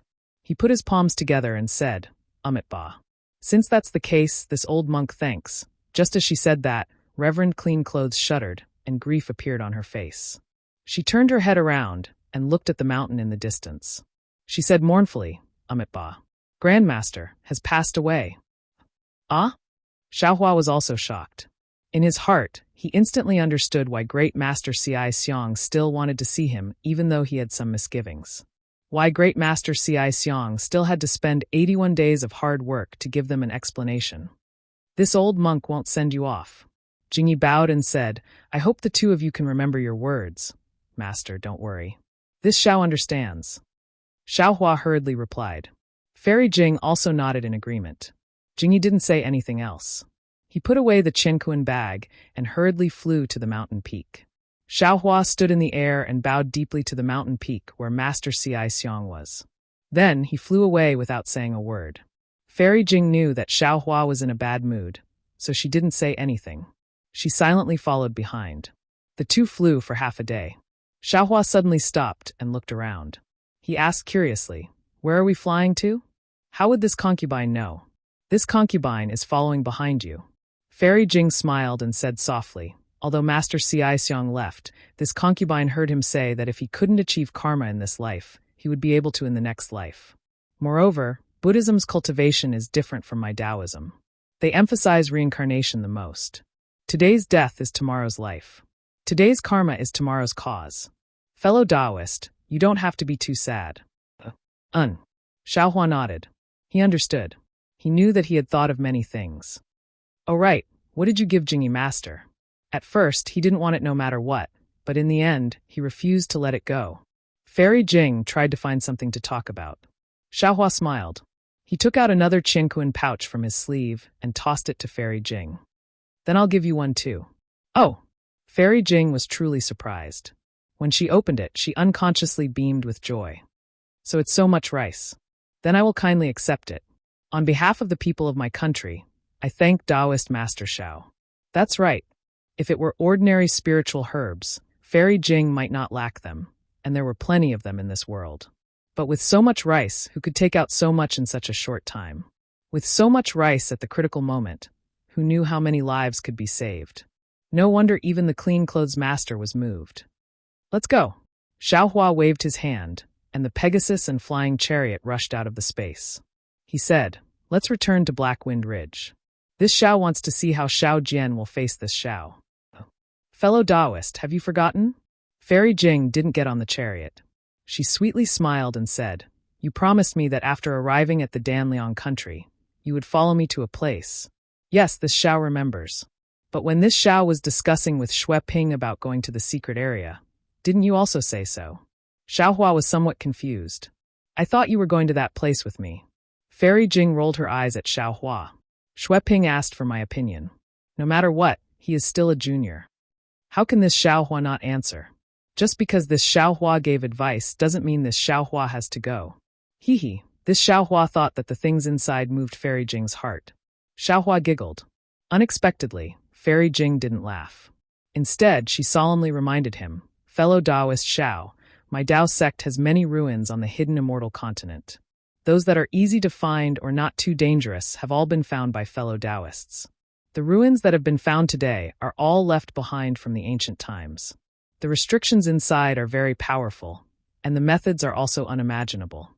Although fellow Taoist Zhao's strength is outstanding, if you face the restrictions left behind by the ancient Almighty, you may not be able to gain any advantage. Moreover, according to what this Xiaohua knows, fellow Taoist Zhao's accumulation is very deep. Now is the time to comprehend and go into seclusion. This kind of dangerous matter is mostly done by people who are unable to break through bottlenecks. Fellow Taoist Xiao is not suitable. Then what about Fairy Jing? Xiaohua giggled as he looked at Fairy Jing. Don't be so mischievous. Fairy Jing was somewhat embarrassed and angry. I'm telling the truth.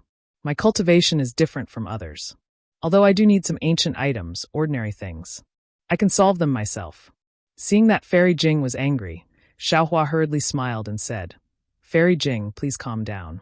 It's not that this Xiaohua doesn't want to listen to Fairy Jing, but since this Xiaohua has already made a promise, he still has to keep his promise. Moreover, this Xiaohua also faintly feels that this trip to the secret area may have some gains. This Xiaohua still has some confidence in himself. Fairy Jing helplessly waved her hand and said, as you wish. As for whether I will go or not, wait until you go with me to that place. That place, where is it? Why is it so mysterious? Xiaohua was somewhat puzzled and asked in a low voice. It's a secret for the time being. We'll talk about it when we get there. Fairy Jing giggled and jumped on the flying car. I'll show you the way. All right. Xiaohua's heart was rarely peaceful. He nodded and urged the flying car to fly in a certain direction. After flying for more than a month, the weather also changed a lot. From autumn to cold wind, and then to hot. Seeing that yellow sand and barren mountains began to appear in the surroundings, Fairy Jing's always calm face had some slight fluctuations. During this month, Fairy Jing didn't close her eyes to cultivate. Instead, she chatted with Xiaohua. She would tell him some stories about the sea, or some interesting things about her travels in the hidden immortal continent, or some of her experiences in the Thousand Demons sacred realm. Occasionally, Fairy Jing would ask him questions about her cultivation. Regarding cultivation, Xiaohua naturally didn't hide anything from her. As for chatting, he generally just smiled and didn't say anything. He originally didn't come from the hidden immortal continent. If he spoke too much, he would naturally be exposed. As for cultivation, as soon as Buddha's relic Bodhi came out of the cave where Benevolent Master was meditating, he immediately went into seclusion. It seemed that Benevolent Master's comprehension of life and death, the corporeal body, and the relic were extremely important to Bodhi. In fact, even Xiaohua understood that Bodhi was one of his primordial spirits. Bodhi's corporeal body was actually his relic, and his corporeal body was the corporeal body of the Buddha's relic. Benevolent master's so-called spirit was Bodhi, and the relationship between the corporeal body and the relic was ultimately the relationship between Xiaohua and Bodhi. If Bodhi could comprehend this point, it would most likely be extremely beneficial to him and Bodhi. As for the place in Xiaohua's dantian that was injured by Kong Hongwu, it had already recovered under green-robed Xiaohua's wholehearted efforts. In particular, the 140 or so nascent souls were placed around the invisible nascent soul by green-robed Xiaohua according to the formation of the capital star formation. The 5 Qi righteous thunder had already returned to normal. Every time it landed on the invisible nascent soul, a trace of lightning would rush into the bodies of the 100 or so nascent souls. Although these nascent souls grimaced in pain, their bodies would gradually expand, and they also seemed to be nourished. Soul cultivator Xiaohua naturally wasn't idle. Every 6 hours, he would come out of the mysterious dark cloud and release all kinds of vibrating green seal characters from his mouth. At an extremely rhythmic pace, the characters would land between the eyebrows of these nascent souls. The green seal characters would become green threads that lingered between the nascent soul's eyebrows and gradually merge with them. While the souls of these nascent souls were being repaired and their corporeal bodies were being tempered, they gradually fell into Xiaohua's control. Green-robed Xiaohua, on the other hand, felt as if he had just survived a calamity. After his dantian's injuries were healed, he happily lay down within the 5 Qi righteous thunder to receive the lightning strikes. While enjoying himself, he narrowed his eyes and pondered on how to refine a spirit tool. Therefore, Xiaohua's harvest during this month was also great, whether it was in experience or cultivation. Xiaohua keenly felt the change in Fairy Jing's mood and asked in a low voice, "Are we almost there?" Fairy Jing took a rare sniff, as if she had caught a cold. She faintly glanced at Xiaohua, then pointed at the desert in the distance and whispered, "It's in the valley over there." "Oh!" Xiaohua was surprised. He looked at the barren land to his left, and then narrowed his eyes to look at the scorching sun above. He didn't quite understand why Fairy Jing insisted on bringing him here. After thinking for a moment, Xiaohua released his divine sense. However, after only a moment, a strange expression appeared on his face. Xiaohua, what's wrong?" Fairy Jing naturally noticed Xiaohua's expression and asked in bewilderment, There doesn't seem to be anything funny, right?" "This Xiao isn't laughing," Xiaohua said with a smile. This caused Fairy Jing to frown and faintly say, "Fellow Taoist Xiao, I know it's wrong to hide it from you, but since we're already here, can fellow Taoist also tell me a story?" Of course.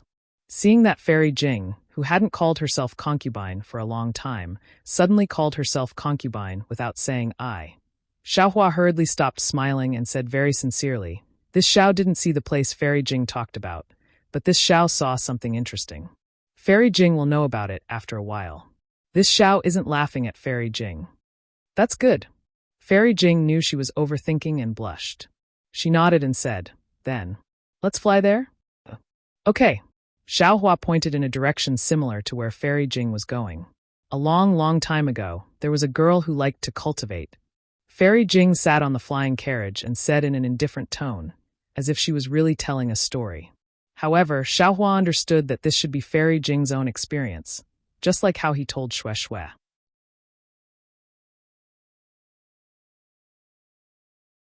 Chapter 3690. Fairy Jing's story was naturally Fairy Jing's love story. It sounded very ordinary. The young Fairy Jing met a cultivator she fell in love with. Unfortunately, this cultivator was a Confucian cultivator and not a Taoist cultivator. In the beginning, the Confucian cultivator still insisted on his love and resisted the resistance from his family. Unfortunately, nothing in this world was perfect. After Fairy Jing told him about her bloodline, the Confucian cultivator was completely defeated. In his eyes, the human bloodline was incomparably noble, and the bloodline of a Confucian family was incomparable. He couldn't accept that his lover had a demonic bloodline. Fairy Jing looked at the departing figure of the Confucian cultivator and collapsed on the ground. Her heart was incomparably gloomy. However, this decadence only lasted for a moment. When Fairy Jing got up, she was an incomparably strong Taoist cultivator. Moreover, her Tao heart was so firm that it was beyond ordinary. "Xiaohua, do you believe in love at first sight?" Fairy Jing's face, which had turned pale because of the opening of her scar, was now somewhat flushed. Xiaohua nodded. He unconsciously thought of Fairy Hong Xia and even Jiu Xia. I also believe in it. Fairy Jing firmly nodded. However, she immediately became a bit disappointed. However, I also know that emotions that start easily are also easily lost. Love that doesn't sharpen together won't last long. I feel that I can't compare to the love of that female cultivator in your story. Your past life. I didn't have time to participate. As for your future, I don't dare to participate. I don't think. Facing Fairy Jing's confession, Xiaohua bit his lips. He didn't know how to face it and didn't know how to open his mouth. Fortunately, just when Xiaohua was feeling very awkward, whoosh. A communication talisman unexpectedly flew over, and a voice came from afar. Xiao, fellow Taoist Xiao, why are you here? Xiaohua hastily got up and said to Fairy Jing with a smile, Fairy Jing, look, this is what this Xiao was talking about before. This Xiao laughed because he saw him. Fairy Jing felt a bit regretful. After all, she didn't hear Xiaohua's reply. However, if he didn't reply, wouldn't she be more satisfied? Fairy Jing, who had reached the 4th grade of elemental energy, didn't know how she should face Xiaohua's reply. When Fairy Jing raised her head, she saw a young man in scholarly robes flying over from the distance. The young man had a pleasant smile on his face. Who else could this young man be but Fu Jiwen? When Fu Jiwen saw Xiaohua's Pegasus and flying chariot, he naturally knew that Xiaohua was on the chariot. However, he didn't rashly release his divine sense. When he flew closer, he saw that there was also a female cultivator on the flying chariot.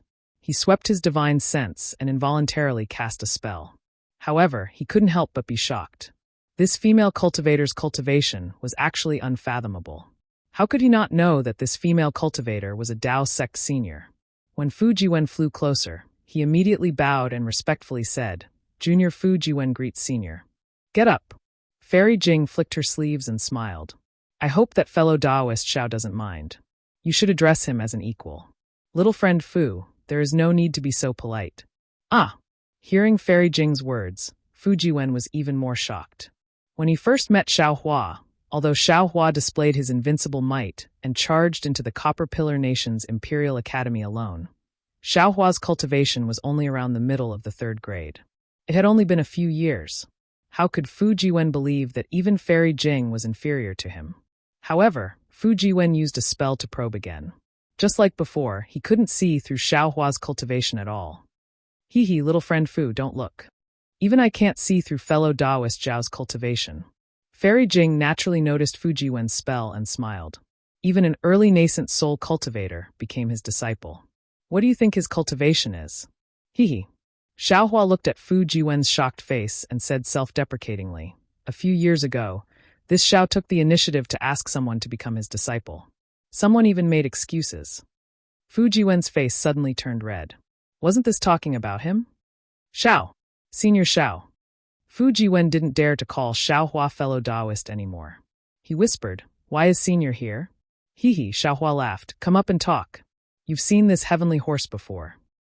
Aolo. The heavenly horse neighed and wagged its tail intimately at Fu Jiwen, as if it understood Xiaohua's words. Yes, sir. Fu Jiwen obediently got on the flying carriage and stood respectfully at the side. You still remember Xiao Jian, right? Xiaohua knew that he would never see that unrestrained scholar in front of him again, so he asked with a smile. Fu Jiwen nodded. Junior knows. Junior's impression of him is not very good. Junior had told Senior before. Yes. Xiaohua nodded. This old man wants to help the princess of the Jiang country establish a country. This Xiao Jian is one of the people this old man will rely on in the future. Therefore, after this old man obtained the imperial master's lot at the Jade Pavilion meeting, I came to the Dan Liang country accompanied by Fairy Jing to investigate Xiao Jian's background. Then, what was the result? Fu Jiwen looked at Xiaohua's face, as if he had already understood something, but he still asked. What else could it be? Xiaohua shook his head slightly. This old man is very disappointed. I hope this matter will not affect Senior's wish to establish a Dao sect. Fu Jiwen glanced at Fairy Jing and said in a low voice, it doesn't matter. Xiaohua laughed. This old man has already dealt with it, so there shouldn't be any mistakes. On the other hand, this old man remembers that you should be from the Yu province's Pingshan country. Why? Why did you suddenly come here? Fu Jiwen bit his lips slightly and said, Junior, used to be from the Yu province's Pingshan country, but now and in the future, I will no longer be from the Pingshan country, nor will I be a disciple of the Fu family. Oh, why? Xiaohua was surprised. Could it be that you were expelled from the family? That's right. Fu Jiwen sighed deeply. Right now, this junior is cultivating in a hut not far away. For your wife. Xiaohua also looked at Fairy Jing, hesitated for a moment, and asked in a low voice, then, why did you build a hut here? I won't hide it from the two seniors, that's right. Fu Jiwen said with a bitter smile, back then. I went against my father's order and swore that I would grow old with my wife, which provoked the family's anger. However, the old housekeeper always mediated, so the family didn't send down any lightning. The old housekeeper passed away last year, and this junior no longer had any protection in the family. My father gave a restriction that if I wanted to protect my wife, I would be expelled from the family, and if I wanted to stay in the family, I would have to abandon my wife. What an infatuated man. Fairy Jing praised. After thinking for a moment, she took out a magic treasure from her Chenkuan bag and handed it to Fu Jiwen, saying, This is something I obtained in my early years. I'll give it to you today. Thank you, senior. Fu Jiwen knew that a nascent soul cultivator's magic treasure was extraordinary, so he hurriedly received it and bowed to thank her. If this item is refined by a male and female cultivator together, it will have unexpected effects. Fairy Jing said with a smile. Yes, this junior understands. Fu Jiwen said with a bitter smile. Unfortunately, this junior can't ask my wife to come out and thank senior. Oh, little friend Fu, what do you mean? Fairy Jing was slightly taken aback. Fu Jiwen said respectfully, Seniors, please don't be impatient. This junior should have reported this matter to Senior Xiao long ago. Seniors, please follow this junior to the hut, and this junior will explain it in detail. All right. Xiaohua patted the Pegasus, and the flying carriage rushed to the place where Fu Jiwen came from. Not long after, they arrived at a tall mountain range. A small, simple house made of poplar wood was erected on a slightly shady foothill. Seniors, please. Fu Jiwen got off the flying carriage first and respectfully invited Xiaohua and Fairy Jing inside. Xiaohua smiled and put away the flying carriage and Pegasus. He entered the wooden house first and saw that the interior of the house was very simple. Apart from the praying mat, there were some scrolls. The scrolls were a bit messy, and it seemed that Fu Jiwen's cultivation was very difficult. Fairy Jing looked around and glanced at Xiaohua in surprise. Because there was no trace of a second cultivator in the wooden house, Fairy Jing didn't know where the wife Fu Jiwen mentioned was. After the two sat down, Fu Jiwen took out some spirit fruits from his small cosmos pouch and respectfully handed them over. He then said with a smile, Didn't Senior Xiao ask before? The reason why this junior built a hut here is very simple. It's because this junior first met his wife here. So that's how it is. Xiaohua smiled and picked up the spirit fruit. He tasted it and said, Then the memories here must be very beautiful. It's not that beautiful. Fu Jiwen said with an embarrassed smile. The situation at that time was very strange and almost scared this junior to death. With that, Fu Jiwen carefully took out a fist-sized wooden box from his bosom. Xiaohua saw the wooden box clearly. It was the thunder amplification wood that he gave to Fu Jiwen at the auction in Jai Xinglu that day. Xiaohua's heart moved and he became pensive. Sure enough, Fu Jiwen took out a wooden box made of thunder amplification wood and carefully opened it. Inside the wooden box, there was a fist-sized odd-shaped jade crystal. The jade crystal was suffused with rays of multicolored light. Lines of multicolored inscriptions flowed on the surface of the jade crystal like chains. Layers of lightning mist floated on these inscriptions. Heaven's Punishment Prison Crystal? When Fairy Jing saw this item, her face showed surprise. She let out a low cry as if she had seen something terrifying. Heaven's Punishment Prison Crystal? Xiaohua frowned and carefully thought about it. It was as if he had never seen this item in the scrolls. Fairy Jing glanced at Fu Jiwen with dissatisfaction. She raised her hand to stop Xiaohua's hand and then transmitted a few words. Sure enough, Xiaohua's face was a bit strange.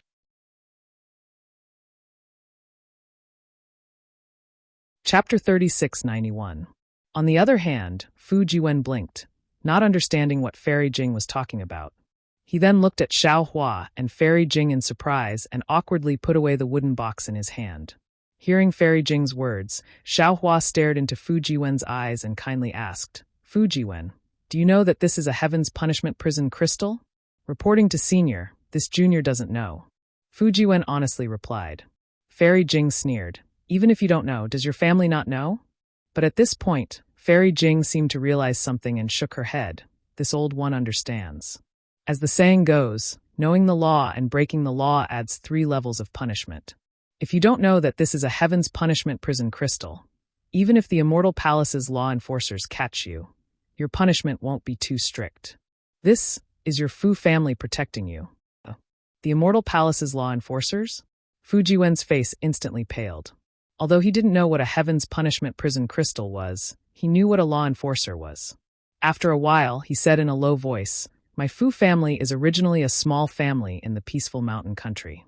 We might not be as knowledgeable as Senior, and might not know the origin of this item. Perhaps. Fairy Jing saw that Fu Jiwen didn't seem to be faking it and said thoughtfully, Since you really don't know the origin of this item, then you didn't purposely lead the disaster to Xiao Hua. This old one misunderstood. Haha, Xiao Hua laughed. Fairy Jing is overthinking. This Xiao and Fu Jiwen can be considered friends in times of trouble. He wouldn't have any dirty thoughts. It doesn't matter whether he has it or not. Fairy Jing glanced at the Heaven's Punishment Prison crystal floating in the clouds and said indifferently, If this old one encounters this item of Heaven's punishment, I will definitely throw it away immediately. The farther the better. No, Fu Jiwen said resolutely, this junior's wife is inside. This junior will never abandon her. Fairy Jing narrowed her eyes. She looked at Xiao Hua and said in a warm voice, Actually, although fellow Taoist Xiao hasn't said anything yet, I presume fellow Taoist already has a plan in mind? This matter is Fu Jiwen's private matter. All the decisions are in his hands. Xiao Hua similarly did not hesitate as he spoke with a grin. That's true. Fairy Jing nodded. She turned to look at Fu Jiwen and said, Fu Jiwen, I can see that you're an infatuated person, so why don't you say a few more words? The decision is still in your hands. Fairy Jing pointed at the Heaven's Punishment Prison crystal and explained, The Heaven's Punishment Prison crystal, as the name suggests, is a punishment from the heavens. It imprisons those who break the law within 3 inches of heaven and earth. Confucian cultivators had a painted ground as a prison, and this was the case when they refused to make any progress. This punishment is one of the methods the Celestial Palace uses to punish those who break the laws of the Celestial Palace. The sinner is imprisoned in the crystal and can't cultivate, talk to others, or see others. The sinner's entire world is a 3-inch well.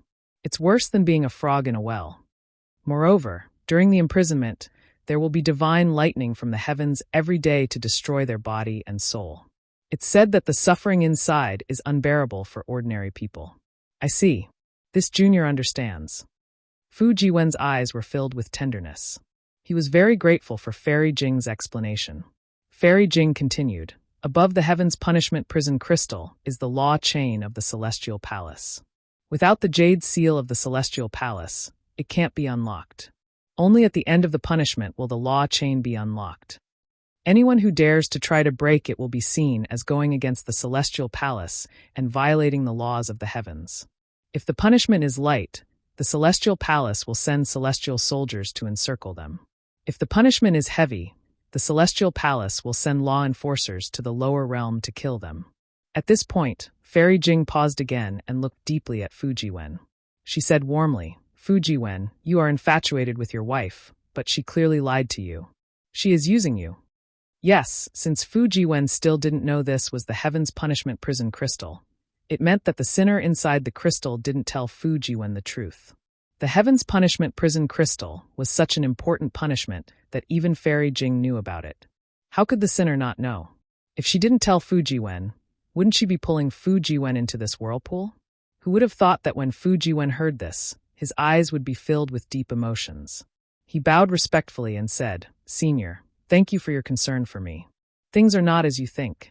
My wife did not deceive me. She even asked me to throw away the Heavenly Punishment Prison crystal. But I really couldn't bear to do so. It was all my own doing. Oh, Fairy Jing was a bit confused. She also knew that this matter was a bit strange. According to what she knew, the sinner inside the Heaven's Punishment prison crystal couldn't communicate with the outside world. The sinner didn't even know where they were. Even if they fell into an abyss, even if they encountered a landslide and the Heaven's Punishment prison crystal was buried underground, the sinner inside wouldn't be able to escape. She didn't know how Fujiwen contacted the sinner inside and even called her his wife. That's strange. Tell me about it. However, Fairy Jing suddenly realized something and hurriedly waved her hand. Wait, it's better not to talk about this.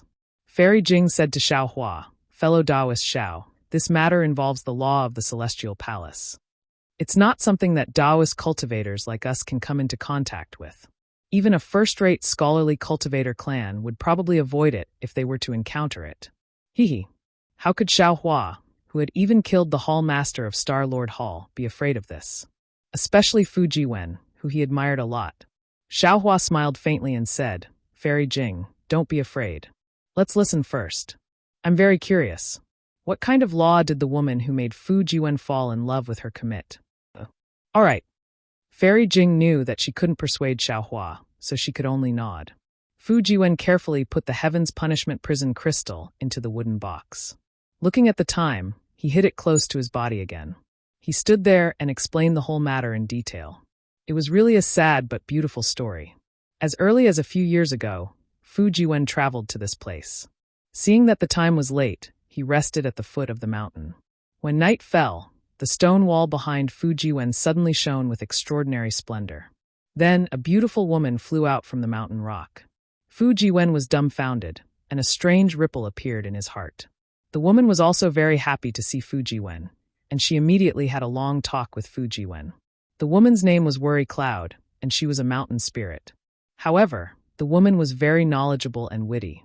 Fujiwen only chatted with her for an hour, and he immediately regarded her as a celestial being. What made Fujiwen overjoyed was that the woman also had a special liking for him. Under the clear moonlight, the two of them were in love, and the heaven became the quilt, and the earth became the bed. What was even more unexpected to Fujiwen was that after the spring breeze, without waiting for Fujiwen to ask anything, the woman's face immediately changed. She actually turned into a ferocious monster with a ferocious face, and wanted to devour Fujiwen's essence blood. It was also at this moment that the sound of wind and thunder resounded, and a thunderbolt struck the woman until she disappeared without a trace. Fujiwen trembled with fear and didn't dare to stay at the foot of the mountain. He used a technique to escape far away. However, after escaping, Fujiwen couldn't forget the woman for a long time. The woman's lovely appearance and elegant manner of speech had always lingered in his mind. Carefully thinking about everything that happened on that moonlit night, Fujiwen felt that something was wrong. After all, if the woman had the intention to harm him, why would she wait until the end? Not to mention the time when they first appeared, and not to mention the time when the two of them were entangled, the woman's strength seemed to far surpass Fujiwen's. If the woman wanted to devour Fujiwen, it would simply be too easy. After thinking for a long time, Fujiwen, who couldn't forget the woman, finally returned to the foot of the mountain and carefully searched for traces. Unfortunately, the foot of the mountain was desolate. Other than withered branches and mountain rocks, there were no clues at all. Even the absurdity of that night had long drifted away in the mountain wind. After searching for dozens of days and nights without any results, Fujiwen increasingly understood that no result was actually the best result. This meant that the woman was definitely not the mountain spirit she claimed to be, and was definitely not an evil person who wanted to devour the essence blood of others. Therefore, Fujiwen looked at the stone wall that the woman flew out from, and then used his magic power to drill through the stone wall. The cave behind the wooden house was what Fujiwen had done that day. Unfortunately, even though Fujiwen had dug out many passages in the stone wall, he still couldn't find the woman. In the end, Fujiwen even wanted to push down the foot of the mountain layer by layer, but when he thought that this might hurt the depressed woman that he hadn't found, Fujiwen stopped this crazy idea. Very quickly, a year's time had passed. Fujiwen faintly had a connection in his heart. It was as if that day, that moment, the woman in his heart would definitely descend again. He might as well quietly cultivate in the cave and wait for that moment to arrive. Sure enough, on the same day, at the same time, extraordinary splendor reappeared. The woman really did appear. When the woman saw that it was Fujiwen again, besides being shocked, her expression changed greatly. Instantly, a vicious look appeared on her face, and she prepared to kill Fujiwen. Facing the repulsive face, facing the slender hand that wanted to kill him, Fujiwen wore a smile on his face. His eyes were filled with tenderness. He tore open his clothes and presented his bare chest to the woman. The woman was stunned. She actually couldn't do anything. When the woman saw the passage in the stone wall, she cried again. The woman was drunk again. She hugged Fujiwen and didn't let go for a long time. The two who hadn't seen each other for more than a year naturally had sex again. After the romance, the woman's attitude changed again. Although she wasn't as vicious as before, she still warned Fujiwen not to stay here. She also made it clear to Fujiwen that she was a mountain spirit and was different from ordinary humans. She didn't have any sense of shame or etiquette. Fujiwen wasn't the first man that she had given herself to. She was just lonely and unbearable, so she easily found Fujiwen.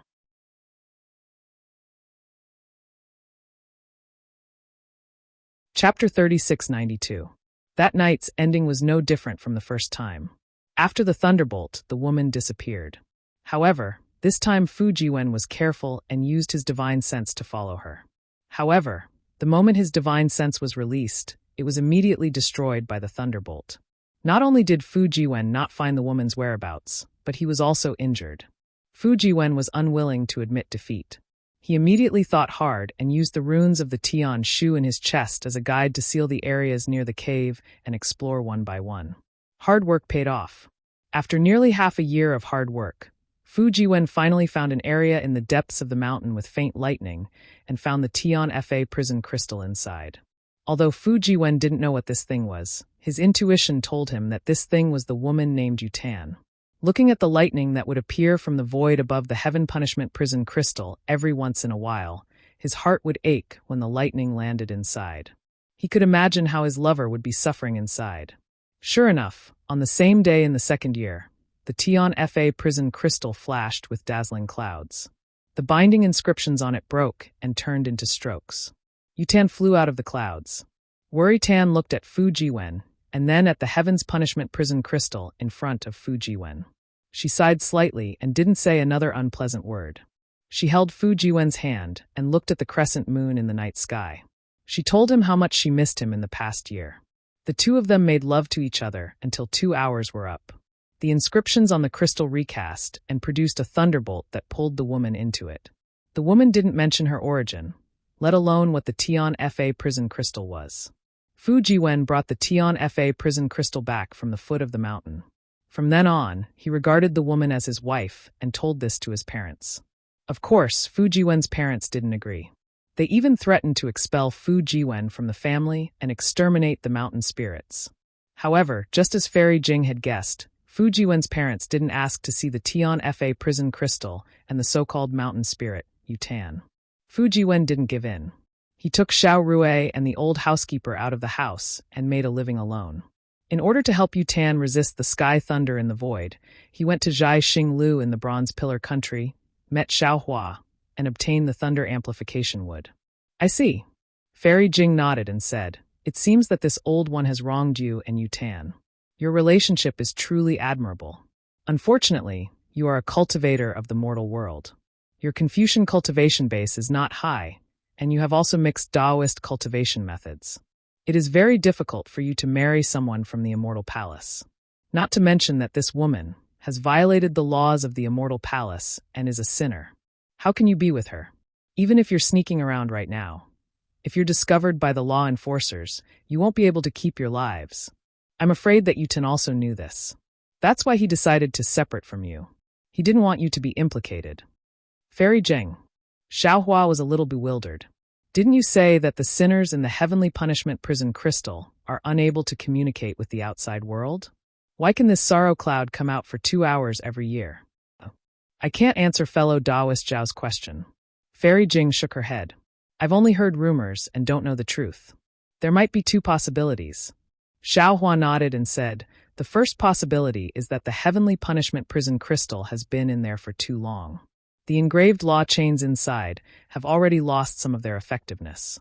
That's why Miss Yutan can come out for 2 hours every year. This possibility isn't big.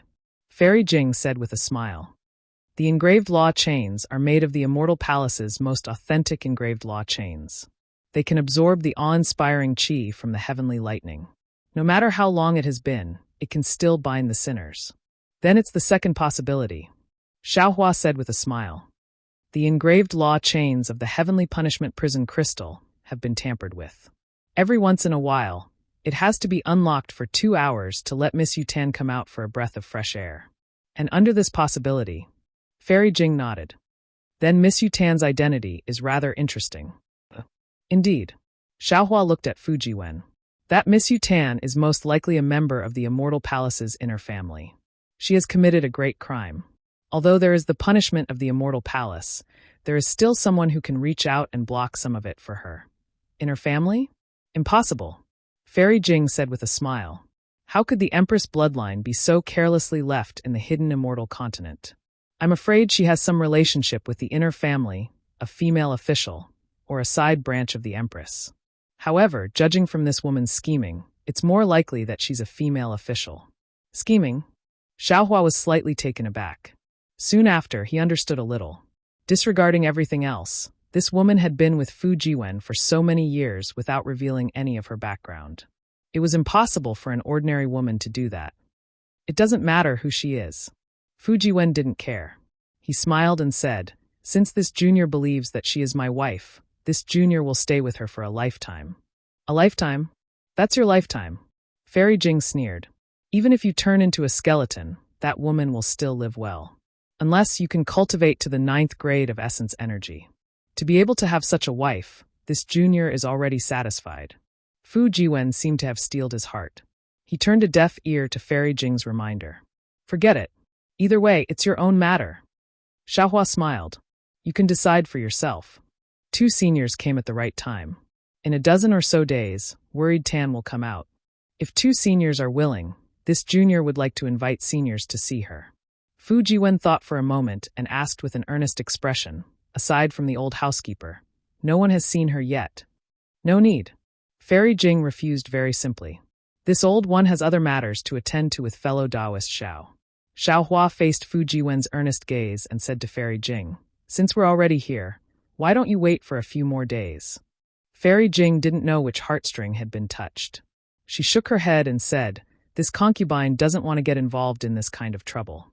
Of course, if fellow Taoist Xiao wants to stay, this concubine will go there myself. Fairy Jing got up and walked out of the wooden house. Xiaohua frowned. He felt that Fairy Jing's appearance today was different from before. He nodded to Fu Jiwen and followed her out. Fairy Jing stood in front of the mountain and looked at the golden desert in the distance. She said from the bottom of her heart, Xiaohua, everything about you is good, except for one thing. Your heart is too soft. Previously, at the Jade Pavilion banquet, I saw that you killed decisively. You were the image of an ambitious and ruthless person. That was why I admired you. But along the way, I discovered that what I saw was far from what I imagined. A person like you, not to mention Sun Kong, even if it was Zhang Daoran, you might not be able to compare. Forget it, let's not talk about this. If you don't want to go, I won't force you. From today onwards, you and I will go our separate ways and be strangers. Oh, before I leave, I'll give you a word of advice. The Immortal Palace. The reason it's called the Immortal Palace is because it's the representative of Confucian cultivators for millions or even tens of millions of years. It's far from what our declining Taoist sects can compare to. Xiaohua frowned and said with a bitter smile, Fairy Jing, how long is the journey from where you want to go? 2 days. Fairy Jing's expression didn't change as she faintly replied, how about this? Xiaohua thought for a moment and said, I can't be someone who doesn't keep his word. I'll accompany Fairy Jing to that place first, and then come back. Actually, since we're already here, whether you go or not, it doesn't matter. Fairy Jing's misty eyes became even more hazy. Let's go. Xiaohua said to Fu Jiwen in the wooden house, and then flew into the air. Fairy Jing didn't say anything. She didn't wait for Fu Jiwen to fly out of the wooden house and flew away. 1 day later, in the depths of the desert, a strange mountain stood out in the dusk. The mountain was oval in shape and split in the middle. There was a dangerous path leading from the yellow sand to the top of the mountain. At this moment, aside from Fairy Jing and Xiaohua who flew to the mountain and stood in the air, There was a man and woman who were struggling to climb the only path. Seeing Fairy Jing stop, Xiaohua was a bit puzzled. The man and woman weren't cultivators, but they were quite agile and had a foundation in climbing. They should be using a light body cultivation technique. Even so, the almost straight-up mountain path was too difficult for the two of them. Although the two of them did not help each other at the beginning of the climb, when they were halfway up the mountain, the woman was surrounded by danger several times, and the man beside her could not help but lend a helping hand. In the end, when the man was in danger, the woman risked her life to save him. When the two of them escaped danger, what surprised Xiaohua was that the two of them actually held hands and returned from the middle of the mountain. They didn't forget to climb to the top of the mountain. Fairy Jing also stood in the air and stared at the man and woman. She waited until the two of them landed on the ground, then rode 2 horses at the foot of the mountain and left. Only then did she faintly say, "Xiaohua, what do you think this mountain peak looks like?" "A circle." Xiaohua was stunned. He thought for a moment and replied, "2 semicircles. In fact, this is a heart, a broken heart." As Fairy Jing spoke, the corners of her eyes became moist. "Did you see those 2? They were a couple. Although I don't know them, I know that they must have been trapped by love and reached a desperate situation to come to Heartbreak Mountain. The reason why Heartbreak Mountain is in such a remote desert and has such a difficult path is because of the unruffled love water. Anyone who drinks the unruffled love water will forget the person they love the most. There is love in the heavens and love in the world. Although there is unruffled love water in this world, there is no lack of lovers. Heartbreak Mountain was such a desolate place. It was meant to make people think carefully on their way here from the noisy mortal world. Did they need to forget their true love? Did they need to drink a mouthful of water of forgetfulness? The path of Heartbreak Mountain is so difficult to pass. It is also a test to see if people are willing to use life and death to erase the scar in their hearts. The couple just now must have passed the test and couldn't bear to part with each other, so they gave up their earlier impulse and reconciled.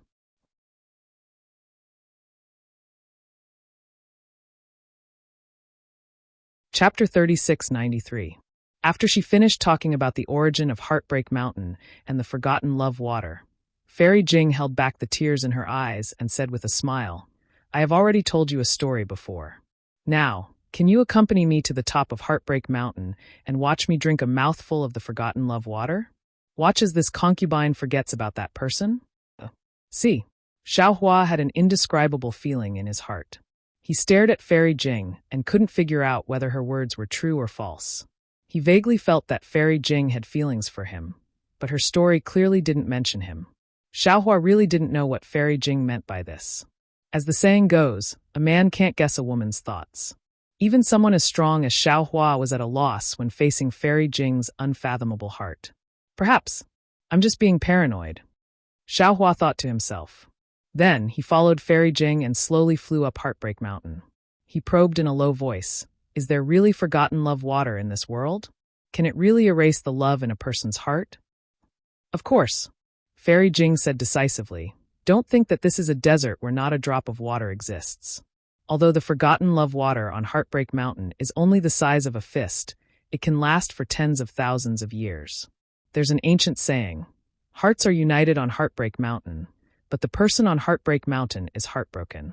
It's not a rumor. I've been looking for this place for thousands of years to forget that person. After a while, I drank the forgotten love water.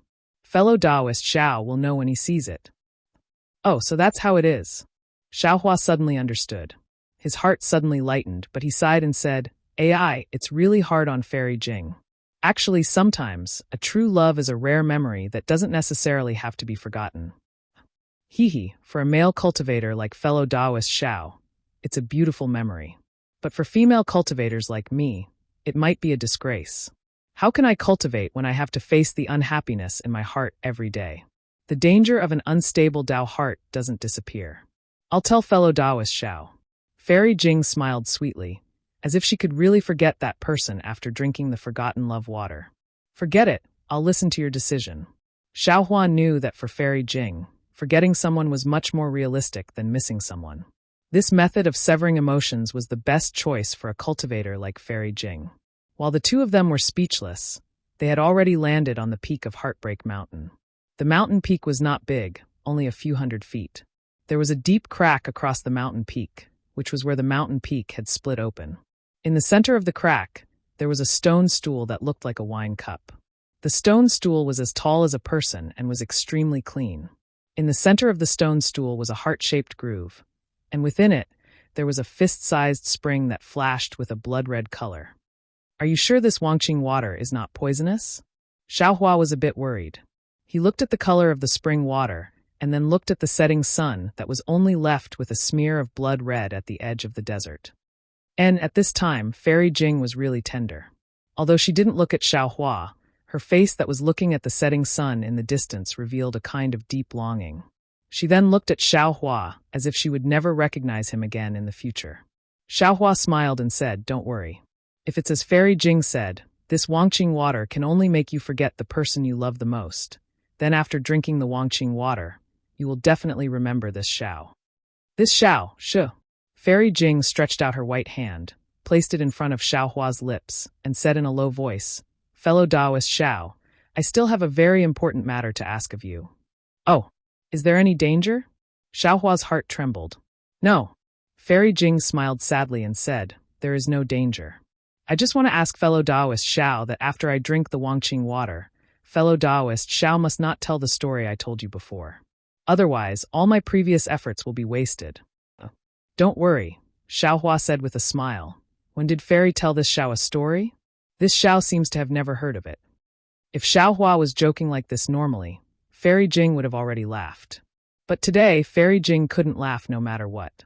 Looking at Xiaohua's smile, and then looking at the Wangqing water in the shadows, 2 drops of sparkling tears flowed out from the corners of her eyes, falling on both sides of her cherry lips. A salty and moist taste came from her mouth. Fairy Jing's tears were like her heart, salty and bitter. "From now on, there will be no distractions in my heart, no emotions to rely on, no heart to rely on, no soul to return to. What can I do when people are in front of me? There is no shadow in my eyes. A journey on the mountain, a journey on the water. The body walks towards the lonely place. The night is deep and the shadow is invisible. The wind blows, the snow blows, the noise shatters my heart's dream. There is no such sound in this world." Fairy Jing chanted in a low voice. Seeing that the sun was setting and the sky was half red, Fairy Jing's delicate body trembled slightly. She opened her mouth, and a stream of water flew out from the heart-shaped groove and fell into her mouth. Just as the forgotten love water touched Fairy Jing's tear-stained red lips, the forgotten love water condensed in the air. Fairy Jing stared at Xiaohua and said, "Xiaohua, thank you." Then Fairy Jing closed her eyes and the Wangqing water fell into her mouth. After a while, Fairy Jing opened her eyes and looked around strangely. She touched her damp face and looked at Xiaohua in bewilderment. "You. Who are you? Why do you look so familiar? Where is this?" "Ah!" Xiaohua opened his mouth, not knowing what to say. He had an unimaginable understanding. It was as if heavenly lightning had fallen on his head. At this moment, he finally understood that the person Fairy Jing was talking about wasn't the person in her story, but the person in front of him. Everything before was hidden from him. Fairy Jing's words in front of Fu Jiwen's log cabin were the same as Yutan's words. "This one." Xiaohua originally wanted to introduce himself, but when he thought of what Fairy Jing said a few moments ago, he held back the indescribable feeling in his heart. He cupped his hands and said with a smile, "Fellow Taoist doesn't need to know who I am. It's already late. Fellow Taoist, it's better for you to return early." "Oh, okay." Fairy Jing smiled and cupped her hands. "Although I don't know who you are, I feel very relieved. This one is called Li Jing, and my Buddhist name is Fairy Jing. I'm in charge of a seaside country in a corner of the hidden immortal continent. If fellow Taoist comes to the seaside that day, you can come to my country for a chat. Goodbye." With that, Fairy Jing urged her magic power, turned into a rainbow, and flew into the distance. Could it be? Xiaohua watched as Fairy Jing nimbly left. His heart was truly bewildered. He looked at the already withered groove on the stone block and secretly said, Is this really the unruffled love water? The strange water that can make people and cultivators forget the person they love the most?" Xiaohua stretched out his hand as if to test it, but just as he touched the ice-cold stone groove, he hurriedly withdrew his hand. His figure turned into the wind and flew toward Fu Jiwen's log cabin. He really didn't dare to touch the Wangqing water. He didn't want to forget the person he loved the most. Poor Fairy Jing. Suddenly, a voice appeared in Xiaohua's mind. It was the scholarly cultivator Xiaohua. Even at the last moment, she still refused to say the love in her heart. She still buried it in the deepest part of her heart. Even if she had to bear the burden herself, she didn't want to let someone else be the burden. Actually, fellow Taoist already has a lot of dual cultivation partners. One more fairy Jing doesn't matter. One less fairy Jing doesn't matter. Why be so pedantic? Let the world have one more person without love? Without waiting for Xiaohua to speak, the green-robed Xiaohua sighed. Alas, what do you know? Xiaohua said helplessly in his heart. It's not that I don't like fairy Jing. It's just that I like her. I haven't reached that level of love. You all know about my situation. I already owe others a lot. I don't know if this kind of love will have any results. The less I can, the less I can. Fellow Taoist dares to say that you don't miss her in your heart? Fellow Taoist dares to say that you didn't have any doubts just now? The scholarly cultivator Xiaohua was somewhat unwilling to let it go. If Fairy Jing had said a few more words, perhaps fellow Taoist would have thrown himself into her arms? Perhaps. Xiaohua knew that he couldn't hide it from these primordial spirits. He could only admit it. However, I still admire Fairy Jing's decisiveness. She's worthy of being a cultivator in charge of a country. Although her cultivation isn't very high, her way of dealing with people is much better than my indecisiveness. She's already at the early nascent soul stage. Her cultivation isn't high? The green-robed Xiaohua mocked. Taoist Zhao's vision is also very high now. Alas, you all can say whatever you want. Perhaps this is fate. Actually, Xiaohua's heart was also very uncomfortable. It was as if he had lost something for no reason. His heart was empty. Ayo! Suddenly, the green-robed Xiaohua exclaimed. Interesting. Fellow Taoist, do you feel like your heart is being twisted by a knife? A bit, but fellow Taoist's words are too exaggerated. Xiaohua's heart moved. He also felt the green-robed Xiaohua's surprise. Fellow Taoist, do you have something to say? Good. The green-robed Xiaohua laughed. Now that someone has delivered himself to your door to let you vent your anger, give I another Taoist robe. Who? Xiaohua was about to release his divine sense when the green-robed Xiaohua hastily shouted. Don't. If you release your divine sense, won't Taoist Huda run away? Why is Taoist Huda here? Could it be that he also wants to forget the person he loves the most? The scholarly cultivator Xiaohua was also very surprised. Xiaohua was even more puzzled. He asked, Taoist Huda is coming here. I didn't know, how did you know? Of course it's the result of fellow Taoists stealing. The green-robed Xiaohua explained. I have been thinking about how to refine Taoist Huda's fire gourd into a sword gourd for the past few days. I still haven't killed the trace of Taoist Huda's primordial spirit in the gourd, so I can sense Taoist Huda's movements within a certain range. At this point, the green-robed Xiaohua paused for a moment and said again, Fellow Taoist has already ordered I to refine a spirit treasure. I presume you're also thinking about how to refine your life treasure?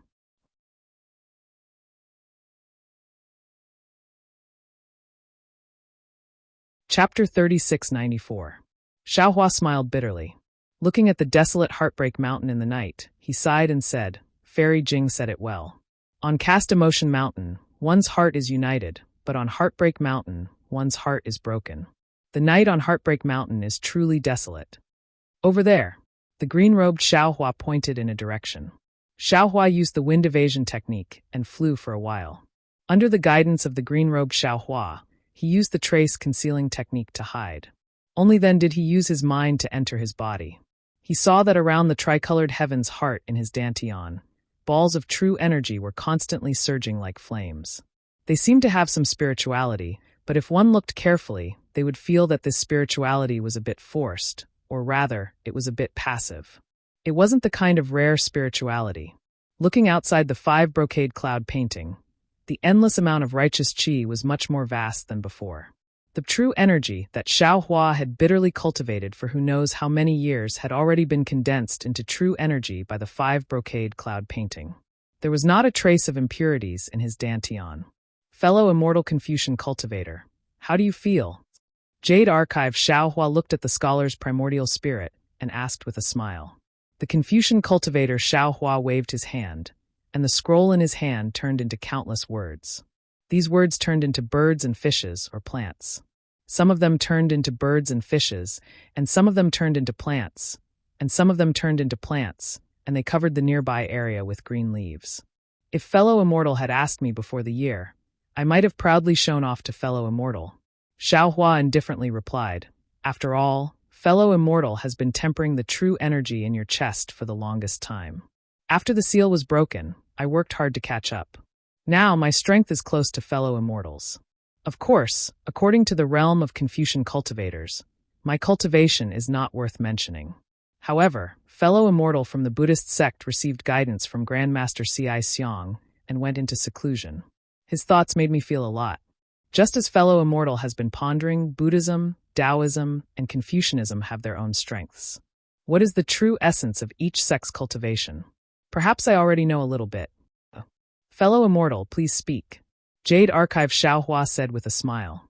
Taoism's techniques are ever-changing and have the ability to reach the heavens. Whether it was the Confucian cultivators or the Buddhist cultivators, they were far inferior in this aspect.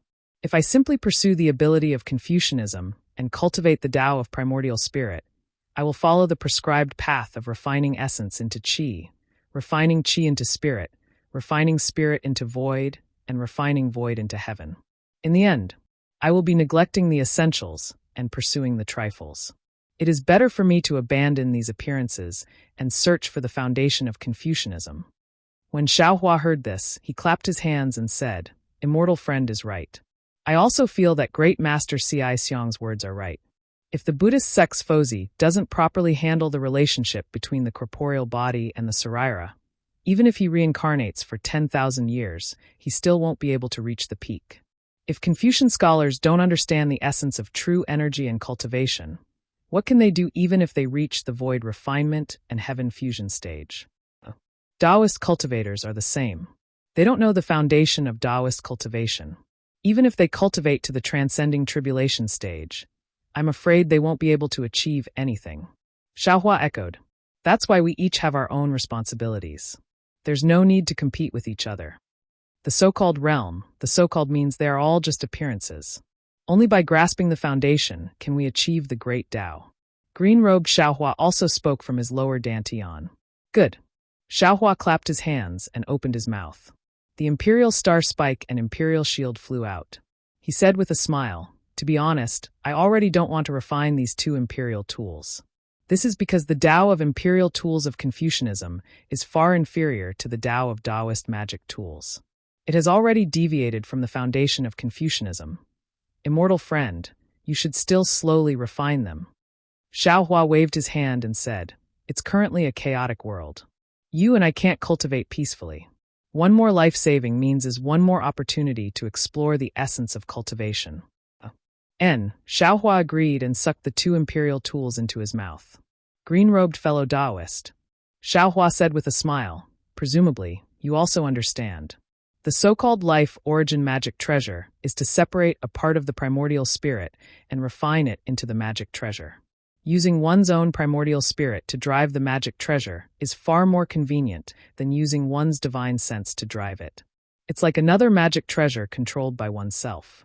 This way, although cultivators can't refine spirit tools, with a life origin magic treasure fused with the primordial spirit, it's possible to touch the threshold of spirit tools." "Indeed." Green-robed Xiaohua nodded. "Moreover, fellow Taoist already knew that your primordial spirit can no longer be split after going through the 3 gold lightning tribulation. Presumably, you've already given up on the idea of refining a life origin magic treasure, right?" "No." Xiaohua shook his head. "Actually, the origin of a life origin magic treasure, other than the function that I just mentioned, has another function. And I know, among the Taoist magic skills, there is a primordial spirit entrustment technique." Green-robed Xiaohua had read who knows how many ancient books and secret techniques. He naturally understood very well.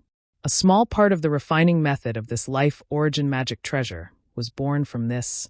Yes, the primordial spirit entrustment technique is a great magic skill. It's impossible for ordinary cultivators to successfully cultivate it. Some almighty experts changed this magic skill and taught it to their own disciples, thus obtaining a life origin magic treasure." Xiaohua said with a smile.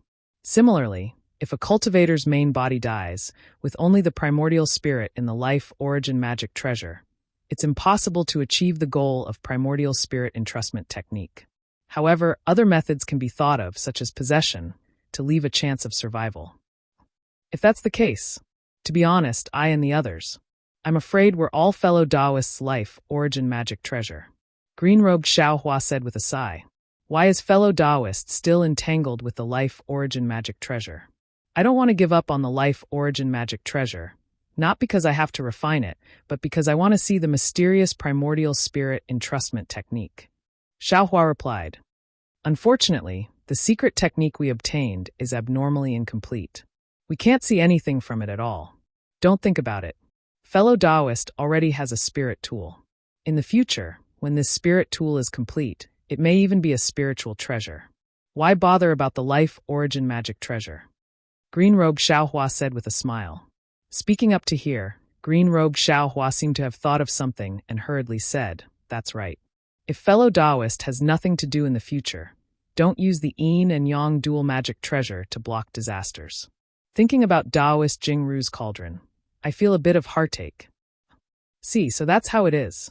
Green-robed Xiaohua said, and Xiaohua immediately understood. Although that cauldron isn't much, it contains a trace of Taoist Jingru's primordial spirit. It can be considered half a spirit tool. This spirit tool is not a tool spirit. After the yin and yang dual magic treasure, it will certainly have spirituality. In the future, if there's a coincidence, it can be compared to a heavenly spiritual treasure. How can it be just a heavenly spiritual treasure? Green-robed Xiaohua sneered. It's also possible to advance to the Xiantian realm.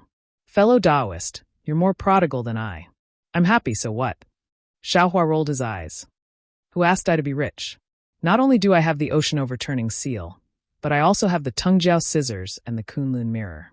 Although I don't know where the other half of the Tungjiao scissors is, as long as the Kunlun mirror returns to the Dawn Rain continent and finds the golden core cultivator of the rock border sect, Chang Yefeng, I'll be able to obtain the last fragment of the Kunlun mirror. At that time, the Kunlun ruins will become. Just as he said that, Xiaohua's heart skipped a beat. That's right, I seem to have said this before. Why am I repeating it now? It was also at this moment of vigilance that shock appeared on Xiaohua's face as he looked in disbelief. At the same time, green-robed Xiaohua already understood Xiaohua's thoughts. His figure flashed and landed in that place. This was where Xiaohua stored his qinquan pouches, storage pouches, and worn-out magic treasures. An extremely ordinary storage pouch was thrown among them. Green-robed Xiaohua didn't use any magic. Instead, he bent down and rummaged through the storage pouches one by one. He looked at the ordinary storage pouch, but didn't open it. He looked up at Xiaohua's strange expression and asked in confusion, Fellow Taoist, isn't this the storage pouch of Tongmu City's Qinyuming? There's a fragment of the Kunlun mirror inside. If there's no accident, it should be in the hands of Chang Yufeng. When fellow Taoist obtained it that day, you knew about it. Why didn't you think of it? Could it be there's something in this space that you and I don't know about? Yes. Xiaohua raised his head and looked meaningfully at Xiaohua of the heavenly Tao above the starry sky. He said word by word, everything in this world is under the control of the heavenly Tao. Although you and I control this space, you and I aren't the heavenly Tao. It's impossible for us to know everything in this space. Moreover, even if we become immortals, gods, and the so-called heavenly Tao saints, don't forget, there are 50 Dayan numbers, 49 Dayan numbers, and there's still the evasive one. In this world, there's never anything that can be completely controlled. Rumble. Above the starry sky, a deafening sound was endless. The entire space was shaking. The originally vast space couldn't help but expand again. Damn it, the heavenly Tao, is there a mistake? This guy clearly forgot. This made-up reason can actually be understood? Green-robed Xiaohua was dumbfounded. He held his forehead and shouted, Haha, green-robed fellow Taoist, there's no place without knowledge under the heavenly Tao. You've only cultivated for a short time, so learn slowly. Xiaohua proudly took Qin Yuming's storage bag, took out the last fragment of the Kunlun mirror, looked at it, and threw it to green-robed Xiaohua. When you're refining the Kunlun mirror, think about it carefully. How did this Kunlun mirror get from Chang Yefeng to Qin Yuming? Maybe you'll know something. Huh. Green-robed Xiaohua naturally wasn't convinced. He originally wanted to retort, but his face suddenly revealed a strange expression. He then said with a smile, "All right, this poor Taoist won't talk nonsense with you anymore. Either way, you and I will benefit. At this time, Huda is already here. How about it? Fellow Taoist, you can't let him run away this time, right? Fellow Taoist, you should watch the show from the side. When fellow Taoist makes a move, I will help fellow Taoist to kill this guy." Chapter 3695. Good. Jade Archive Xiaohua nodded. This Huda Zhenren is really hateful. He is especially good at borrowing power and stirring up trouble. At the Jade Pavilion Conference, he was lucky to escape by using the Confucian cultivator's formation. This time, we must take his life. With that, Jade Archive Xiaohua left his body and hid to the side to observe. In the night sky, several figures flew over from the distance. However, these figures did not fly directly. Instead, they flew and stopped. Quite a few times, they even flew in other directions. Under the moonlight, the faces of 8 cultivators appeared. The one in front was Zhai Xingzi, who was wearing an emperor's robe. Next to him was Gusichuran, who had changed into a Taoist robe.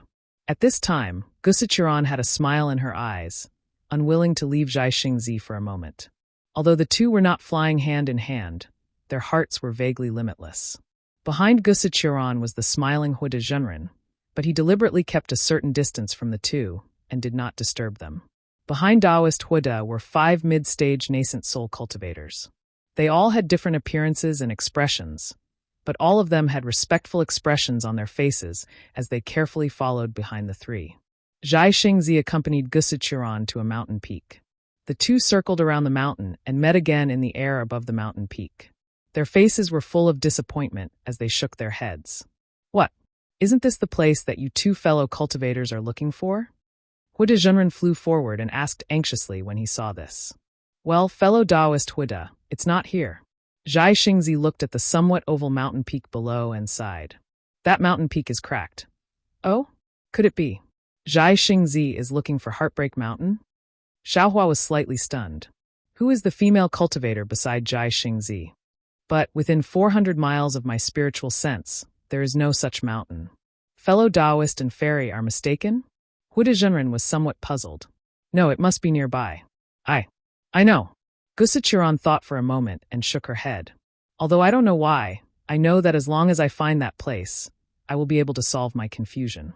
That's right, this old man has the same idea. Zhai Xingzi nodded. Fellow Taoist Huda, fellow Taoists, thank you for your hard work. Let's go take a look over there. Zhai Xingzi raised his hand in the direction of Heartbreak Mountain. All right. Adept Huda felt somewhat helpless, but he still smiled and said, as long as fellow Taoist Zhai Xing and fairy Zhai Xing can solve the mystery in your hearts, it's no problem for us to work a little harder. Humph, you were the one who insisted on following us. Gusichuran snorted as if she was looking down on Huda Zhenren. Chou'er, Zhai Xingzi blurted out. How can you speak to Taoist Huda like that? As expected, you. How do you know my nickname? Gusichuran's face was filled with surprise and joy. I don't know either. A rare look of embarrassment appeared on Zhai Xingzi's face, but his eyes were the same as Gusichuran's, showing surprise. Gusichuran shouted, I knew it. You and I must have known each other in our previous lives. Otherwise, it wouldn't be so coincidental. Ouch! Just as Gusichuran was pleasantly surprised, there was a sudden scream. Gusichuran's body fell like a rock, straight towards the sharp rock beneath her. Chou'er! Zhai Xingzi hurriedly moved his body and immediately landed below Gusichuran. He shouted as he was about to catch Gusichuran. However, just as he extended his arm, Zhai Xingzi's expression changed slightly. The protective light flashing around his body suddenly disappeared. Like Gusichuran, he could no longer stand in the air and fell towards the rock. However, just as he fell, Zhai Xingzi forced himself to change his position so that he was below Gusichuran to prevent her from getting hurt. After doing all this, Zhai Xingzi took a deep breath.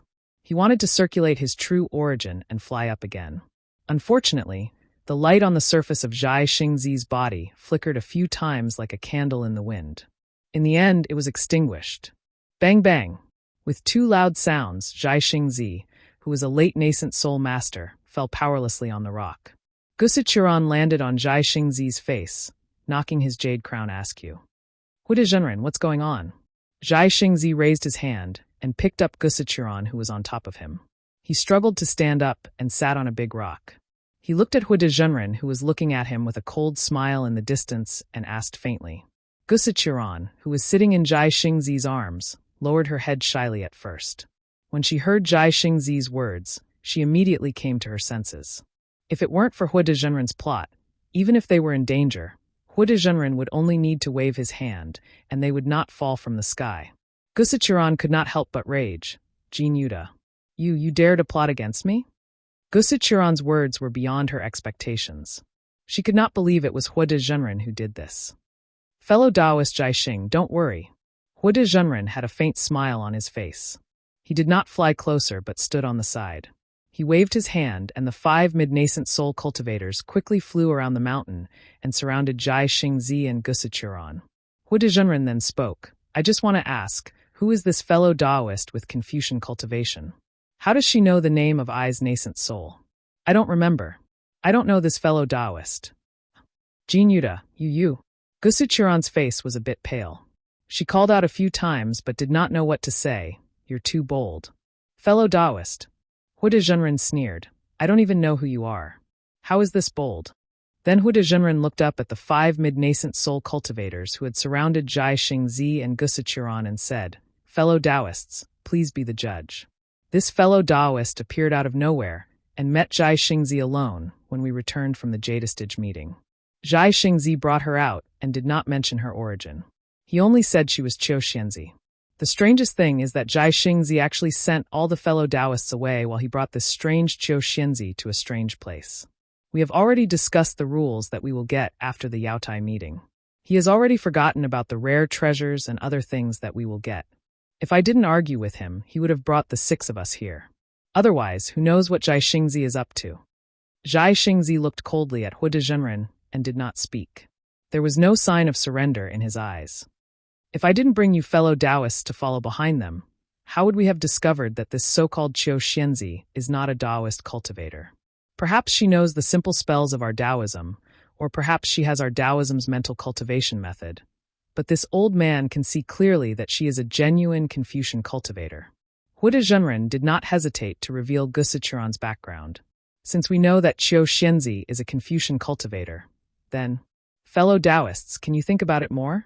We just took the pure Yang ancestor from Jadestage Mountain and Qiu Xianzi appeared.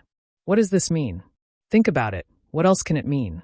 It means that Zhai Xingzi is not the Zhai Xingzi we trusted before. He is in cahoots with Confucian cultivators.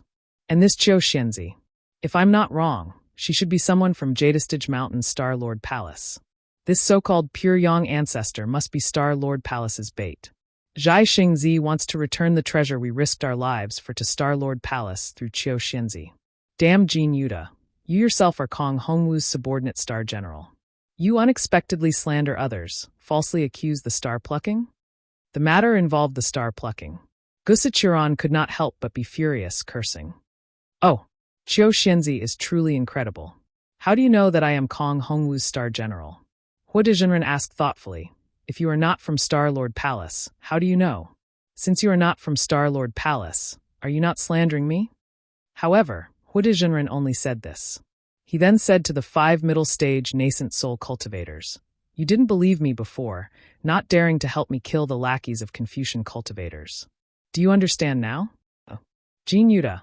Gusichuran bit her lip, her eyes flashing with anger. You are truly despicable. Of course you know who I am. But how can I not know who you are?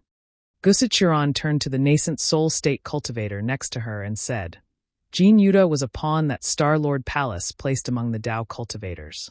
When I saw you all, the first person I contacted was naturally Zhai Xingzi, but the second was him.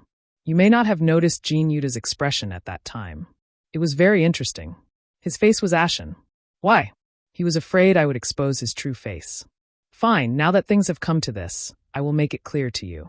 I am naturally from Star Lord Palace, and I have an agreement with Jin Yuda. We can't expose each other's details. However, I really didn't expect that Jin Yuda, a little star general like you, would dare to make a move against me. Are you tired of living? AI, Lady Qiu, I don't know what you are talking about. You can make up all you want, but I've always been upright. How many cultivators on hidden immortal continents say that I'm from Star-Lord Palace? It doesn't matter whether you're there or not. Hui Zhenren's face was full of sorrow. I believe I am worthy of heaven and earth. I believe I am worthy of my conscience. This is enough. Damn it! Gusichuran was obviously not as good as Hui Zhenren. She cursed and struggled with all her might. Unfortunately, no matter how she urged her true qi, it was useless. Heart-corroding bone? Suddenly, Gusichuran understood and exclaimed, You actually got Star-Lord Palace's secret poison from Kong Hongwu? You really deserve to die. You're tuning in to the Blee Maze Sword of Destiny YouTube channel. We're so grateful for your support, and don't forget to subscribe to join us on this incredible journey through captivating stories. Your generosity through donations truly makes a world of difference, as it's the primary source of revenue that allows me to expand and enhance this channel for you. Thank you from the bottom of my heart for being a part of this adventure.